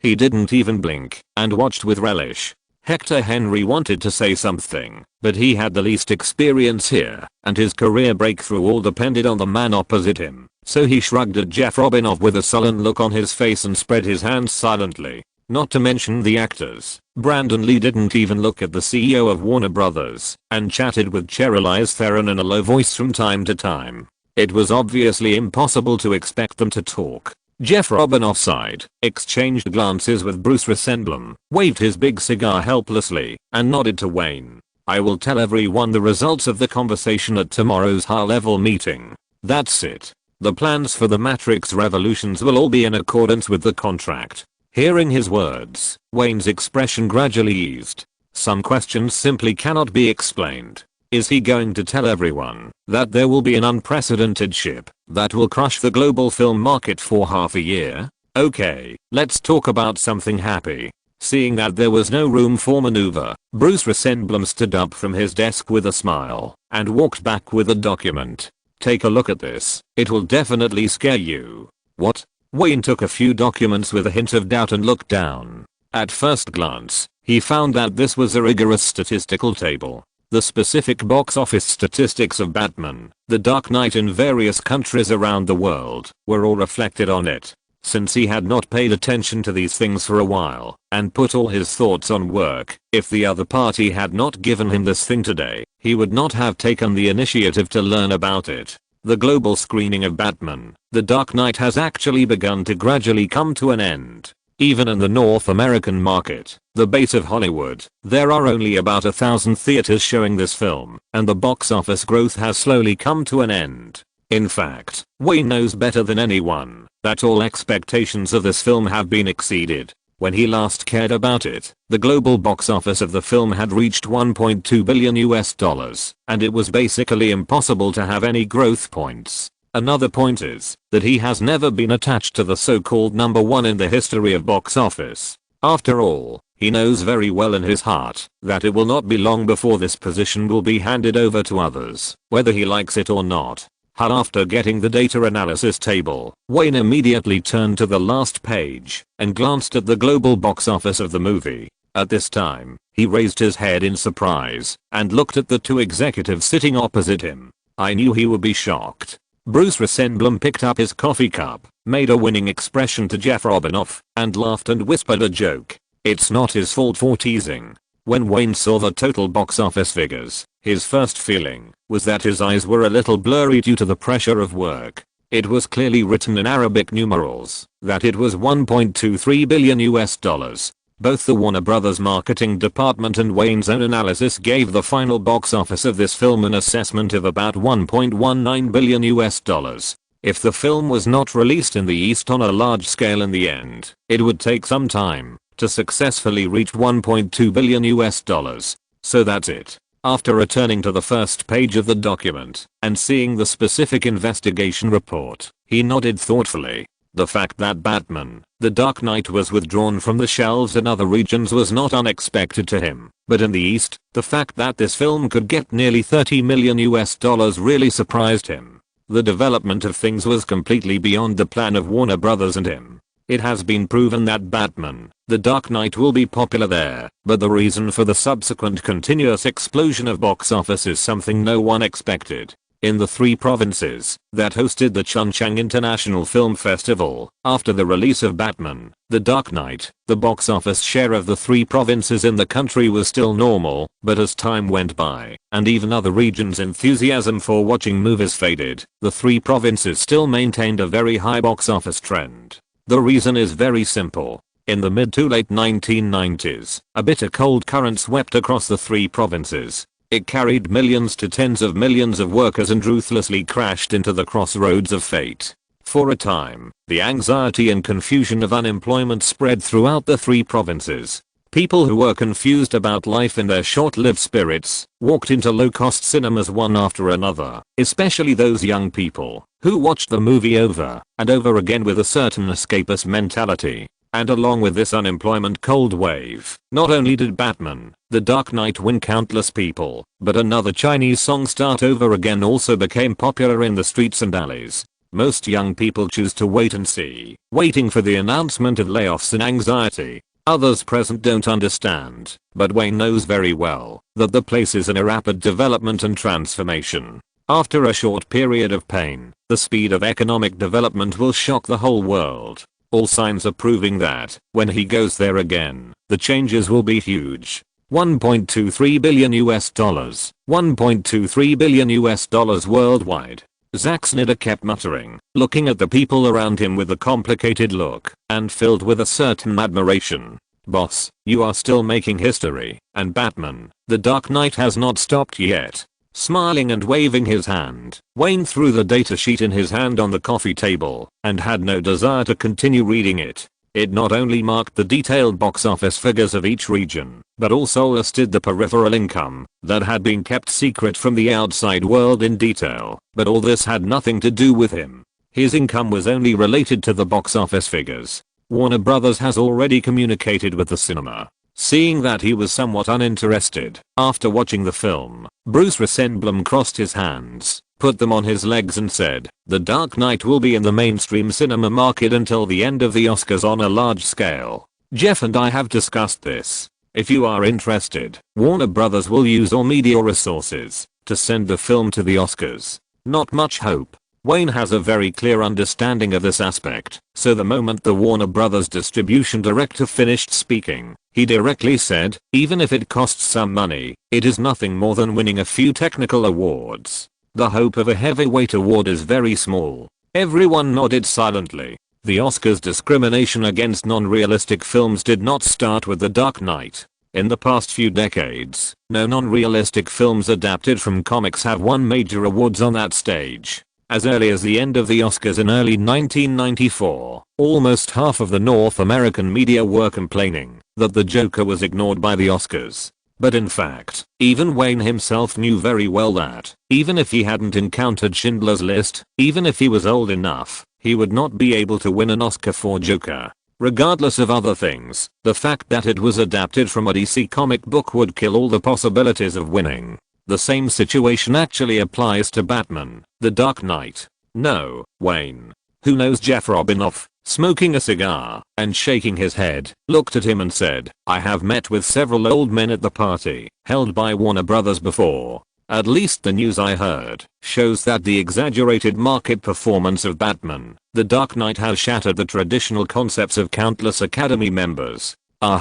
Wayne raised his head in surprise, his face full of disbelief. "Don't be surprised. My idea is to use our media resources to hype this concept." Shrugging, Jeff Robinoff said calmly, "You know, $1.2 billion is a very suitable number node, because you and Steven have already raised the total box office to nearly $1.1 billion. Wayne nodded slightly. From this perspective, Batman, The Dark Knight is not without hope. Just as the other party said, the number of $1.2 billion is exactly a number node that can crush most people, and there should be no surprises for the thousands of members of the Academy. But what makes him feel even more helpless is that in more than a month, another more perverted commercial peak will appear in a trend of sweeping the world.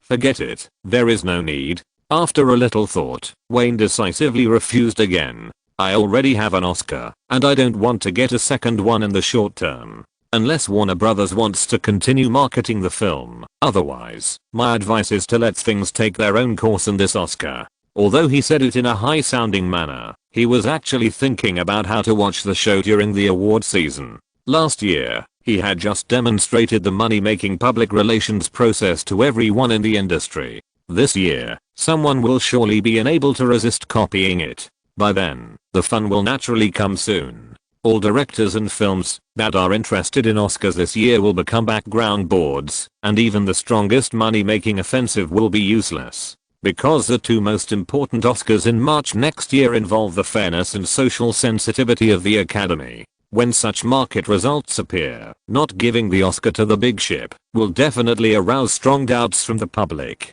If this is not given, then is there any fairness in the Oscars? Although the old men in the Academy are conservative, they have never been stupid. On the contrary, they are very sensitive to society. Chapter 620, Chaos at the End of the Year. A meeting originally intended for the early release of The Matrix gradually evolved into a discussion about this year's Oscars. As they had already worked for a day, not much time had passed. After smoking a cigar, Wayne signaled to several people on the scene and stood up first to leave. Charlize Theron had been observing his movements. After he stood up, regardless of the eyes of others, she took the man's arm and left the office together. Is South African Diamond stupid? Not at all. The few people sitting in the office were either promising commercial directors like Zack Snyder or senior executives of Warner Brothers. In her opinion, now was the right time to show her close relationship with Wayne. No matter from which perspective, as long as some people in the room were willing to take care of the face of the man around them and give her some appropriate care in the future, it would be of great help to her acting career. After several people watched Wayne and his group leave, Brandon Lee also politely nodded to the two executives of Warner Brothers, raised his hand, and made a phone call gesture. "I will take a good rest for a few days. When the promotion of The Matrix starts, call my agent." Without too much greeting, he also stood up and left the office. I heard Bruce Rosenblum watch the Chinese leave, shook his head slightly, and whispered teasingly, "I heard that he can't rest for long." Wayne's agent Jimmy has already contacted his agent for a new project on behalf of Greenberg Studio. It seems that Wayne is still the same. He will never miss any money-making opportunity. He only said half of the words when he saw that Zack Snyder's eyebrows had already wrinkled together. He simply shrugged at the two people around him with an expression on his face that you all know. Jeff Robinov looked at the director of distribution of Warner Brothers sternly, and the warning in his eyes was quite obvious. Most people laughed off some insignificant jokes, but there were some words that Zack Snyder obviously didn't like to hear. The two executives also understood that the director around them, from a lowly advertising director in the industry to a successful director of the hot commercial films now, had basically learned the whole process from Wayne in a few years. Even the Matrix series, that made countless people discover his ability, it was Wayne who personally invested tens of millions of dollars and let Zack Snyder, a novice, direct it against all odds. Therefore, in front of Zack Snyder, even if it was just teasing Wayne behind his back, he didn't like to hear it, even if Bruce Rosenblum had no ill intentions. "Okay, let's talk business." Jeff Robinov reached out his hand and tapped lightly on the coffee table in the lounge area a few times, skipping the casual teasing just now, and said, "Zack, if nothing unexpected happens, after all the work on the Matrix Revolutions is completed, you will have to join the DC plan soon. Be prepared, you won't have time to rest or go on vacation in the next 2 years." Listening to the words of the CEO of Warner Brothers, Zack Snyder nodded silently. He had anticipated and prepared for joining the DC series, and many people around him knew that Wayne had spared no effort to support and cultivate him, and even spent a lot of money to let him directly use the Matrix to accumulate experience in managing a large crew in order to let him join the DC series as soon as possible. In fact, after the first preview of The Matrix was held inside Warner Brothers, both the senior film workers of Warner Brothers and the media and film critics who were fortunate enough to be invited understood that this advertising film director from New York was definitely one of the most suitable directors to join the DC series. As long as you have watched The Matrix, you can find that this guy is almost the same as Wayne in terms of shooting techniques, understanding of darkness and large scale camera habits, and the appropriate handling of the film's content. The film styles of the two are really too similar. Of course, in many places, Zack Snyder certainly can't compare with Wayne, especially in the typical storytelling ability of the academic school. There is basically no comparison. But for superhero movies, his current ability is completely enough. Basically, we can continue Wayne's production style to produce the next DC series of movies. The reason is simple. Only by keeping the same style can the entire DC series not feel divided. Bruce and I originally wanted to take advantage of the opinions of some shareholders to release The Last Matrix as soon as possible. When talking about business, Jeff Robinov's face was full of seriousness, and even the cigar that he never put down was put into the ashtray by him. Then let you withdraw as soon as possible to prepare for the next project of the DC series. But, as you can see, no one can ignore Wayne's decision, and at this point, he and Bruce Rosenblum looked at each other and shrugged. And in the company's internal thinking, they intend to let you directly prepare the movie of Superman Clark Kent. In the first two trilogies of The Matrix, the use of special effects of the male protagonist Neo's flying into the sky and into the earth and the sense of invincibility have won their recognition, and also won the recognition of many senior executives of the company. In fact, for Superman, they also hope to use a similar way to show it. Warner Brothers does not need Zack Snyder to make a breakthrough, but just needs to continue the most stable shooting method. With the name of Superman Clark Kent, the stable shooting method is enough to attract fans all over the world to the theater. Does Wayne know the company's plan? Obviously, even if he heard that he could take over Superman right away, Zack Snyder was not surprised. The first thing he asked was what Wayne meant. If he wants me to take over Superman, of course I will be very happy. You know, I have been a die-hard DC comic fan since I was a child. It means a lot to me to be able to take over Superman. I mentioned it to him once. Bruce Rosenblum nodded slightly and replied, at that time, Wayne did not explicitly express his opposition. After you finish your work on The Matrix, I will take some time to discuss it with him again. I think he should trust your ability. Take a rest for 2 days. I will immediately start the post-production work of The Matrix. If there is any news, please inform me at any time. In fact, Zack Snyder's meaning is quite clear.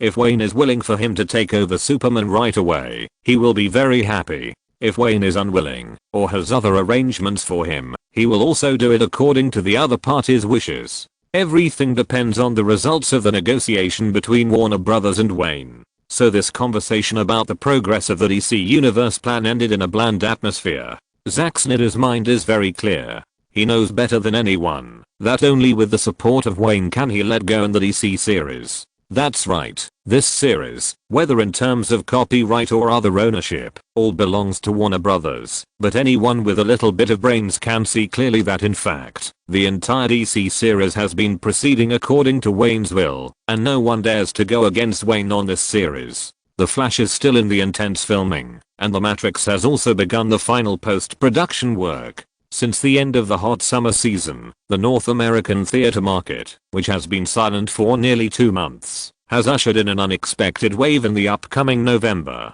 First of all, Sony Columbia, in order to avoid the extremely competitive summer season, deliberately postponed the release of all the films. Seeing that it is already the end of October, a movie Who Wrote It immediately received countless praises after entering the theater market. Unexpectedly, the film received more than $30 million in the first weekend of its release, and as a dark horse, it sounded the horn of competition in the theater market at the end of 1997. Next up was Warner Brothers.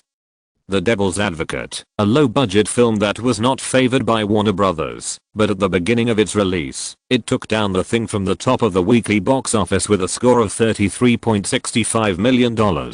If it were just these two companies that had unexpected performances at the end of the year when the award season was about to begin, it would not have surprised the major media, but Paramount Pictures followed closely behind.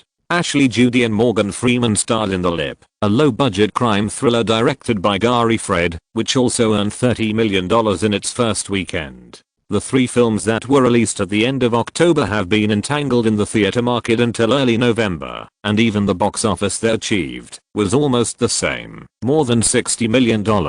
However, as Sony Columbia continued to exert its strength, Starship Troopers joined the battlefield, completely ending the journey of the above 3 films. Starship Troopers almost single-handedly dominated the first half of November. After earning $54 million in 2 weeks, 20th Century Fox's Alien 4, Resurrection and Universal Pictures' The Jackal were released, once again successfully taking over the cinema market.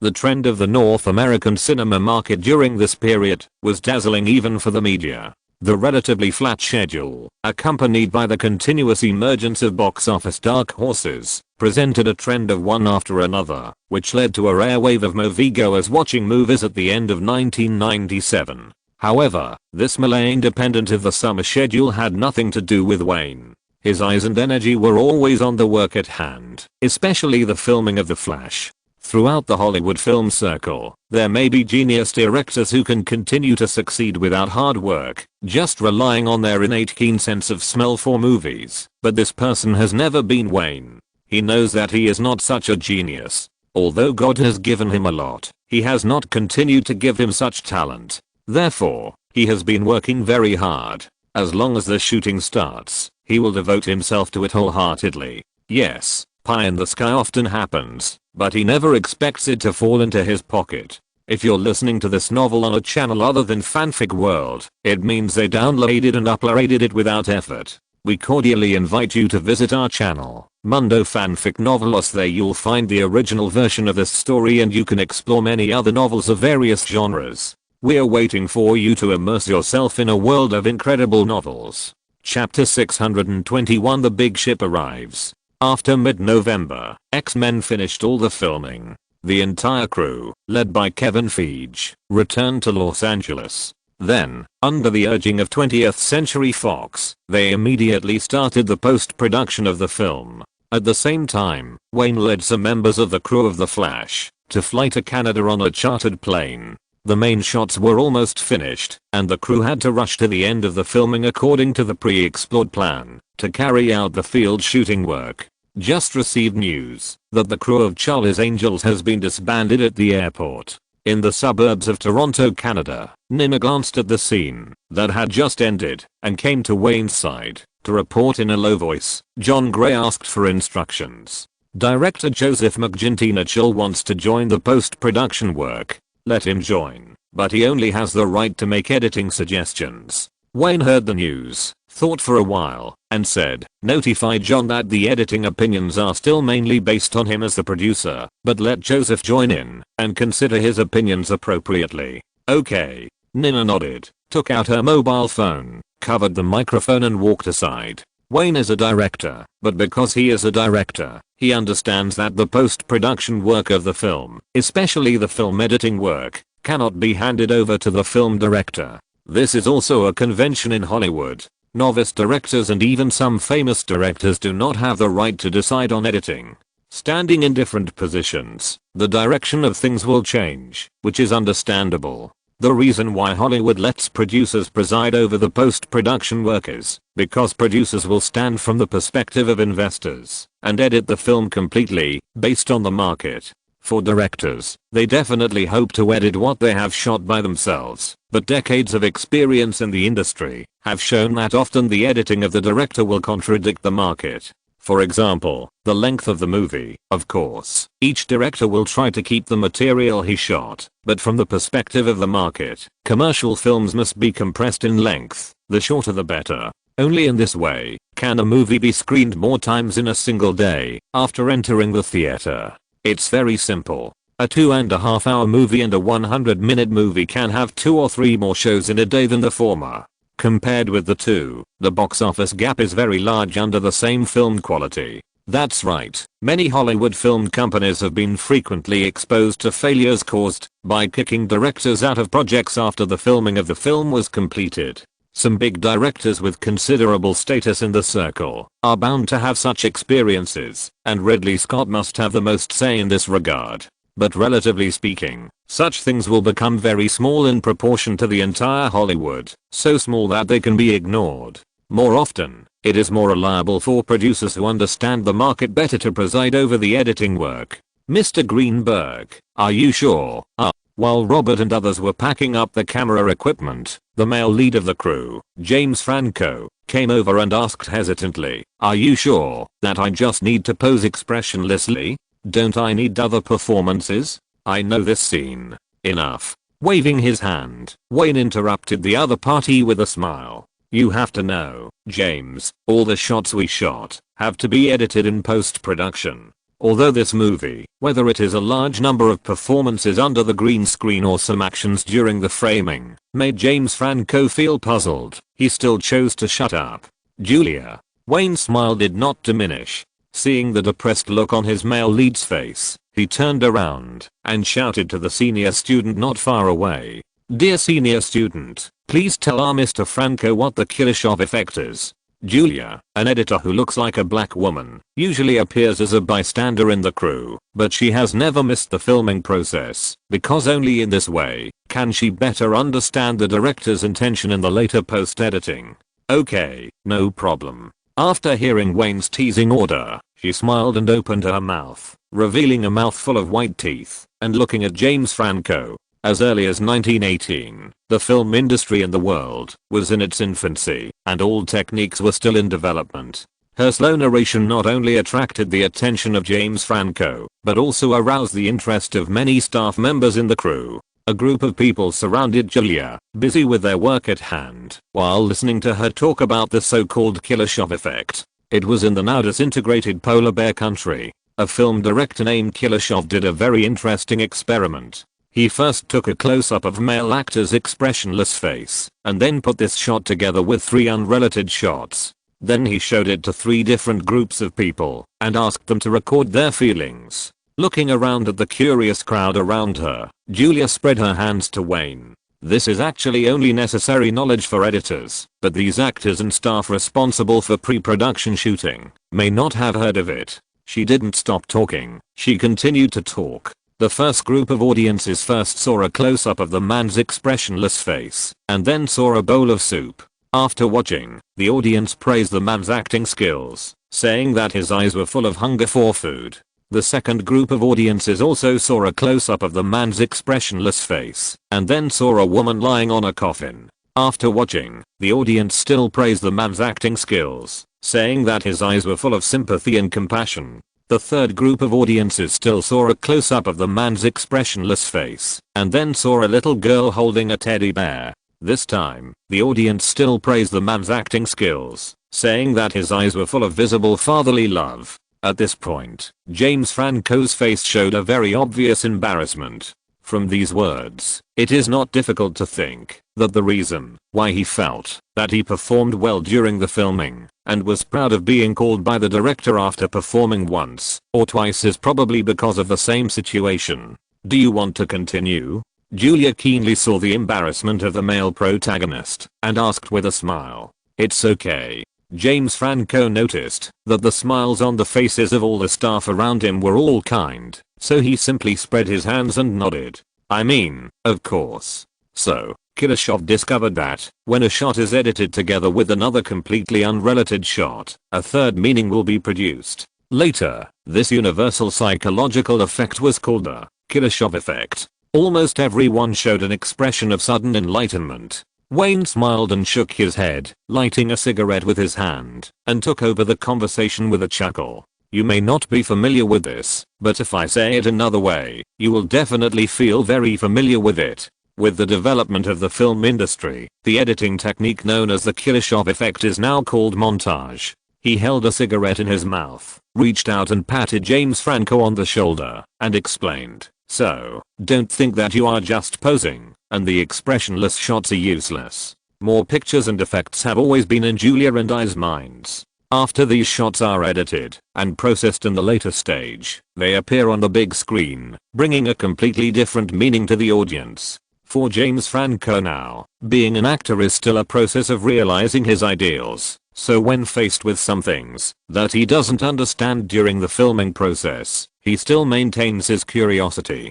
But as time goes by, after most actors become stars, this industry has nothing to do with their ideals, and is more of a job, to make a living or gain fame and fortune. This is the difference. Those old timers will not ask the director the meaning of their performance. What they care about is whether their shots will be retained more, how long they will appear on the big screen, and how much money and fame they can bring to themselves after the job is over. This is also the reason why Wayne is willing to explain it to him. In fact, most actors generally do not have access to post-production work. After the crew finishes filming, they will pursue the next job and perform in other crews according to the director's requirements. Throughout mid to late November, some crew members of The Flash stayed in Canada and continued to work on location. Most of what they are shooting now will be combined with previously shot shots in post-production editing and synthesis. I'm very grateful to God for giving me the honor to join the crew of The Flash.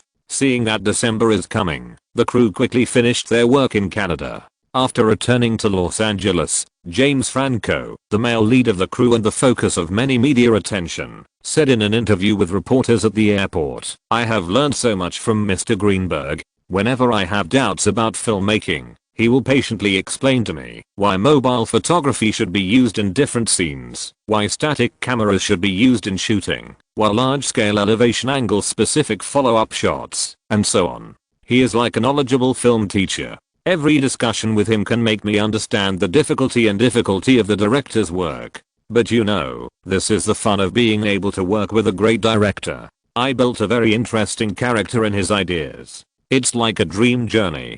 Seeing that the filming of The Flash is about to come to an end, Warner Brothers will inevitably start pre-promotion. James Franco's interview is just one of the arrangements. Since returning to Los Angeles, the crew has released a movie poster or related information every 1 or 2 days on Warner Brothers media and the increasingly popular internet, making The Flash appear frequently in the lives of ordinary people. In mid-December, although the filming of The Flash was about to end, and Wayne was too busy to care about any other issues, he had to temporarily put down his work, put on a formal dress, and attend a movie premiere, because the big ship finally arrived. Chapter 622, The Gamble That Almost Bankrupted Fox. If we ignore the type of film and the timeline that has been stretched too long, James Cameron's continuous and strong success in directing is indeed somewhat similar to Wayne. Since the emergence of the Terminator in 1984, the truck driver has become the leading special effects science fiction pioneer in the industry. 2 years later, he brought the second part of Alien, which had a box office of over $10 million at the premiere and a total box office of $85 million in North America, which shows the director's grasp of the market. You know, that was the result in the early and mid-1980s. At that time, the number of theaters and the scale of screening in North America were far from what they are now. The Abyss in 1989 and Terminator 2, Judgment Day in 1991, which made movie fans all over North America fall into a science fiction carnival together, although it was hindered by James Cameron's production cycle. But every movie released made him take a solid step forward.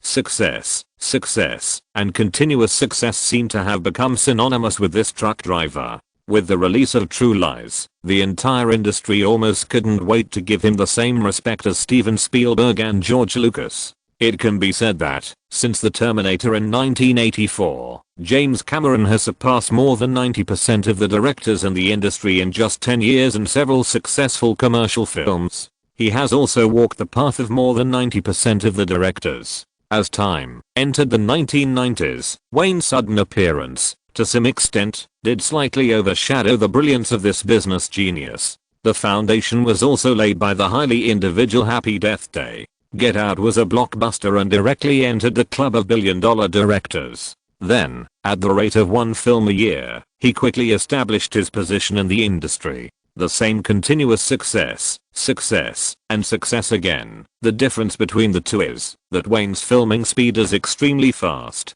Together with Steven Spielberg, he is called a typical quick shooter in the industry. The extremely fast production speed means more output, and the fact that he was the first to win the Oscar has allowed Wayne to successfully catch up and surpass the truck driver in terms of status in the industry. However, one thing is very interesting. Although James Cameron became famous in 1984, not many years earlier than Wayne, in the general perception of the industry, the two are never regarded as directors of the same era.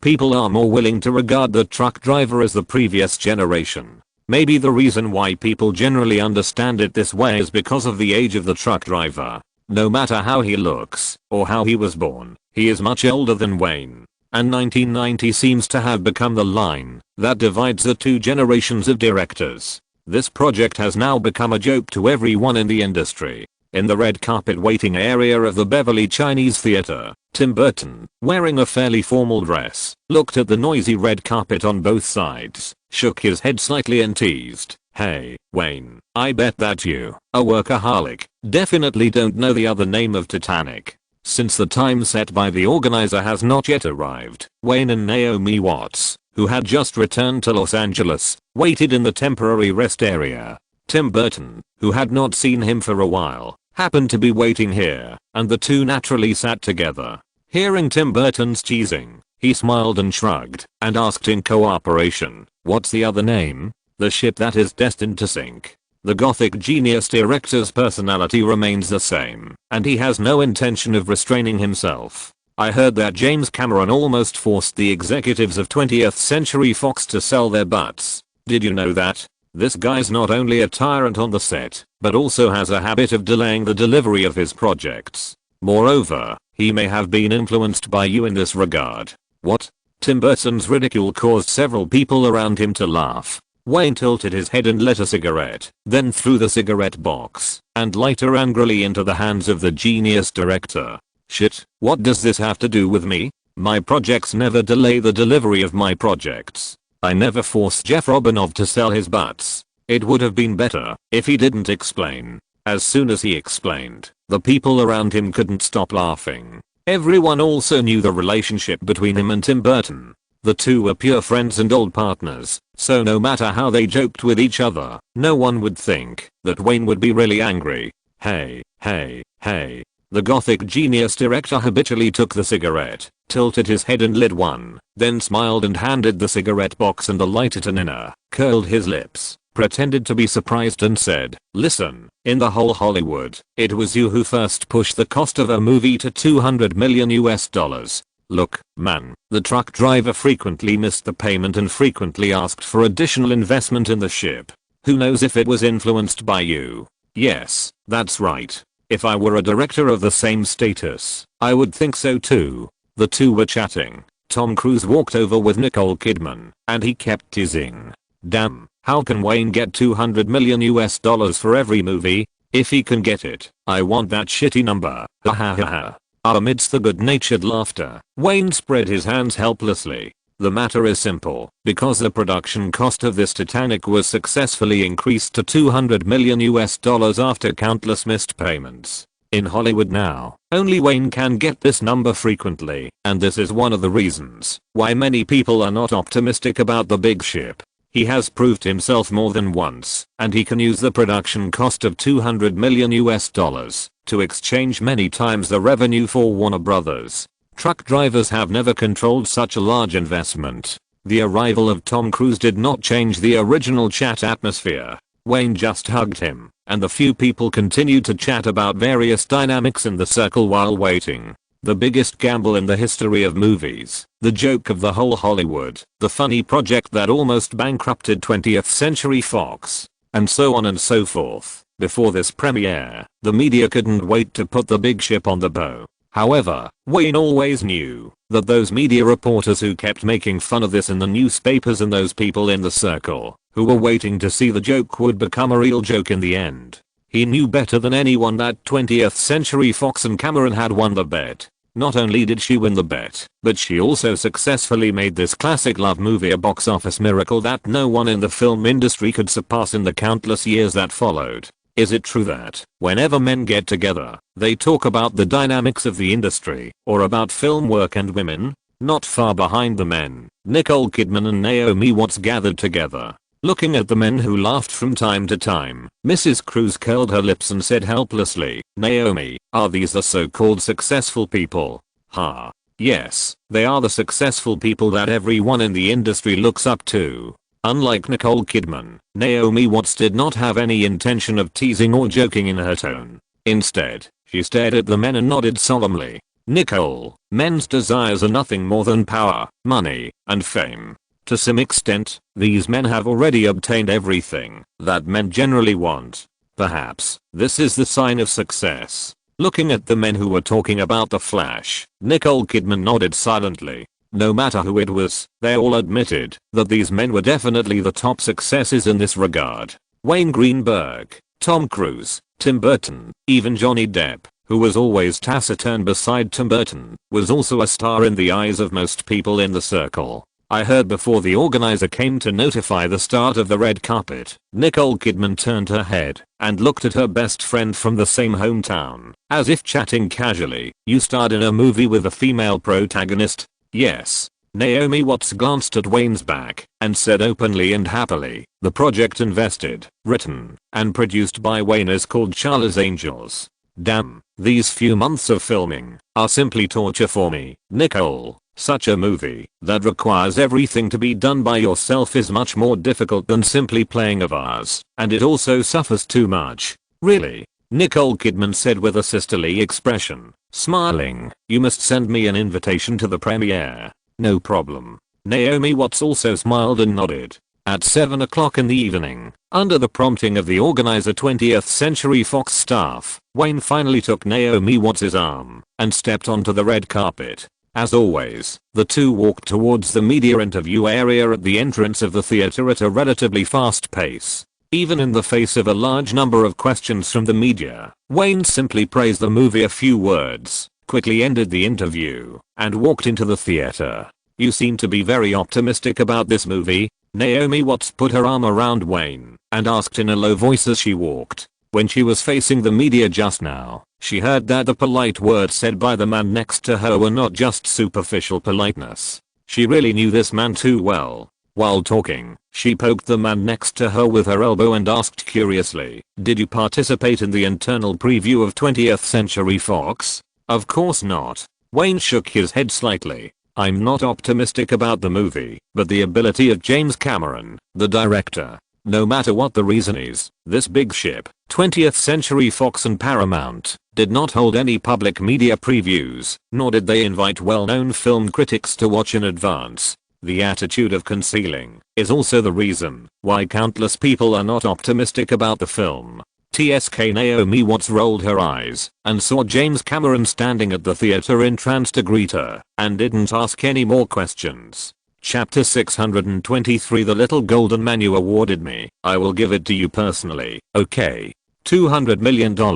This number represents a very special meaning for the present. There is no need to look too far ahead.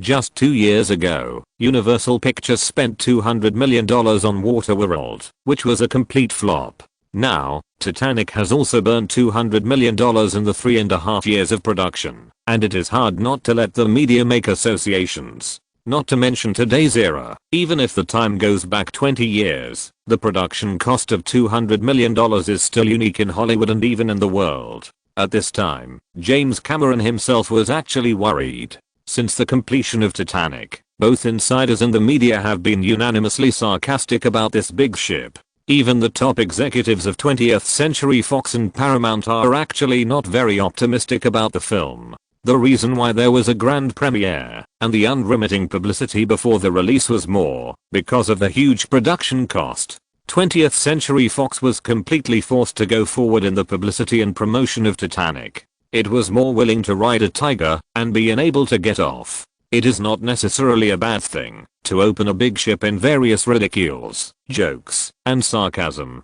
Whether or not everyone is optimistic about this film, it has also won the attention of the whole of North America for this big ship. Just like today's premiere, more than 200 media outlets attended, and there were at least 400 to 500 reporters on the red carpet. The huge attention is another low-cost way of publicity. 20th Century Fox even kept the premiere of Titanic live on its Fox TV network for this big ship.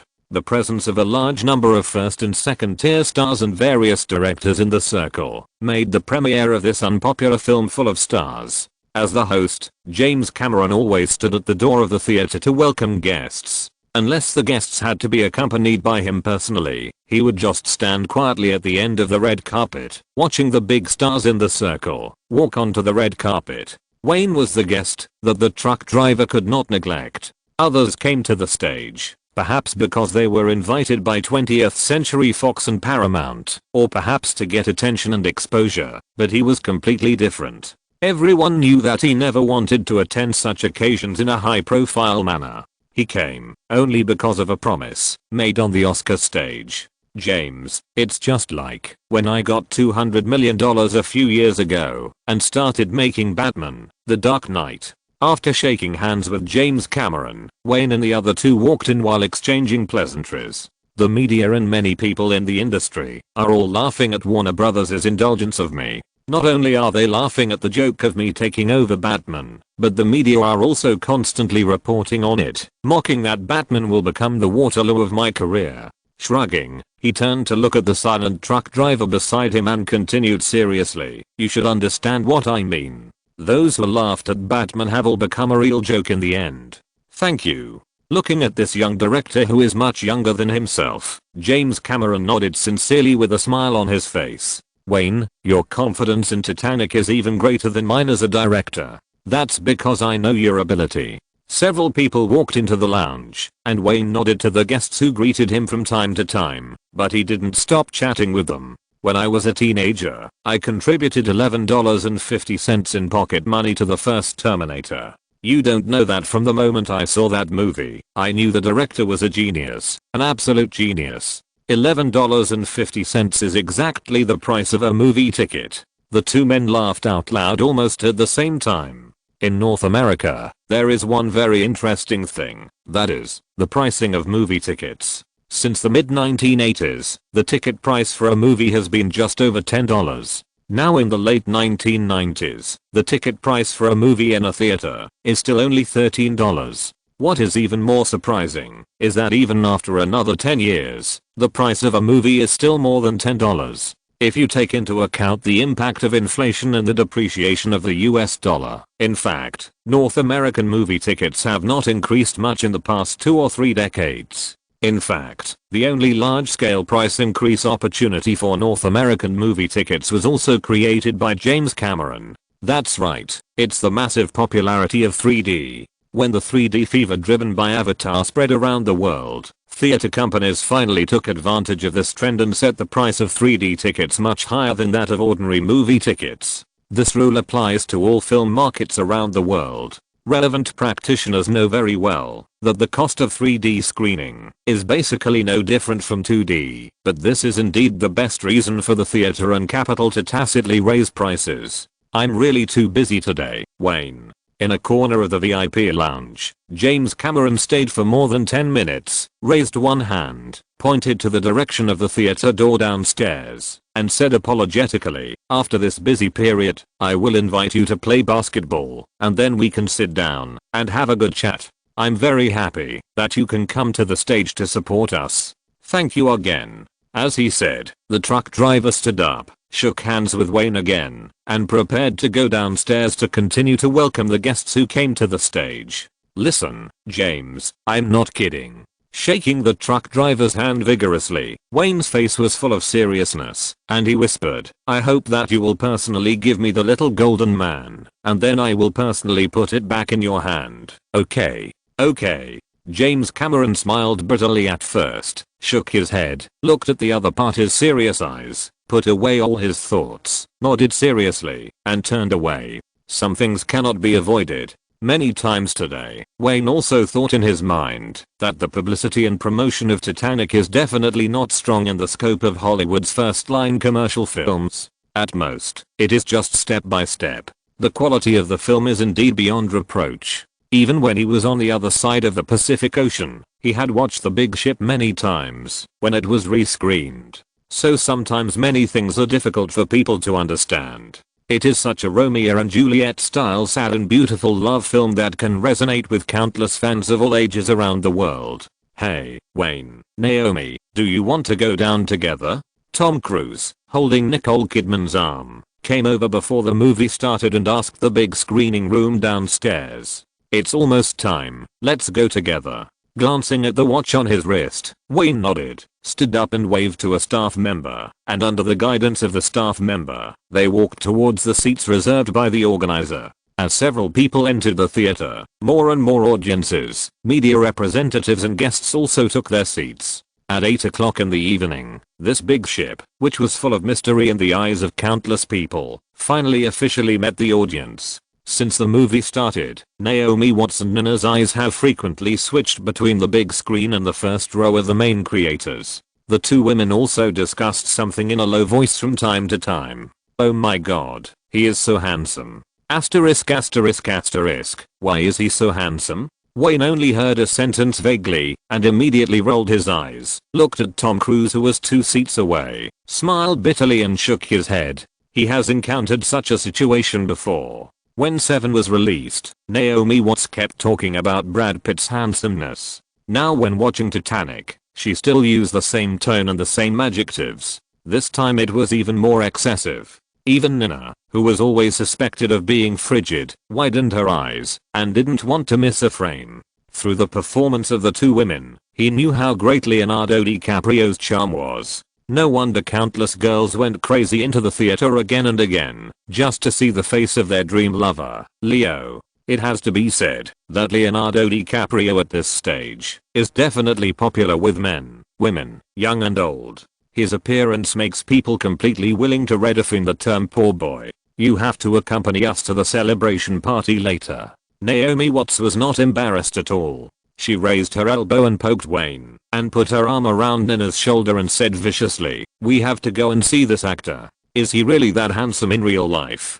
You guys are welcome. I don't care." Wayne shook his head, his eyes never leaving the big screen. It didn't matter if he went to the party. It was just to go home later. As for whether he wanted to get to know the handsome guy in the movie, he really had no idea at all. At the time when the film The Ship was released, the other party was at the most jerk and arrogant stage, even worse than Tom Cruise. At this stage, the other party did not have the clear mind of Tom Cruise. These things have been reported in many news reports. It was not until a few years after the release of The Ship that Leo gradually walked out of the stage of self-expansion and slowly became a veteran in the circle. Not only the women around him, but also the women in the back row of the 1,600-seat theater occasionally exclaimed. However, as the plot progressed, the entire theater slowly returned to silence. The story of Jack and Rose immersed all the audience. You have to promise me that you will survive and never give up.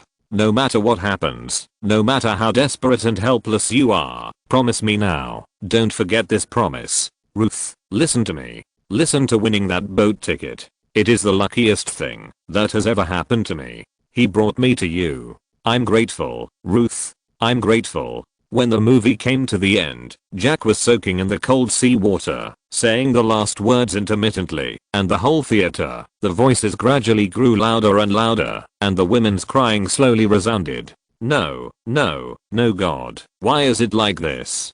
Please. No, Jack, damn, why? It can't be like this. A large number of audiences shouted in different ways, and they couldn't help but express their regrets in their own way for the ending of this short love. Chapter 624, Taking spending money to the extreme. Reasonable sensationalism is always the best way to move the audience. This is also the case with Titanic. After 230 minutes of long preparation, it finally renders a poignant love at the end of the film. The combination of a poor boy and a rich girl has always been an enduring theme both on the big screen and in literary works. James Cameron used a large ship that has been silent for decades to bring the same love story to the audience again. Hollywood has used decades to prove that the cliché tragic ending is still the best and most touching force. Even if the sobbing in the theater is getting louder and louder, the audience can't stop it.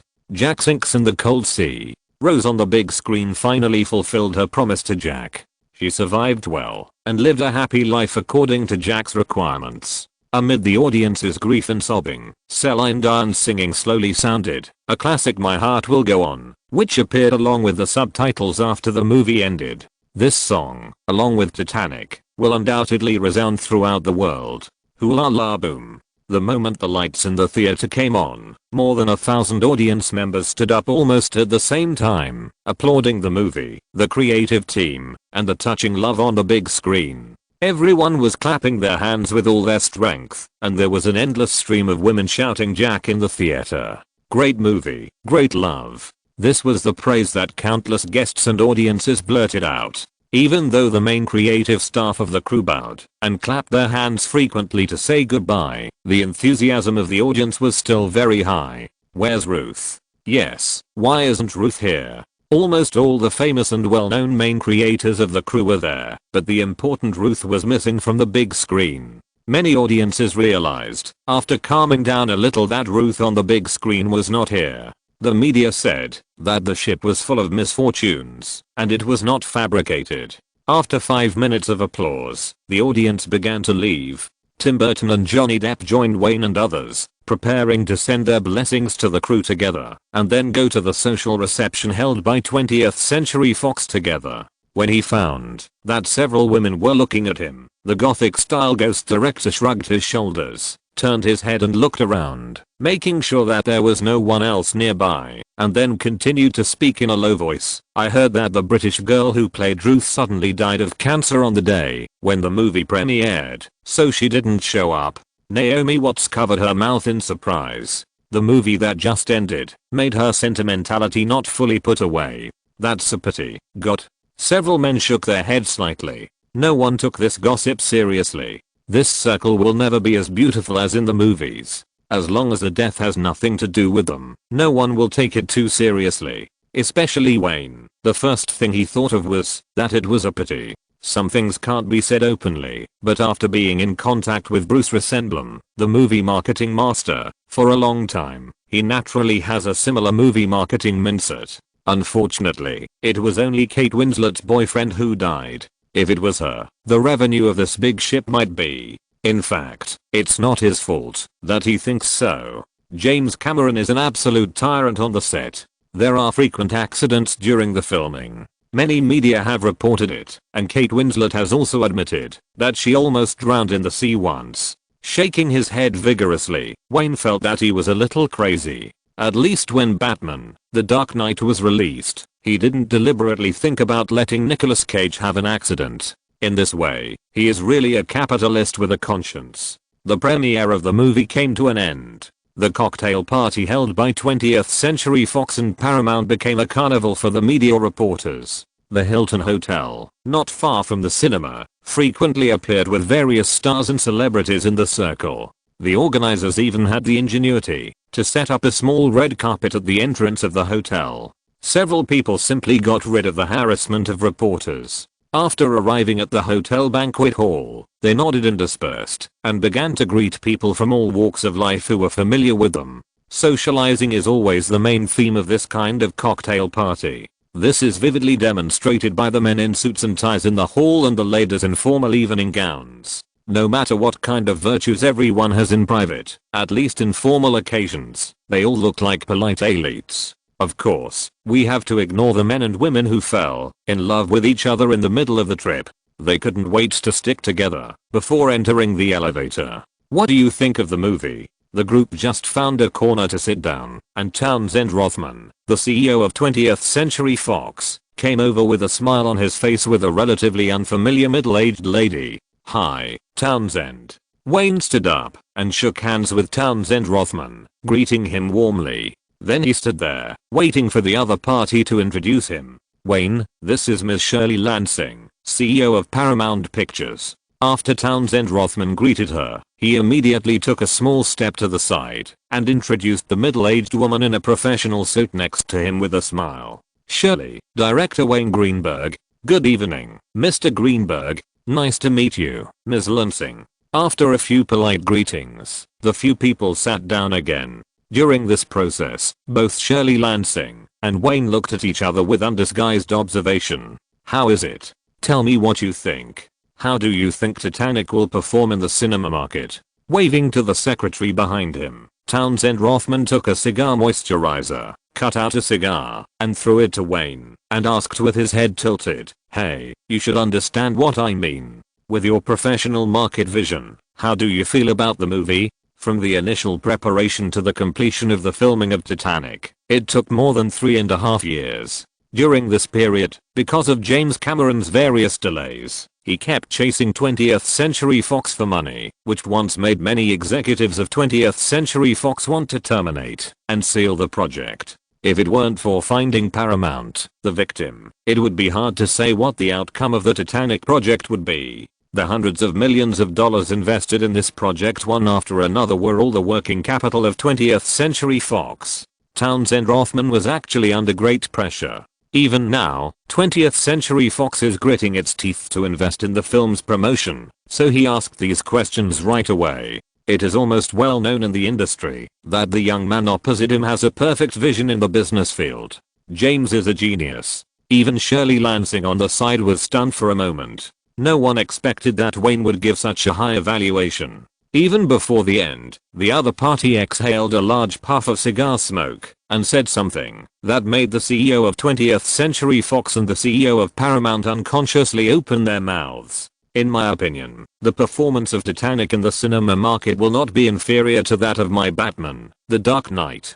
Seeing the surprise too, Wayne tapped his finger on the table rhythmically, with a smile on his face, and continued, "Based on my personal sense of commercial movies, I predict that the final box office of Titanic will be only $1 billion, which means that it is destined to be a great movie with a box office of more than $1 billion. Are you kidding?" The spray gun in his hand trembled slightly, and Townsend Rothman stared at the opposite side with his eyes seriously, and at the same time, put away the smile on his face, and said in a hoarse whisper, "Wayne, Titanic puts a lot of pressure on me. Are you really kidding about this?" "Wait and see, Townsend." The two men kept chatting around Titanic and X-Men, which had entered post-production. Wayne's extreme optimism about the film made Townsend Rothman feel much better. No one knew whether he really believed Wayne's words or just wanted psychological comfort. During this period, Shirley Lansing remained silent like a bystander, but her eyes never left Wayne, still observing his every move, and no one knew what she was thinking. "You don't know." Pointing to the main creators of the crew surrounded by countless people in the center of the banquet hall, Townsend Rothman's voice was full of helplessness. The earliest project plan submitted by James marked the production cost as $80 million. However, everyone in the industry knows that this guy has become accustomed to defaulting on his payments. 20th Century Fox not only prepared $80 million, but also prepared an additional $20 million. At this point, he shook his head and exhaled a long puff of smoke. But after the damn $100 million was invested, the film is still in preparation, and he is still chasing Fox for money. Working with James is like an adventure. Now no one knows what the final result of this big ship will be. After several films, although James Cameron has won a huge reputation in Hollywood, some of his habits have also become known to everyone. The fact that James Cameron spent money without blinking an eye had spread throughout Hollywood as early as the project of True Lies. 20th Century Fox was already very cautious. Executives and shareholders directly prepared all the money for overspending this time. But the development of things far exceeded the imagination of Fox executives. The project had just been announced, and James Cameron announced that there was no suitable filming location and he wanted to build a large studio himself. What happened next was dreamlike. James Cameron directly selected a beach in Mexico and bought it with money. Then he used a large amount of explosives to blow up a huge deep pit on the beach, which was only used for shooting the shipwreck. There are countless similar things, such as ordering all the accessories and luxury goods from the original Titanic factory and creating half of the real Titanic in reality. It is simply spending money to the extreme. Chapter 625 The Real City of Angels at Night. For the Titanic project, it was produced with many setbacks and bumps along the way. Not only did 20th Century Fox have the idea of sealing up the project, but even Paramount Pictures, which was fooled into joining the project later, also began to have the same idea. After 20th Century Fox spent all its $100 million, James Cameron had no intention of retreating. On the surface, he claimed that he went to Mexico to shoot in order to save money, but in fact, every expense made 20th Century Fox tremble with fear. When Paramount Pictures invested more than $60 million, they also found that there was no official completion date until now, and all the shooting work was only halfway completed at most. Such a result was unacceptable to any film company, and Paramount Pictures simply cut off the investment, as if it wanted to stop the loss. As soon as possible 20th Century Fox saw that it was not going to work, and the film finally had the hope of being completed, so it began to bleed financing and throw money into it. The production time of more than 3 years and the production cost of up to $200 million also made the executives of 20th Century Fox the object of ridicule by the whole Hollywood. Countless experiences in the industry have shown that projects like this that drag on and exceed deadlines, even if they are barely produced, will not have any good results in the end. They are like mud pits, pitting film companies and causing many film companies to fail. There is an interesting story that you will definitely find familiar. After chatting for a while, Townsend Rothman whispered mysteriously, "HMM. I remember it was in late 1993 or early 1994. Townsend Rothman raised his hand and scratched the hair on his head with a hint of ill intent on his lips. He said, "When you were filming it in Canada, the crew was poisoned and all the people were knocked down, right? Hey. Seeing that Wayne wanted to say something, Townsend Rothman stretched out his finger, shook it left and right between the two of them, and said with a smile, "I remember it very clearly. Many media reported it at the time. You were knocked down and sent to the hospital for rescue. James received the same treatment this time. I heard that, when he was filming at sea, he reprimanded a photography assistant very severely. Oh my god. James was also poisoned and knocked down." Naomi Watts, who was sitting quietly on the side, straightened her upper body in surprise and asked with obvious surprise in her tone, "God, can't it be true? No one knows more about the poisoning incident during the filming of it than she does." Fortunately, the filming was in Canada at the time, so the coverage in North America did not last long. If it was filmed in North America, who knows how long it would have lasted. Naomi Watts stayed by Wayne's side during the days he was hospitalized. If it hadn't been for the poisoning incident, it's not certain whether they would have had a child. That's right. Townsend Rothman shrugged, and the smile on his face became more obvious. Everyone knows that James is not only a bad-tempered person on the set, but also in life. I guess that photography assistant was fed up with his bad temper, so he poisoned the crew's working meal that day. James was not spared either. Many crew members were poisoned and went to the hospital. He was just a little luckier than you. The photography assistant could only find stimulant-type poisons, so he only stayed in the hospital for a few days before returning to the crew to continue working. F***K. Being a director is really a high-risk job. Naomi Watts completely ignored her ladylike image and swore directly, which was rare. Several people laughed out loud. Yes, if you look at this incident, being a director is really a high-ranking job. James Cameron and Wayne are not the first unlucky directors in the circle during filming, and they will never be the last. There are countless various weird crews. 20 minutes later, after waiting for the crowd around the main creative team of Titanic to disperse, Wayne and others went over to say hello and left the hotel in a low-key manner. The protagonists tonight are not them. Even if it is nearly half a year from now, the protagonists will be the two men in the hotel. It was past midnight, and the outside of Greenberg Manor seemed to be covered by a layer of smoke. Except for the moon hanging in the sky, the whole manor fell into a deep sleep. In the distance, you can still vaguely see the brilliant lights. After the warm sunshine of California faded, it seemed that the city really came alive. Although the sky was completely dark, the temperature in the air was still there. The slight breeze followed the balcony, and the sultry air was continuously sent into the bedroom of the main building of the manor. Extreme poverty and huge wealth coexist in the City of Angels. On the balcony lounge chair, Wayne was wearing a bathrobe, and there were still water drops on his hair. It was obvious that he had just walked out of the bathroom less than 2 minutes ago. Holding a bottle of cold beer in his hand, he raised his head from time to time to drink a breath, but his eyes were looking at the lights in the distance, muttering in a low voice. Similar words have been constantly appearing in Naomi Watts' ears in different forms since she came to this city, but she had a deeper experience tonight. The Australian actress also wore a white bathrobe and squeezed directly into Wayne's big recliner.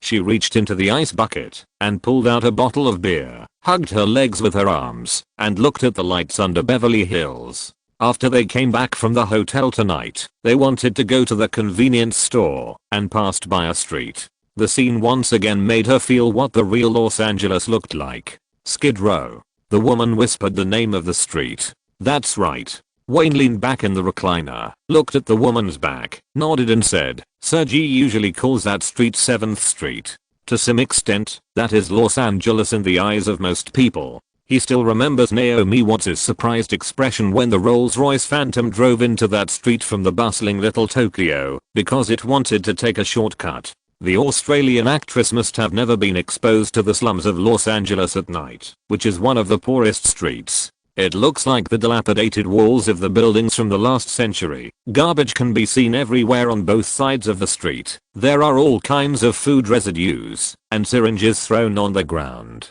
Perhaps Naomi Watts didn't know how to describe the sense of disparity, but she clearly saw that under the dilapidated tents, connected one by one on both sides of the street, there were people of different shapes. The eyes of those people looking at the car were full of greed and fear from the bones. It was precisely this horrifying scene that would completely disappear from people's sight after the sun came out, and no one knew where these people went. Hey, don't think about it. Wayne had seen the same scene more than once. He reached out and pulled the woman into his arms, smiling and shaking his head.